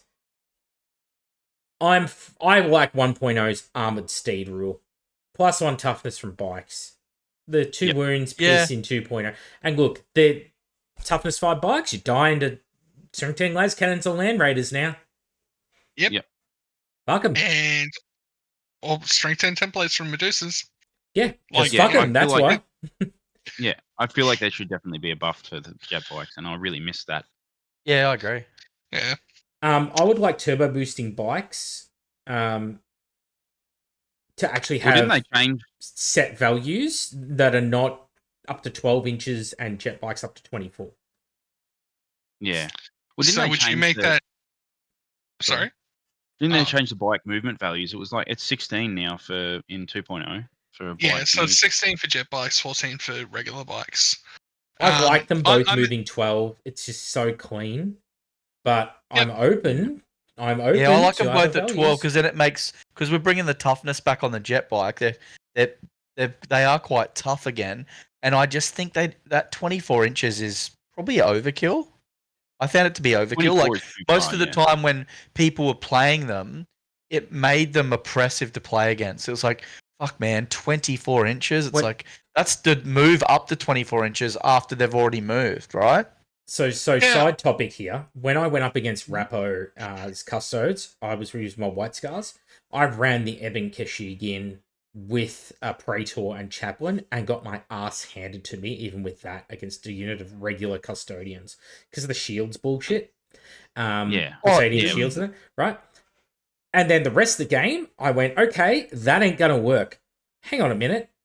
I can just be a right cunt here, and I can move a lot faster than anything in your custodes army does. Yeah, you Cool. don't need to You're be able to never move catching 36 inches. Yeah, between turbo boosting, like I just started moving my bikes backwards, and he had to keep running forward. And at best, he's shooting at me with like a couple of crappy custode Bitty bolt bolters, guns, yeah. right?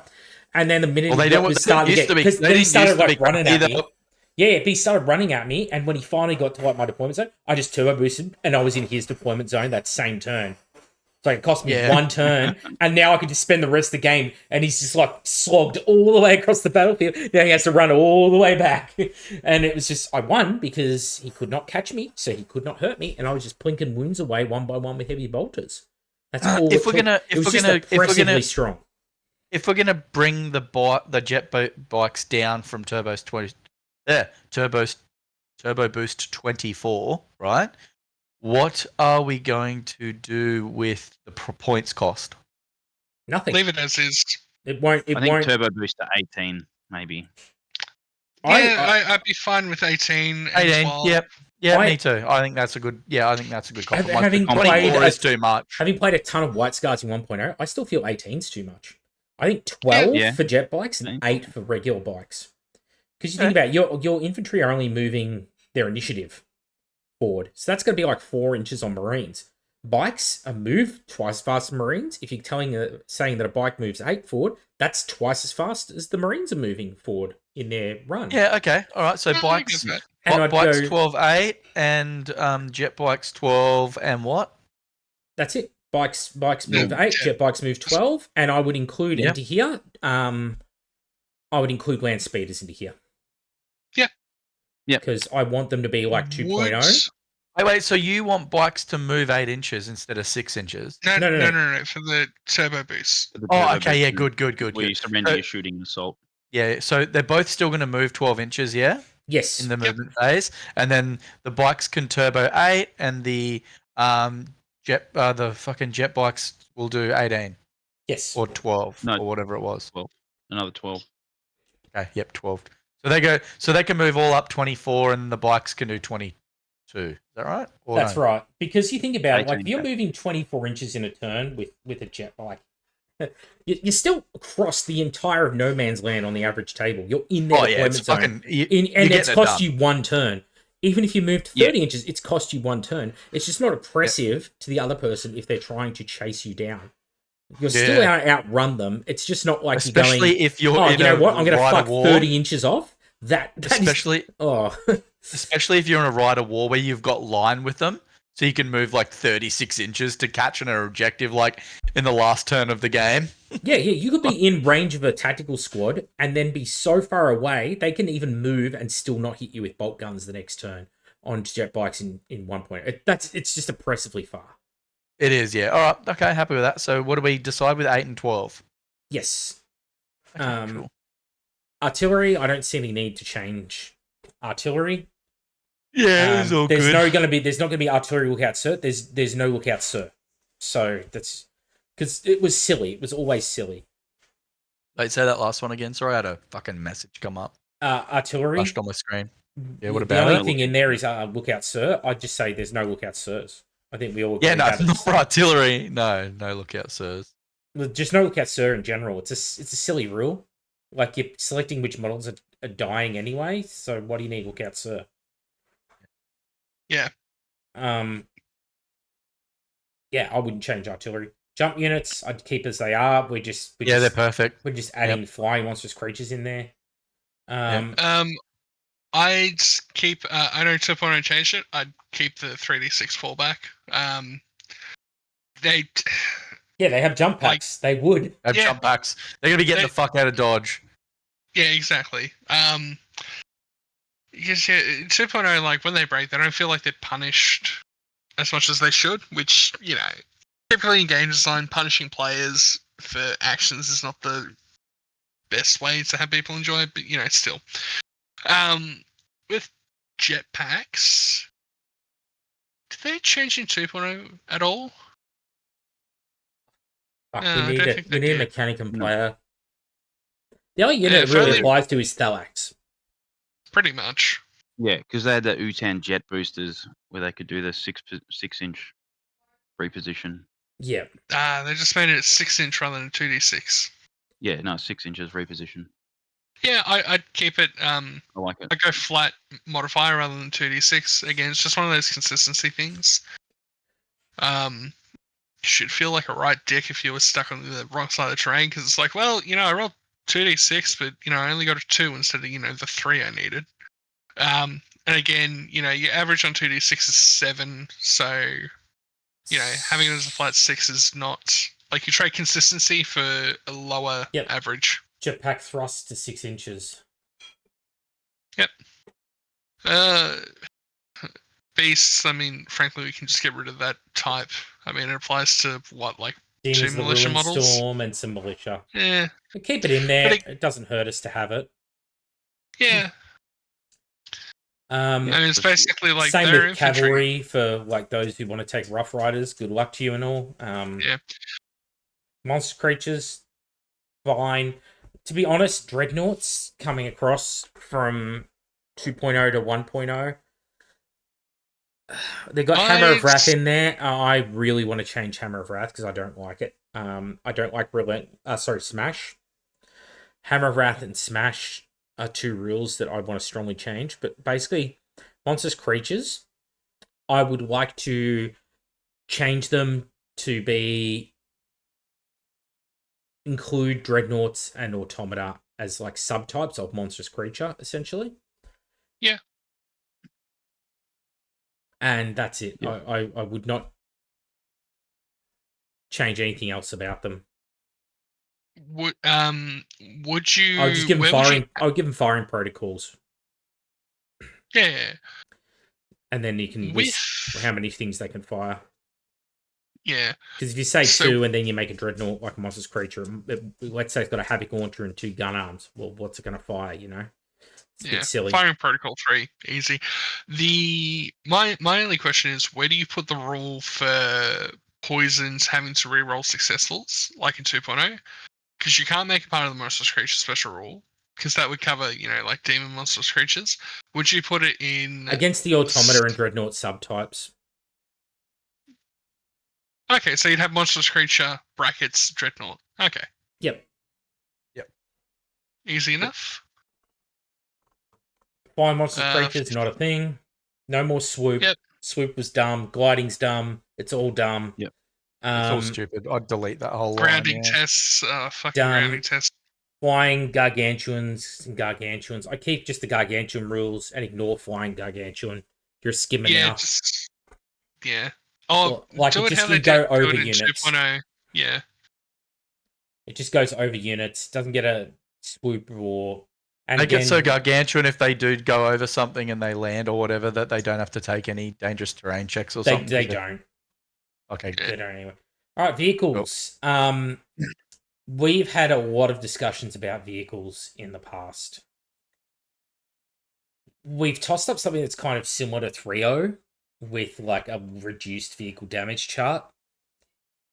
I still don't like the damage chart. I was looking at it today. It's not great, Yeah. is it? it's No. gonna have it. Yeah. Yeah, it's gonna have its own Suppressed. issues, but Oh, God. Yeah. yeah, I like it being only like 3 things on the chart because I think Yeah. just rolling like shaken, stunned, damage is Mobilize. it kind of was a Keep feel it simple, sad. like make 1 to 4, or like shaken and stunned. And then go 5 weapon destroyed, 6 immobilized, and then 7 you're done. It's like make 1 to 4. Like if you roll a 1 or a 4, who Penetrating. gives a shit? They're all the same thing. I think a successful pen should just add D3 wounds. I just feels bad bringing tanks and they're immediately bucked off. The problem we get, and it happens every time we have this discussion, is that making the explodes do the D3 means we have to inflate tank hull points a lot. Because as much because that solves one problem, which is he got one lucky las cannon on multi-melter shot and just exploded my tank. It solves that. Now, how do you solve the issue where 10 fucking las cannons are coming at you? Yeah, well, what about the glancing hits rule not doing damage but inflicting effects? Nah, I don't like that. No. I saw that in 3.0. I thought it was actually better. We've combated that by adding in the save, right? The cover save. So we got more chance to be obscured. It helps a bit, but I think tanks should just have an invul save. Yeah, I know we've brought it up at the hut a few times now when we've got to have something. But it's got all this armor. Like, look at it. Look at the panels on the tank in the picture, for crying out loud. They're thicker than a marine's torso. It's like, can we not just say that you hit it? Yeah, that like you're gonna kill it. Once a vehicle has armor 13, it's a 5-up invul. Once it's armor 14, it's a 4-up invul. Yeah, that'll have to be play tested, mate. And I think that would be. I remember with this specific chart and the way one played, I don't. Yes, you do lose vehicles by lucky shots every now and then, but I don't ever remember thinking, "Oh my god, I've lost my whole army of tanks in a game." I do remember thinking though, how much it just sucked having your vehicle take like a single point of damage, but because it was a pen and you got stunned, it was just like, well, I guess I'll just fucking stick here and hold my dick for a turn with 200 points of tank. Well, watching Spartan with your Death Star in it, and you just why don't you just watching a Thanatar take like 5 wounds and shrug it off. Well, why don't you make it then that like 1 to 4 is nothing, and then so if you roll on the damage chart, 1 to 4 is nothing, 5 is weapon destroyed, 6 is immobilized, 7 is explodes. But make it so that like you could make it so that like AP1 is +2. And then AP2 is +1. So what keep I would that the same. Like to okay, here's the solution instead. If you glance, you don't do a hull point, you just do damage table, right? Which means even for like the medium pen weapons, and similar to how they're trying to do in 3.0, because 3.0 still has the thing, if you roll the same status results twice. It's just an additional hull point, right? We keep that. We make it so you roll the damage table, you glance, you don't get any modifier to the table either, even for AP 1 or 2, you've glanced, right? So you roll the table, we'll tweak the table, so maybe it's 1 to 3 does nothing. Shaken, stuns, we keep it as that, right? So your glances are taken down in power, but of course if you get double stunned, you still take an additional hull point. Then for the pen, keep the table as is. Explosions just do D3. Super heavies, no additional. It's just a flat 1. Then between that and tweaking the hull points. Are you saying if you roll an explodes result, it takes 3 hull points? D3. D3. We can do 3 or we can do D3. If you do 3, it's such a feels bad. It's such a feels bad against the super heavy when you roll a 1 on that D3. It's like you finally got through all of that armor, only to do as much damage to it as you got a glance on it. Like it's fucking lame. Yeah. But that feeling of getting a lucky explodes on that 1 dice can change a game, and it adds a really fun component to the game for both players when they get lucky. Like rolling the 6 to hit. It's not luck though. It's a feels bad, and that's very different, I think. Yeah. But I've had it happen to me, and it's water off a duck's back, right? Like that's part of the risk of taking a tank. Quick snap poll. I think it's a feels bad. Randy, you think it's luck of the game? I think it's fun. I think it's fun for the game that shit can random. Like it's like Star Wars when Luke destroys a Death Star. Darcy, luck or good luck or feels bad? It's a feels bad only, and I get your point, Randy. but my armored breakthrough list has just enough high strength, low AP weapons that I can pretty much guarantee to kill any tank I want. If I don't do it for hull points, I can roll the explodes. That's because you're a big dirty jerk. Benny, Yes. Benny feels bad feels bad. or narrative luck? No, it feels bad for me. Like, I get what you're saying, Randy, but it's not that hard to push the amount of high quality anti tank up. Yeah, but where- now you change that and you make tank lists really fucked. Yeah, but hang on. It's Playing like it. at the moment you hit the super heavy, you punch through, you get an explodes result. You're like, great, this would blow up a super land heavy's raider. not the same thing. Right. Wait, are we talking about a super heavy? You just said super heavy. I was Well, they talking shrug off vehicles the in general. explodes, don't Yeah, but Look, I'm referring to. Hey, what are you currently. talking about, Maka? You just said super heavy, so Yeah, that I said changes like things. when you roll and explodes currently against a super heavy. When you explode a and it's super heavy, it takes D3. D3. Yeah, good. and then you Yep. roll a 1, and it's like, oh, so it took 1. Yeah. Literally an earth-shattering thing. So it's like, it's not even that it did a lot of damage, it literally just did 1 damage. That's a Yeah, I feels know, bad. but like that's the perks of having the super heavy tank and paying 600-700 points for a tank, right? Yeah, but against a super heavy tank, it takes a fixed number of hull points because you did roll and explode. You did some serious kind of damage. You didn't just do 1 damage. That's what the feels bad is. I don't know. Look, I don't feel the you're same paying way all the about it points as you because guys. it's got a lot of hull points, it's got a lot of armor, and it's got a shitload of guns that can fire at any target the tank wants Maybe Like, D3 with plus no 1. penalty. I think what it's going to come down to is we're going to have to go away You have to and play test it. we're going to have to play with specifically how much damage is inflicted by explodes, whether it's D3, set amount, instant death, whatever, and hull points count. And it's probably going to be a tweaking of those two values and maybe playing around the points somewhere to find a happy medium. Yeah, we'll have to. Plus, I think so. tweaks on the damage table. It's not something we're going to be able to nut out in a 2-hour-long conversation. No, it's something we've never Yeah. got right, and I think after we And get it's- through vehicles, we'll call it for the night. But Yeah. because I know we all have work and life into tomorrow. I do want to say though with vehicles that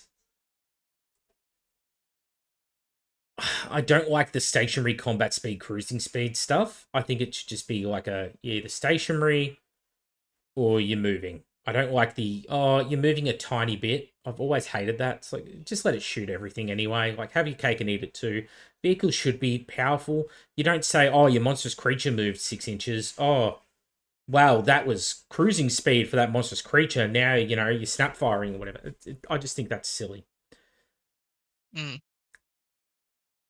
Like, vehicles are centerpiece models for many armies. They have decals, a lot of like fancy decals, like banner decals and things like that on them. A lot of work goes into them. They're big, they're expensive. They should feel intimidating, right? You shouldn't feel like, oh, I moved 7 inches, not 6 inches. I guess I'm only going to shoot like 1 weapon at full ballistic skill or whatever. Like, It's not just that. We're already halfway there in 2.0 where, you stay still, you fire everything full BS. You move up to half distance, you fire everything at full BS, unless you fire ordnance. If you move full, you fire 1 at full BS, everything else snap shoots. Like, Why don't we just make it so you can move at full speed and fire certain weapons? But if you want to fire like your big, heavy, big dick weapon, then no, you have to move half speed. Well, no. You That's just sort of can't what we're move saying, but you just restrict it to ordnance yeah, and ordnance is artillery. the one. That- So that's ordnance it. can't move and fire. Everything else is fine, and then if there's some edge case, you just give the firing calibration rule. And if you flat out the vehicle, so it's like you can stay still, fire everything, including ordnance.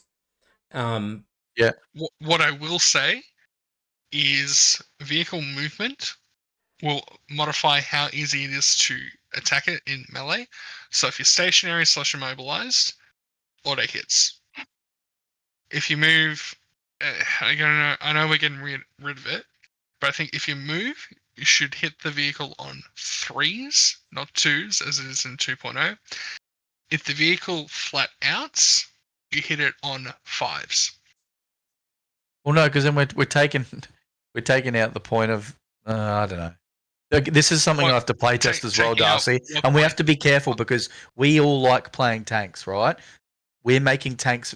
If we're going to improve that they can move, if we're going to improve them in combat, and we're going to improve them in the way that they shoot, and we're going to improve them the way that the weapons shoot, and we're going to improve them because we're going to make the vehicle damage table better, then we're going to turn it into a fucking something ridiculous. Do you see what I'm saying? Yeah, no, we see what you're saying. But also, all these changes, we can also just revert them back, and we can revert back to a certain combination. They're just things that, personally, I would like to see, because every edition, tanks keep on getting fucked over more and more and more. And look, even in 1.0, the only reason why tanks were particularly great is because there was armored ceramide everywhere, which meant your long-range anti-tank was too expensive in the form of las cannon, particularly in heavy support squads. For the bulk of the additions, okay, that's something else. For the bulk of Heresy First Ed, vehicles couldn't be taken in squadrons, so you couldn't leverage the saturation of anti-tank firepower from them to kill other tanks. And then what ended up, you take the Flare Shield Spartan, for example, the solution everyone more or less settled on was a Lightning Strike Fighter with either 4 or 6 Kraken penetrator missiles. Yeah. And then that then evolved to usually deep striking machine killer bets, or Termite. Termites with the Secutario with Haywire. Or if you're a militia, you took a Stormlord with the guys with the Haywire grenade launchers. Because the anti-tank solutions were much more specialized, and were also in such a nature that you really can only have 1 or 2 of these go off, mass armored was what made it great. Even in 1.0, individual vehicles were better off than 2.0, but they weren't in the greatest positions, and they're also carried by the weaponry on them, like the Vindicator most famously, just having the pie plate chucking it out with Machine Spirit. Yeah. That's what made it so powerful. Because we're adjusting all these things, I think you'll find that even with all the buffs, we've probably taken it too far. Like, you're right, we probably have. But it's probably not going to be as one-sided as you think. Yeah, we'll just we'll have to play test it to make sure. Yeah. We don't want to make one thing less oppressive and then make something more oppressive than it is. Like, especially like you were talking about Spartans. Like, the reason Spartan Flare Shields are so good is because it's that transport that you know that it's going to be able to get up there without just getting one shot in the first turn unless someone's super lucky. Like, you don't want to pay fucking $500 or whatever it is, fucking 500 points for your fucking Spartan with a flare shield with fucking las cannons and the ability to get your Death Star up the field only to have it shot out, blown up one turn, and then it's just done for, you know? That's the same problem that caused a lot of the issues in 2.0 from a list construction point of view, is that we had stuff like Dreadnoughts, and the first reasonable counter was always the les cannon heavy support squad, but the problem was this is more offensively rather the Flare Shield Spartan defensively, because they were so good at killing everything from dreads to infantry to tanks. Yeah, it naturally meant everyone had to raise the efficacy of their list in order to not be, dicked down. Pressed by Dreadnoughts. Yeah, pressed by las cannons. By las cannons. Well, no, the las cannons were born out of crutch because that's how the people, like what you said, they were dealing with Dreadnoughts. Well, it's not just Dreadnoughts. There was so many threats, and you've now got a unit which can deal with all threats. Yeah. So it just becomes an easy pick. Yeah, you're not wrong. The Dreadnought was the existential threat, but because it's to a degree check in the las cannon heavy support squad, it wasn't just a check against it. It was effectively a check against everything, and because of reactions, they were made that much more untouchable. Now, naturally, this also led to the counterplay of the Will and Scorpius and, some other methods, as time went on, blah, blah, blah, blah, blah. Yeah. And people would also just fucking wear the return fire. Yeah, well, that was another thing that made vehicles a bit worse in 2.0 was the return fire rule, because, you'd fucking fire at a las cannon squad with your fucking, your, I don't know, let's say something that puts out a lot of hurt onto a squad, and they're like, yep, return fire, and they fucking las cannon squad or whatever just blasts your tank out of the ground like it's nothing. Yeah. Look, I actually, the more you guys talk, the more I think that tanks should really just be like monstrous creatures, just hull points are like wounds, you just lose them, right? And when you've lost them all, your tank's dead. But the damage chart shouldn't be an explodes result on there. It should just be your Additional AP values adds to what you roll on that chart, and that chart really should be on a penetrating hit. It's just a D3, just shaken. D3 additional. But you want to bump up the whole points and make explodes do D3. No. I want to keep them. I might pop up the whole points, but what I'm thinking is, if you hit a tank, it really should just be like glance the whole point. Glance because you're not doing much. You're literally just chipping away bits of armor with plinking shots. Yeah, you right? are. Yeah. So it takes the whole point off. If you roll a pen, it's a D3, kind of like 3-0, and on a 1, it's shaken, snapshots only from its guns. On a 2, immobilized. On a 3, it's weapon destroyed. Yeah. So any penetrating hit is going to basically mean it's taking D3 whole points. Yep. No, it's not taking D3 whole points. It's a D3 roll to see what the penetrating table is. So it's just 3 results on the penetrating table. Yeah, I gotcha. And we just bump up the whole points a little bit to compensate. Yeah. Okay. Yeah. Well, Or you make it a D6 and the first 3 results are pen and nothing. Like it's just like a glance. Yeah, penetrated, but you actually didn't hit anything vital. Yeah, you basically just tore another whole point off. Yeah, in fact, I think I like that more. Oh yeah, I like that more too. It gives them just a bit more survivability. Because I don't think you should kill them in one shot unless I can kill a Thanatar in one shot. Yeah, because I feel like I feel like doming a Thanatar with a melter gun would be more devastating than hitting a fucking hitting this thing in the track. Hell, shooting a Castellax in the knee should pretty much cripple a fucking Castellax. Vehicles should be pretty resilient. Like they should have armor facings. They should also be like, penetrating them should feel like it did in 3rd edition 40k. Like it was a fucking achievement to score a penetrating hit. Yeah. And especially if you're taking away, like, Armor Bane is out there, but you're going to have Armored Ceramite back. Ignoring Armor Bane, right? From Melter anyway. Definitely. And you're going to have no buffs on the las cannons to getting that additional pens. So they're not going to be as oppressive, and there's going to be less 2-wound Terminators out there. So again, less incentive to take them, and they're not going to be able to use tons of shooting reactions with those las cannons. Las cannons will be cheaper this edition to compensate, but they're not going to be a go-to anymore. So I feel like that puts vehicles in a much better place, just moving to a D6 damage table instead of the current damage table where there's no explodes. Your AP is added to what you roll on the weapon, but the first 3 results are nothing, and then it's just stunned, immobilized, weapon destroyed from there. Yep. That makes more sense. And I think every vehicle should have the repair rule, chance to fix something. It will not die. An active crew inside. It will not die. Not for whole points, but a repair. So you roll a D6 on a 6. That status goes away. So, like, you're immobilized, you roll a 6, unimmobilized. Oh, where have I heard that one what before, phase Macca? would you do that? Why would I do that? No, at what phase? What point in the... Would you be able to do it before your next shooting phase? So you're able to... start if you can do that, what's the point of taking a Tech Marine then? Because you can do it because really a Tech easily. Marine would have a better roll. Okay. Yeah, and he'd guarantee it on a 4+ or something. Yeah, okay. So you do it at the start of your turn, and if actually, no. You want to do it end of turn because your opponent's shooting, would then roll into your turn. You still got to wear it for a turn. Otherwise, it doesn't really do anything. It may as well not exist. Well, no. What I was thinking was you must do it for every concurrent effect.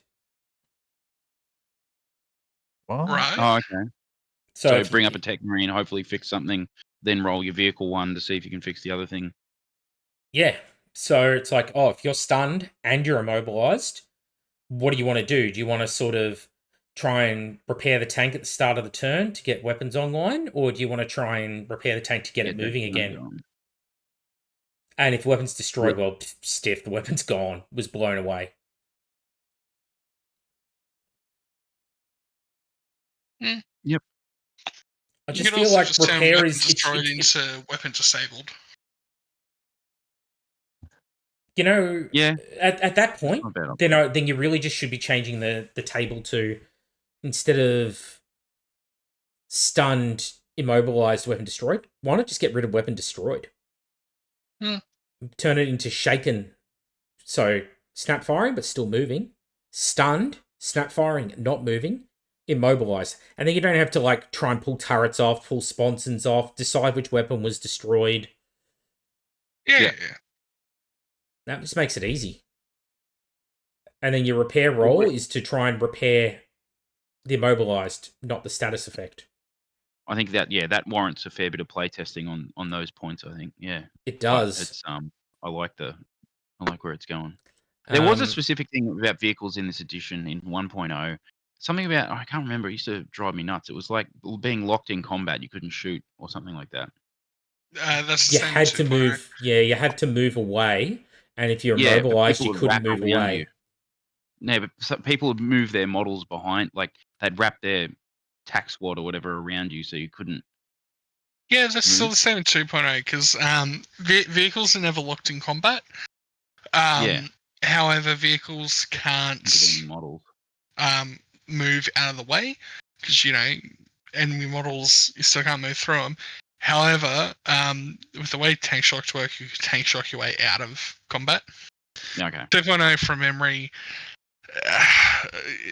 Honestly, I've never been in a position. Generally, by the time they get into combat, with the Yoda hitting crack grenades, it just didn't matter. It was always dead.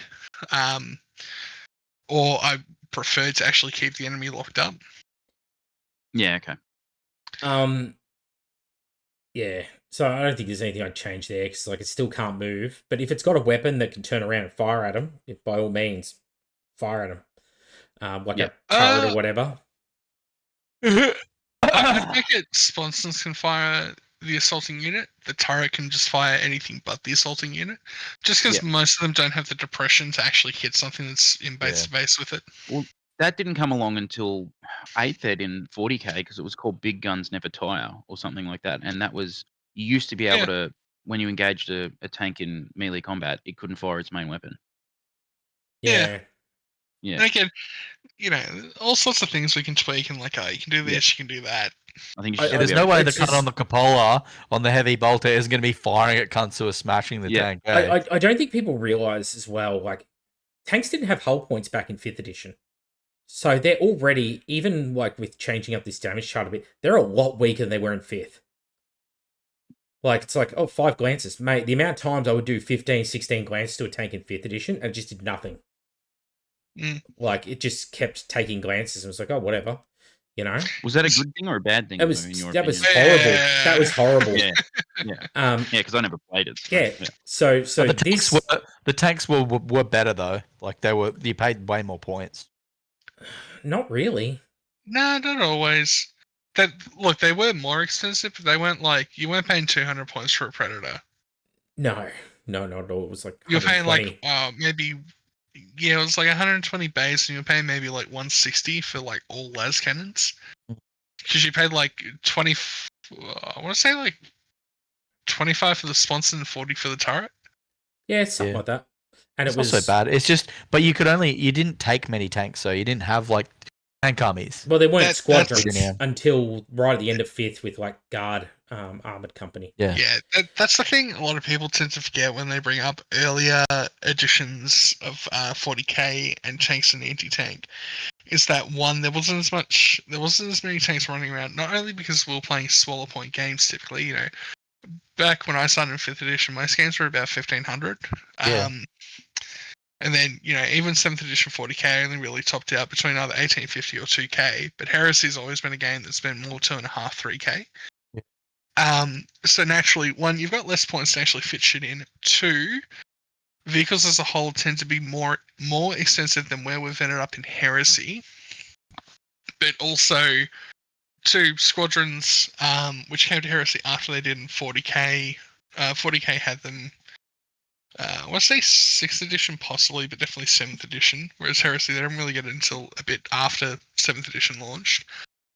But also the number of anti-tank weapons in an army, like in 5th edition, you might have had 4 las cannons across your 1500 point army, and then maybe 1 or 2 other melter guns between like a tac squad that had a melter gun, and Oxford that had a melter gun.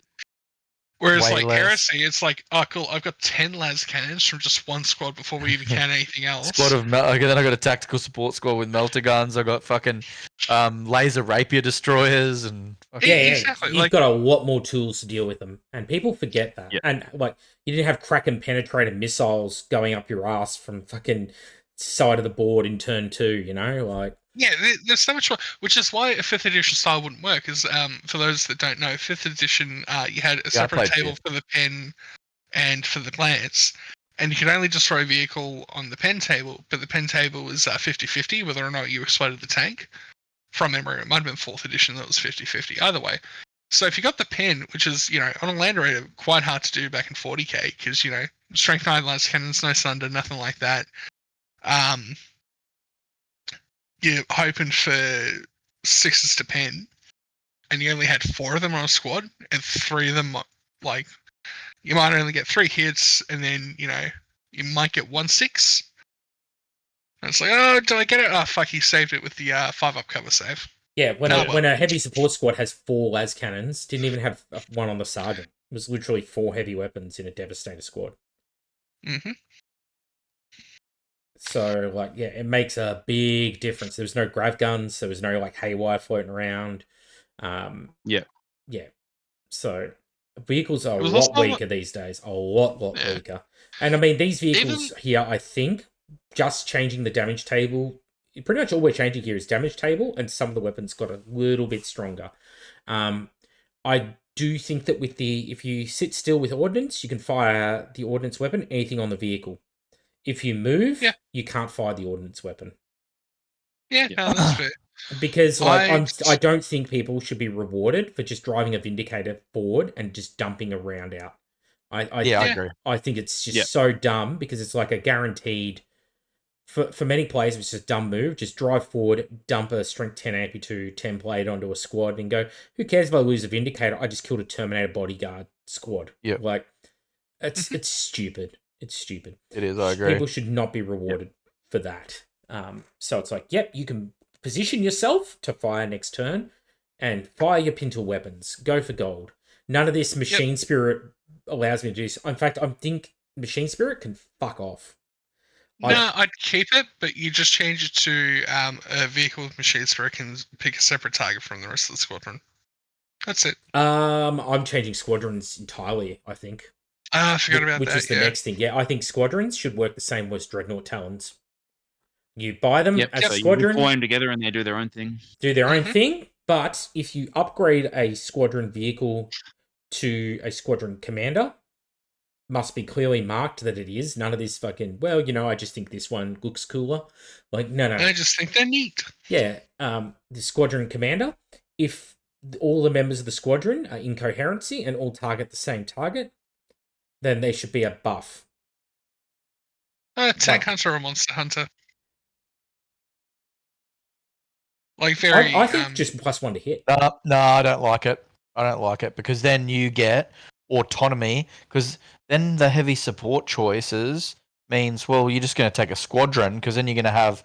I'm just going to take a squadron of laser Vindicators, right? Yeah, but if you lose the squadron leader, take 3 of them. But you're not gonna. You wouldn't even take a squadron to get the bonus. You fucking. If I've only got 2 heavy support slots, I'm taking 3 of those cunts in a squadron and letting them do whatever they want every day. Yeah, but what's the difference between you taking 3 contemptors then?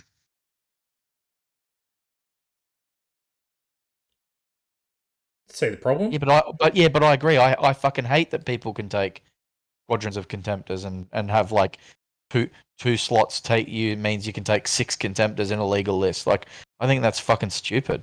Well, okay, if you want to have a squadron work as it is, Randy, where you take the squadron vehicles, but they must maintain coherency and for some reason must shoot at the same target, fine, but I would definitely be I agree adding... with you fluff-wise. I agree with you fluff-wise. They should be able to just do whatever the fuck they want and shoot at whatever. But I would... Not entirely, because in real life, tanks generally stay in squadrons anyway because they use each other for support fire. Like, look at us in War Thunder. If we ever go off on our own, we're fucked. But if we stay as a group, we're way better off, survivability-wise. But they also aren't all forced to shoot at the same target. That's true. And the other thing I would say is, at a minimum, if squadrons... I mean, if you wanted to keep the I think we're going to need Benny here to be a help with the deciding vote, because I don't want to be the deciding vote on things. I want, I think Darcy's kind of for splitting it up. Randy's against. But at the least, hull points rolling over from one tank to the other? Nah, fuck that. Yeah, No, yeah. No, I agree with that. I agree with that. No way. Yeah. Like, I you don't agree just with shoot that. one fucking tank and then go, oh, I had some shit hot rolling. Well, I'm just going to reallocate that now to the next tank along the line because the first one blew up. That was lucky. No. That needs to go away. The only way it should happen That's is if that oppressive. other tank blew up and the explode results caused the explosion to make the next one blow up.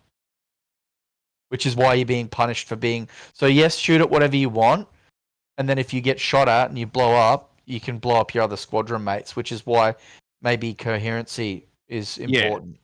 That's what I was thinking, is coherency, maybe adding a value for that.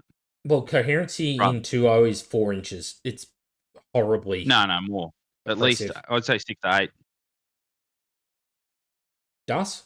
But you want the tanks to be, if all the tanks are able to shoot at different targets, you need to make them taking more punishment from something. You can't go, all right, the squadron shoots or whatever they want, and we're going to make it so if each one of them explodes, they can be way further apart from each other, so they can't even explode on each other. So the wounds don't carry over. Now, if the tank explodes, there's no risk of the explosion hurting the other tank. There's no negatives to that, and they're all able to shoot at what they want. They might as well just be their own thing. They're not a squadron anymore because there's no risk. This is why I wanted to have there's no negative impact on them whatsoever. Because here's the problem with squadrons, right? At the moment, is like, oh, one got immobilized. Well, the other two now have to sit here. No, see, that's No. They can in 1.0 and 2.0 they can still abandon an immobilized squad mate and disconnect. They're not all forced to stay and babysit the immobilized tank. Okay. Good. Yeah, I just think like if you're in a squadron, if you're in a vehicle, like it's just silly that because you can't make it make sense. You know what? I think the easiest answer is to lower the squadron sizes. 2 predators, just like it's 2 Sicarans in 2.0, or maybe 3 predators, right? 3 predators. Must have a squadron leader anyway. Well, it's 5 in 2.0. So No, 4. 4. Sorry. 4. 5 in the playtest, 4 in the actual. It was just fucking different. That's all I have to remember. Won't be playing that game again. Keep the squadron small. 3 for predators, and then 2 for anything else that comes in a squadron. No, I keep it as 3 for Rhino chassis, 2 for Scaran chassis. Yeah, that's what I reckon. Because if you got 3 Vindicators running around, that could be 6 Vindicators for 2 heavy support slots. Yeah, it's ridiculous. All doing their own thing. Yeah, and that would be oppressive. And then that could be oppressive. Then add on all the changes we're making to the vehicle damage table and everything, so being able to take invols and cover saves and fucking less chance of getting exploded. You'd be fucking. I wouldn't want to fight it. Yeah, I would think like squadrons of 2, pretty tolerable. I agree with that. Because that's going to work out, like, if you had 4 Vindicators, you'd be like, okay, that's what it was like playing an Iron Warriors player in 1.0. Well, the only reason why I say 3 is because you've got a bunch of Las Destroyer armed Vindicators. Yes, I have an extreme example, but yes.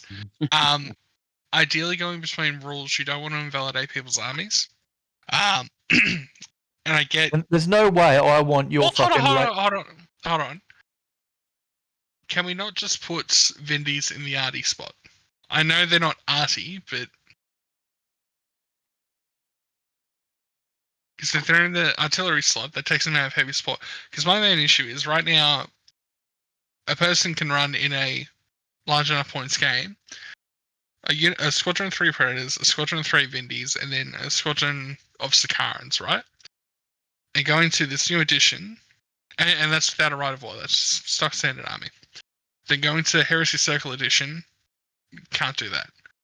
Not just because, one, there's less heavy support slots, which, fine, but also now you're making it like, okay, you can still run the Squadron 3 Predators, you can still run the Squadron 2 Sicarans, but there's no way to then run Vindicators without a Rite of War.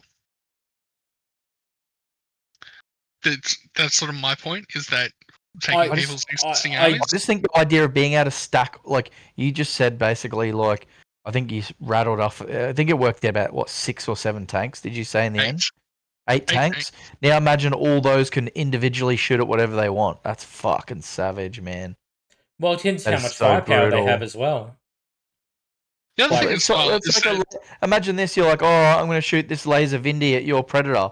Boom. Oh, I got lucky with that one. Now I'm going to shoot this laser Vindy at your Predator. Boom. I'm going to shoot this laser Vindy at your... Hang on a second. If you have a Predator with 2 sponsoring laser cannons and a twin-linked laser cannon turret, that's the same as a Contemptor with 2 laser cannon arms. Still 4 laser cannon shots. Yeah, but the tanks die easier than the Dreadnought. Yeah, well, it still die easier than the Dreadnought, but... Okay, sure. So, again... But that's a case for, well, the tank is weaker than the Dread. I don't know. This one is really actually a hard one because there's so many facets to... Because if we're going to change... if we're doing all this, we're changing the whole concept of the vehicle. The vehicles are changing. Well... Tanks are changing. I think they needed to. They did need to, but like I think we're going too much. I don't want to invalidate people's lists, but I agree with you with the old take out the whole squadron, blah blah blah. But I don't know, shooting at like in real life, yes, they would shoot at individual different targets, but I think restricting them to shooting at the same target is a way we stop them from being too oppressive. Well, what about the activation sequence? Be as a unit and declare shooting. Yeah, but you got to do that with Slipfire anyway. As it stands, you got to declare targets before any dice. Because I just think like if you're in a vehicle squadron and you're paying for them for one slot, they should function as such. And while I agree that the if they get lucky and blow up your your wounds shouldn't carry over onto the other tank. I agree with that.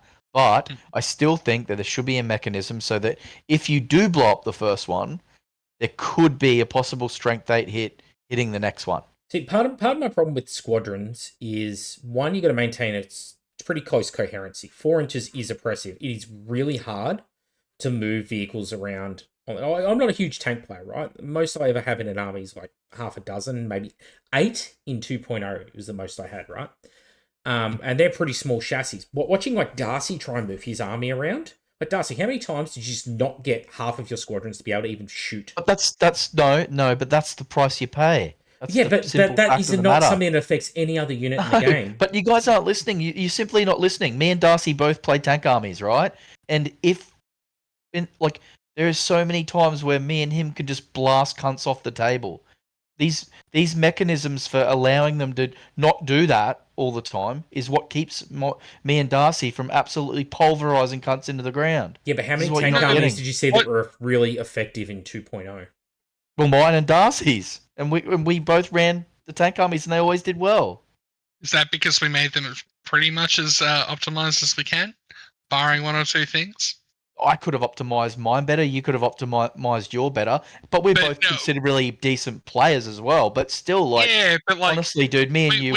Hold on. But we both took them to Danny's event, and that was a 9 out of 10 list. They're both 9 out of 10 lists. And we have to make them 9 out of 10 lists for them to have a good chance against the average list. Yeah, but you think of where we go and play there. Who do we play against, Darcy, who doesn't bring an 8 list unless it's just when's the last time you had a random pickup game with someone and you didn't take your 8 out of 10? When I take my EC. Okay, and was that in a slow grow? EC? No, they went in a slow grow. Because honestly, when I go out if I go out to play against the boys, Harry, Tim, any of you guys, when I come down to the fuck hut, I never bring anything weaker than an 8 because I know I'll get my fucking shit pushed in.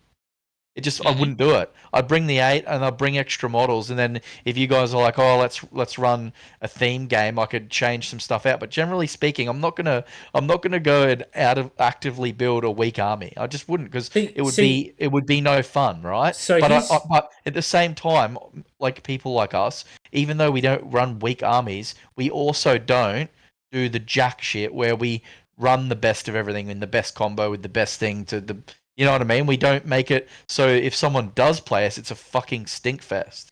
You know what I mean? when we use these models, right? Again, I'll use a dreadnought 'cause it's a really apt comparison. The dreadnought's similar points, you know, a bit more than a predator, but it's also got a footprint that's not even half the size of the predator's chassis. It's bringing the same amount of firepower. It's not getting blocked by line of sight by its other dreadnoughts. Tanks are blocking one another's line of sight. You're not shooting through the other tanks in your army. They clean block line of sight. Yeah, but Naka, like you see armored breakthrough lists. How many photo lists do you see where people are actually got the balls to run the same amount of dreadnoughts that we're running tanks? But No, that's because we They don't do vilify it. photo lists. yeah, we vilify Because the them. community. No, but you could do it without photo. Like we can put a list together right now where we could run No, but we could run the no photo and still take 7 dreadnoughts. Yeah, but Randy, the community vilifies any dreadnought list that has anything more than 4. Anything more than 3 is also getting, sideways glances and shit. Yeah, Like, do you want to take that away from tanks? You want people to feel the same way about tanks when they're getting fucking But- massively oppressed by like our fucking 7 to 12 tanks in one list, where they're like, I can't fucking. Well, how many points is that? The How many points is it to take? Well, let's say someone takes 3,000 points. I can take 8 or 9 tanks, including my Falchion. But hang on here. This is now Circle Edition. You've got 2 heavy slots. That's 6 predators.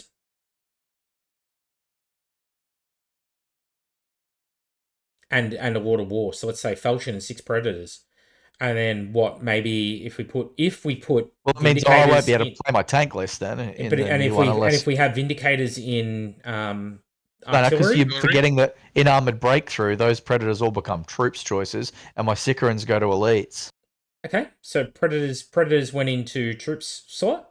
These are going to be more expensive predators because they're going to have to be because they've got better firepower now and better survivability.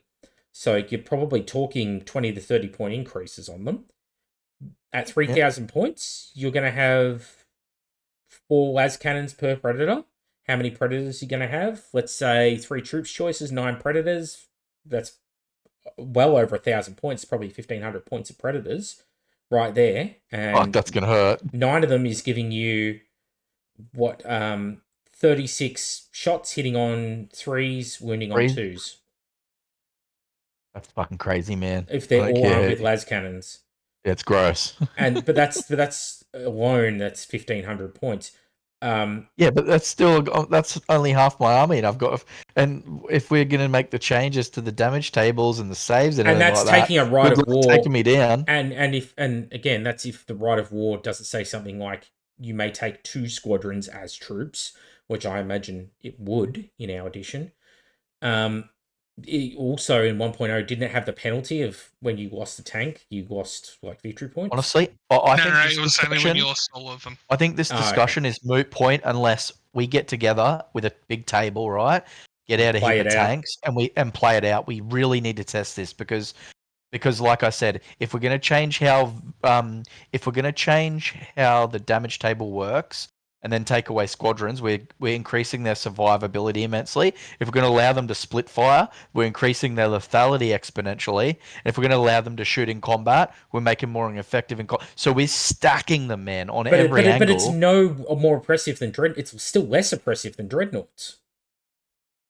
Yeah, and that's the problem, get right? That, Naka, but I don't want tanks to get the same. I don't want to get tanks viewed the same way as a dreadnought army. It makes sense to have an armored list come through, right? Like tanks in an army you can get a company of tanks in an army, right? When is there going to be a company of dreadnoughts? And a dreadnought commander. Dreadnoughts are meant to be these things that like a space marine dies and they entomb him in there. They're meant to be like these rarer sort of like ancients that walk around, Sure, but they're not. but It's not like Randy, they just get thrown on a production what line is and the made most famous dreadnought scene in all of Heresy? Contemptor. Brother-in-law. No. The No. most famous The World scene. Eater, the World Eaters on the Contrador. Yeah, Bingo. Defending Watara Saren. On the Conqueror, not the Contrador. Contrador. Wrong flagship. On the World Eaters one. Yeah. The point is, a lot of the people who want to run a photo army, and this is before 2.0 when they were, busted good, were like, fuck man, I read Betrayer. I just love that scene. I'd love to be able to represent it on the tabletop. That was like 90% of the people that wanted to run photo. Yeah, I know, but you could blow up a fucking dreadnought in one shot. When that came out. In the second one, you can't. Look, we all agree that with these things, but we get that, Randy, but what we're also saying is we're trying to elevate everything to the same level so that everything will be balanced, but balanced around a higher power standard than it is currently. So everything's a bit more durable, everything's a bit more lethal. The Dreadnought does get scaled back a bit, and everything sort of meets, not in the middle, but 2/3 of the way up, right? Yeah, I get it. So like we get that, right now, if we did all these in 2.0 and changed nothing else, yes, tanks would be as reviled as Dreadnoughts are. But in Perfect Circle Edition, what we're trying to do is make everything as good and as powerful as each other, so it feels like everyone is playing with Map War Codex, with all the fun shit and all the crazy shit, and because everyone's got their Map War Codex, essentially, no one's overpowered, because if everything's overpowered, nothing is overpowered. And that's sort of, not exactly, but that's sort of more what we're aiming for, rather than... And keep in mind, right, if you're also talking about what if it's a big open table and I just have my gun line of tanks and I get turn 1 and shoot them, cool. Yeah, fuck. There's cover, and any decent table, and there will be recommendation of what a table should look like in here, but a table will have cover. Also, your vehicles get shaken. Your vehicles can get stunned still. It's just less likely to occur. It's going to be 50% less likely to occur, in fact. But you can still take crippling effects on your vehicles. Like, you run across Mechanicum rocking haywire, they're going to rock your world. If you keep the squadron sizes small, like, I don't think Sicarans, for example, need to be purchased in squadrons. No, neither do I. And especially not getting extra force org slots as the games get bigger. Predators should be something you can buy in squadrons of 3. Yeah, everything else that's Rhino chassis should be a squadron of 2. That's I agree. laser Vindies, that's demolisher Vindies, that's basilisks, that's whirlwinds, that's medusas, right? All that stuff, squadrons of 2. They operate independently. I think what we do is we formulate a plan, right? And then we play test it in a vacuum. Like we'll get out some tanks. We'll get out one different thing each to shoot at. So we'll put some tanks down. We'll shoot some dreadnoughts. We'll put some tanks down. Shoot some infantry. Shoot other tanks. Play a bit maneuvering and stuff like that, and just see how it all feels. And then go back to the drawing board. I get what you're saying with playtests. It's not going to be that representative. It's the better way to do it would be playing actual games and just setting up certain scenarios. Like that's what playtesting is, playing games. We just need to make sure that when we're playing the games, we've got a variety of what we're doing, so we can get an idea of how it works across the board, right? So I think a big part of what will work with the balance on vehicles is just the points limitation. If vehicles are getting resilience buffs and firepower buffs, and they're going up in points, you're not going to see that many vehicles unless someone is taking an armored list. And then there are other things you can mitigate the armored list with when you write the Right of War. Because rights of war need to be more like 1.0 than 2.0 in that your limitations are exactly that. They are negative consequences to taking that list. Like, you robbed Peter to pay Paul. Yeah. And it's like, if you're taking an armored list, it should be like you give a victory point away every time you lose a vehicle. That is how, some lists worked. And that was how it was for Photo, wasn't it? Yeah, so is it going to be impressive to fight against Photo have armored that spearhead in 2.0? No. Yeah. See, that would have changed things completely. Nah. Would it? You still got tabled by him. When you did, but fuck, there wasn't a game where I played against a photo list where I didn't at least kill 7 of the cunts. That's 7 VPs. Yeah, it's true. But like, if you go up against an average size game, like let's say 3K, are you going to be seeing like more than 6 to 8 vehicles? Probably not. Yeah, it just depends, man. So, and like, even if we they're just all need to armed with make las sure cannons, you're going to be copying like 20 odd las cannons a turn, and it's going to be like half their points in their army doing that. And that's you know, that's not a lot of firepower for half the points of an army. 20 shots. Yeah, especially not once you get like in I said, closer. You like, start throwing crack grenades and melter bombs at them. bit of play testing and some points adjusting, and I'm happy for it. But I think we just got to be careful that we don't piss everyone else off. You know what I mean? Like, well, you've ruined tanks. I don't want to ruin things for people, but we've got to look at it. The big takeaway for me from the last 2 editions straight has been they've nerfed vehicles repeatedly. And but we've also got more of them, though. That's another thing. Like, they've robbed them, but like, at what cost? You know, look when we played at my place. I killed how many of your vehicles? I basically dismantled your army, but like in like a turn. And I wasn't just shooting you; I was shooting half my shots at Benny. Yeah. No, I wasn't playing an armored list then, mate. I was playing with your models. I had Domitars and heaps of other shit. No, you had a Yeah, but I gave up a heap of it to add in shit. Yeah, it's like true. Yeah, but, so hang on, your Castellax on the other side. You didn't kill me in a vacuum, bro. Rhino. I had but Rhino was shooting at the Castellax, but I was shooting at Benny's Land Raiders, and I was shooting at your Predators and Vindies. Was it Vindies? We were in a game where you and I we were playing quarters, right? Which means we're all on top of each other already. Where you had the list that has 10 melter shots that can get out of a Land Raider right in front of me, and then I had a Mechanicum shooting army on the other side of me. But I was also putting a lot of my fire into Benny. It could have been. Yeah, you did, but I only had 4 tanks, and I still had to walk my melter gun guys up to you. Yeah, but my army was all but obliterated, Macca, from getting blown up and shit. Like, it was just not. But how many of your stuff did I kill, Benny? I killed a lot of. Yeah, I think you one-shot my.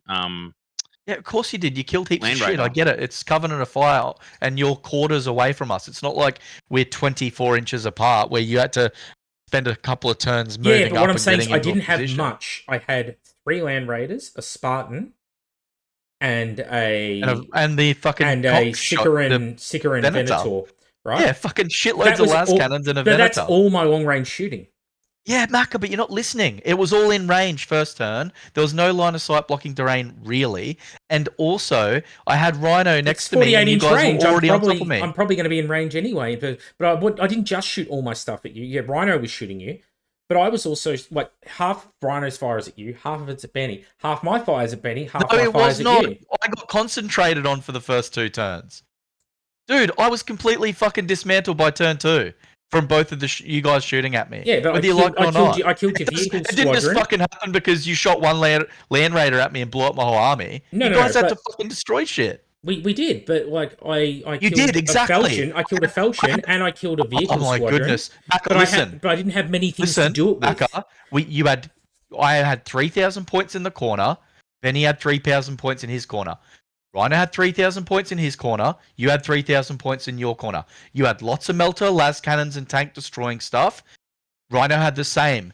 You guys concentrated enough firepower with 6,000 points to dismantle 3,000 points in a couple of turns. It wasn't about lists or anything about it was about there was just the perfect storm against me that game. You're not listening to what I'm trying to say. Give me a second. You're saying that tanks suck. Because I died. No. What I'm saying is a small portion of my army was actually in range to do anything. I was not shooting you with melter guns in turn 1. They got into range in turn 2, and only 2 of my units did with melter guns. Granted, lots of melter guns. Half my firepower at range... Your melter guns killed 2-3 things all up. That one squad. Because I didn't have anything left to fire it. It was all immobilized, and I'd rolled shit on my weapon destroyed tables. But it was a squadron of vehicles, and so all those melter guns just hosed the whole squadron out, right? Yeah, But as it should half do. my las cannons are firing at you. Half of my las cannons and my Venator were firing at Benny. And You guys focused me down in the first couple of turns, and he didn't pop nearly as much. Rhino fired. No, but I'm telling you what, I did fire half my stuff at Benny. Because I did pop a Spartan or a Land Raider in turn 1 from his army as well. Yeah, but Right? it was not it was and perfect storm backer. It was. You're not. Let me finish. What happened was you were losing whole squadrons to single squads of my infantry there, right?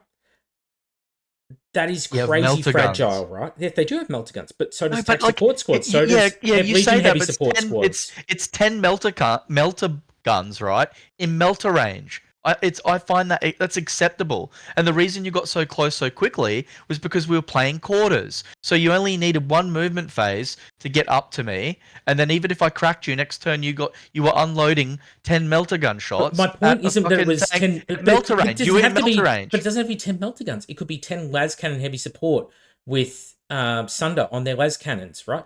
The fact is, 10 guys can easily kill a vehicle squadron in 2.0, right? Yes, when they're melter guns and las cannons, yes. But bolters wouldn't have done it, or Volkites, or Volkite culverins, or, there's just so many weapon systems. No, in the rear armor they would. Fucking hell. But no. But the point I'm trying to make, Randy, is... The way I died so early in a game, and it was an oppressive for me, was because the way that it cooked out, that it was a perfect storm against me in that particular game. When we deployed a crossways, the game changed completely, and me and Benny bought it to you guys. Like, we had a second game, and it changed the whole dynamic of the game, and we did much better. But at the end of the day, Rhino's list is super powerful, and your list is good enough that you could be competitive. And it's just as simple as that. The point I was trying to make, though, never at any stage. It wasn't about ass kicking or anything like that. It was that if you set up the circumstances, your army very quickly crumpled. Not because... Yeah, but that doesn't happen often. That's what I'm telling you. I played this army now through all of 2.0 against so many different legions, so many different points costs, so many different missions, and it never does really badly. It always performs. And if I lose a squadron, I'm like, oh, damn it, I lost my squadron. Oh, by the way, now cop fucking... strength 7 rending shots or pinning shots from my fucking Sikaran, or take a fucking double blast from my Faustin and say goodbye to your fucking heaps of your shit. It never, you're telling me how oppressive it is for me. You're telling me how much... I'm saying I did not... I'm telling you it was fucking awesome. My tank list kills it. I'm saying I did not feel at all afraid in either that game or the one we played after it. Because I felt that when I could close the range, or if I focused my fire, it was very easy for me to destroy vehicles. That's all I'm trying to say. Yeah, but your list is very much tailored that way, Macca, as well. No, but okay, Randy. Las cannons, everything in his whole army can kill tanks. Yeah, no, I'm aware of that. But plenty of people I've played, and you'll see my enhanced armored breakthrough list. It's fairly intimidating. The mistake that most people make is that they go, oh, fuck it, I'll shoot the Land Raiders. And it's like, oh, cool, I'll shroud one of them. And then, because they don't get the bonus reaction, I won't can't shroud any of the others. But they also don't focus down tanks, and they go, oh, I'll put a little bit here, and I'll put a little bit there. Because people, even with a reasonable amount of anti-tank, where they have say unit of jet bikes, 1 or 2 anti-tank tanks, whether it's Predator, Sakaran, whatever, and then usually a Contemptor with multi-melters, or a las cannon heavy support squad. Mm-hmm. They won't kill any vehicles turn 1, because it's honestly quite rare for someone to focus down my tanks properly. And I'm guessing I'm the only person who's ever done it to you properly in our 4-way game. No, shooting at your squadrons first. Well, yeah, but you know what I mean? A good player knows the target priority, right? Yeah. So, Darcy, the whole point of this is I'm saying is if me and you played our list... Randy, just give me a second, right? My point is that those armies that did have that amount of anti-tank, which is a reasonable amount of anti-tank in a standard army, not like Macca's list where absolutely everything is, filled to the gills with anti-tank, right? That could reasonably take out a decent chunk of my army if it's played properly with target priority, which is not the biggest ask of people. I get what you're saying, where like, oh, Macca's army was very anti-tank focused. The way the deployment was meant that he was able to leverage it properly with the melter guns, the short range, etc. And that's why it happened so quickly. And then in the second game, didn't happen as quickly. I get what you're saying, but I'm also trying to say is it's also not as rare or as hard to have enough anti-tank to take the heart out of an armored breakthrough list. My armored breakthrough list is different to your list. I go for a lot of cheaper tanks, a lot more basic stuff and basic sponsons, with a couple of high quality stuff, notably the Laser Vindies, the Venator, and the Contemptors. Oh, bro, I get all that. Yeah. But ask Benny how he went on the last weekend against the fucking Ultramarines tank army. Like, if the tank army, it fucking hurts, eh, Benny? They got so much firepower. Yeah. It can, but the thing is, if you tear the heart out of it, and you know how to tear the heart out of one, and you have the tools at your disposal to do it, obviously, if you're not planning to fight tanks and you just load up on bolt guns, yeah, you're in for a rough time. But well, that's the weakness of playing a tank list, though, and that's an acceptable risk, But if you've queued up with a reasonable number of anti-tank and you focus it, there's a different outcome. You see, how many games have armored players actually finished where all of their vehicles are a bit damaged, but most of them are still alive? Pretty often. It's very rare when you go up against someone who's like, no, I'm insisting that dies, and now this dies. And it's like, it removes whole swaths of your firepower from the equation if people are smart enough to focus it correctly, especially if they do it while you're all clumped up, tanks touching one another, and you start getting like cumulative explodes results where they start hitting each other, right? But that comes down to like a good player's going to make sure that if you shoot my squadron and take whole points off or blow one of them up or whatever, then next turn, if I'm going to move out of line of sight to the las cannons with that squadron as best as I can, right? Like yes, if all your anti-tank is static, low maneuverability, heavy support squads, yes. Granted, it does come down to list composition, but at least locally,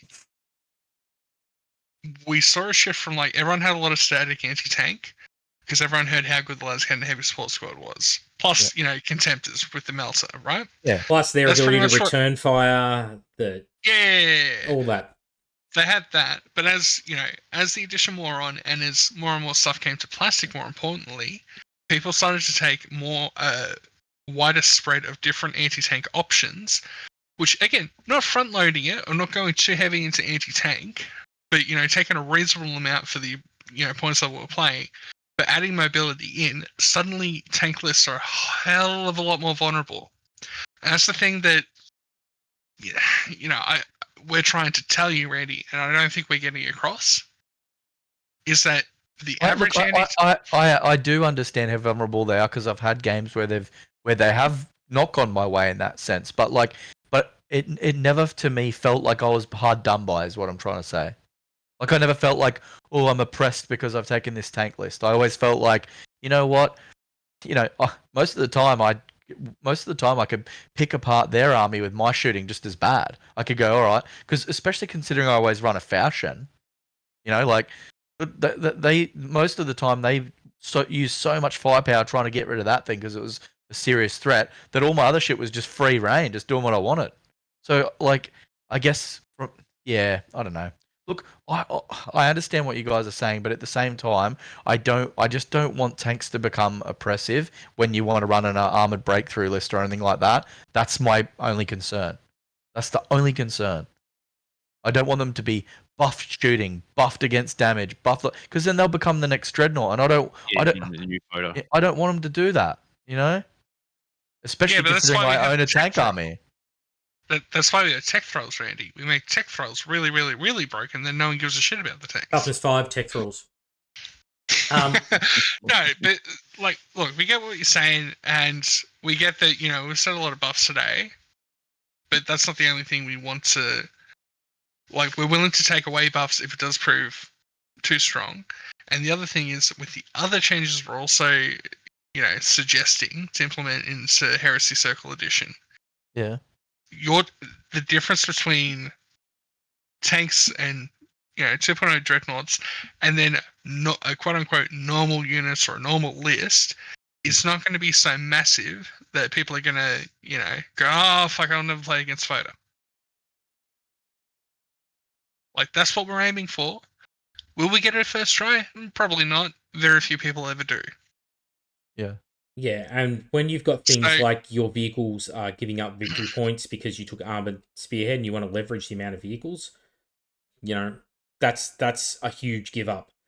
And when you have those vehicles and squadrons in 2.0, if I can start plinking damage into them in numbers, the squadrons go down very, very quickly. In 2.0, I want to basically get rid of that. In Circle Edition, I want to get rid of that thing where it's like my vehicle damage is flowing from one to the other to the other to the other. Yeah, no, I agree. Did you not hear me agree with you on that?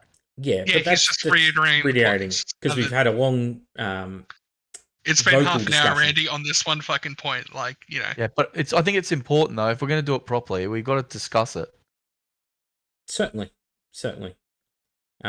So yeah, those are the key things. And yes, they're going up in resilience, but they also have to go up in points commensurate, right?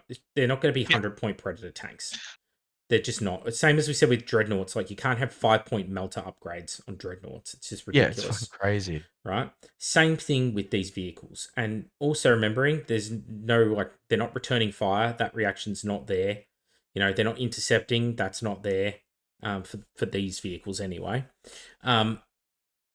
There'll be plenty, and melter guns, multi-melters being able to salvo is going to be threatening to things like predator tanks.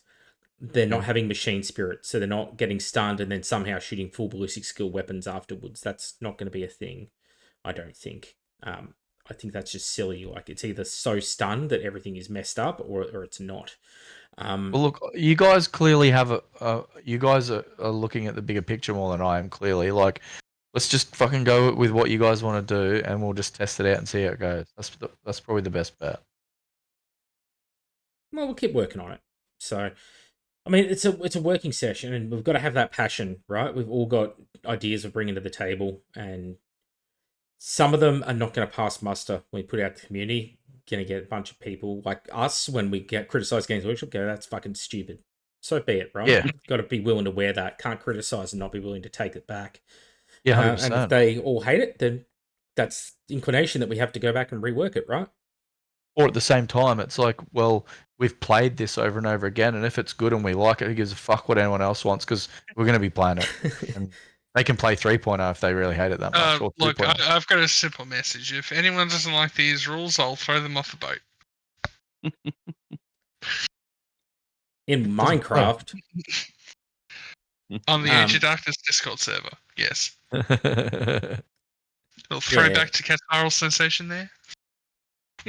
Yeah, it's just one of those things where it's like they're not in a good place right now. It's not that they can't be made to be busted or something. They can be, but like anything, every unit needs to be viable. Every choice needs to feel like it's worth at least trying. I don't want there to be cases where it's just there's a clear, oh well, that's the must. That's the must take. Yeah, 100%. Yeah. You need to, like, when you're building your list, you want to be making hard decisions, right? Yeah. You want. Do I use that slot or do I take this? It shouldn't be a case of you setting up opposite the other person, just going, "Well, I'm fucked." Yeah, 100%. Which is a very 2.0 feeling. It is. It happens all the time in 2.0. Yeah, in this edition, it needs to be a case of, you know what, I'm giving it a crack anyway. It may or may not work, but I feel like I'm in with a fighting chance. I like the idea of even taking tank squadrons away completely and then make the individual tanks really fucking good, so they're hard to crack. So yeah, you don't get the extra. That's very 5th edition if you do that. Yeah, and people have so many tanks in their collection that you'd just be ruining whole collections. Yeah, that's the trade-off. Yeah. And plus, we're adding 2.0 things like Kratos is coming in, Saturnine Dreadnought is coming in, Saturnine Terminators will come in. Like, sound more excited for the Saturnine Dreadnought. Everyone wants the Saturnine Dreadnought. The thing with no fucking purpose. Yeah, great. Leviathan's good at close combat and close range DACA. Derrida's good at long range DACA. Contemptors, good balance the of the mid-range. And the Dread and the Boxnaut, your bonus cheap option. And then you got Saturnine Dreadnought. It's Leviathan, but more. Oh, No, fucking Mackie, you yay. don't Leviathan, understand. but, It's the best dreadnought that is of the Saturnine variety. Huh? things the game did not need. You're gonna have a dreadnought to match your Saturnine Terminators, huh? I will add it in anyway. It's such a terrible idea, eh? It's Anyway, so bad. we'll wrap it up there, and then Yeah, cool. another We night. got up to vehicle damage. We got up to vehicles and squadrons and damage. I think squadrons. We got through a fair is the bit, sticking- actually. Squadrons is the sticking point. I think we're happy with damage. We're happy with the weapons and the way they work.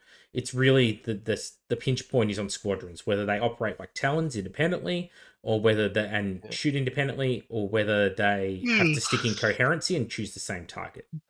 That's really where we're at. So we're stuck there, and we'll come back another night to work on it.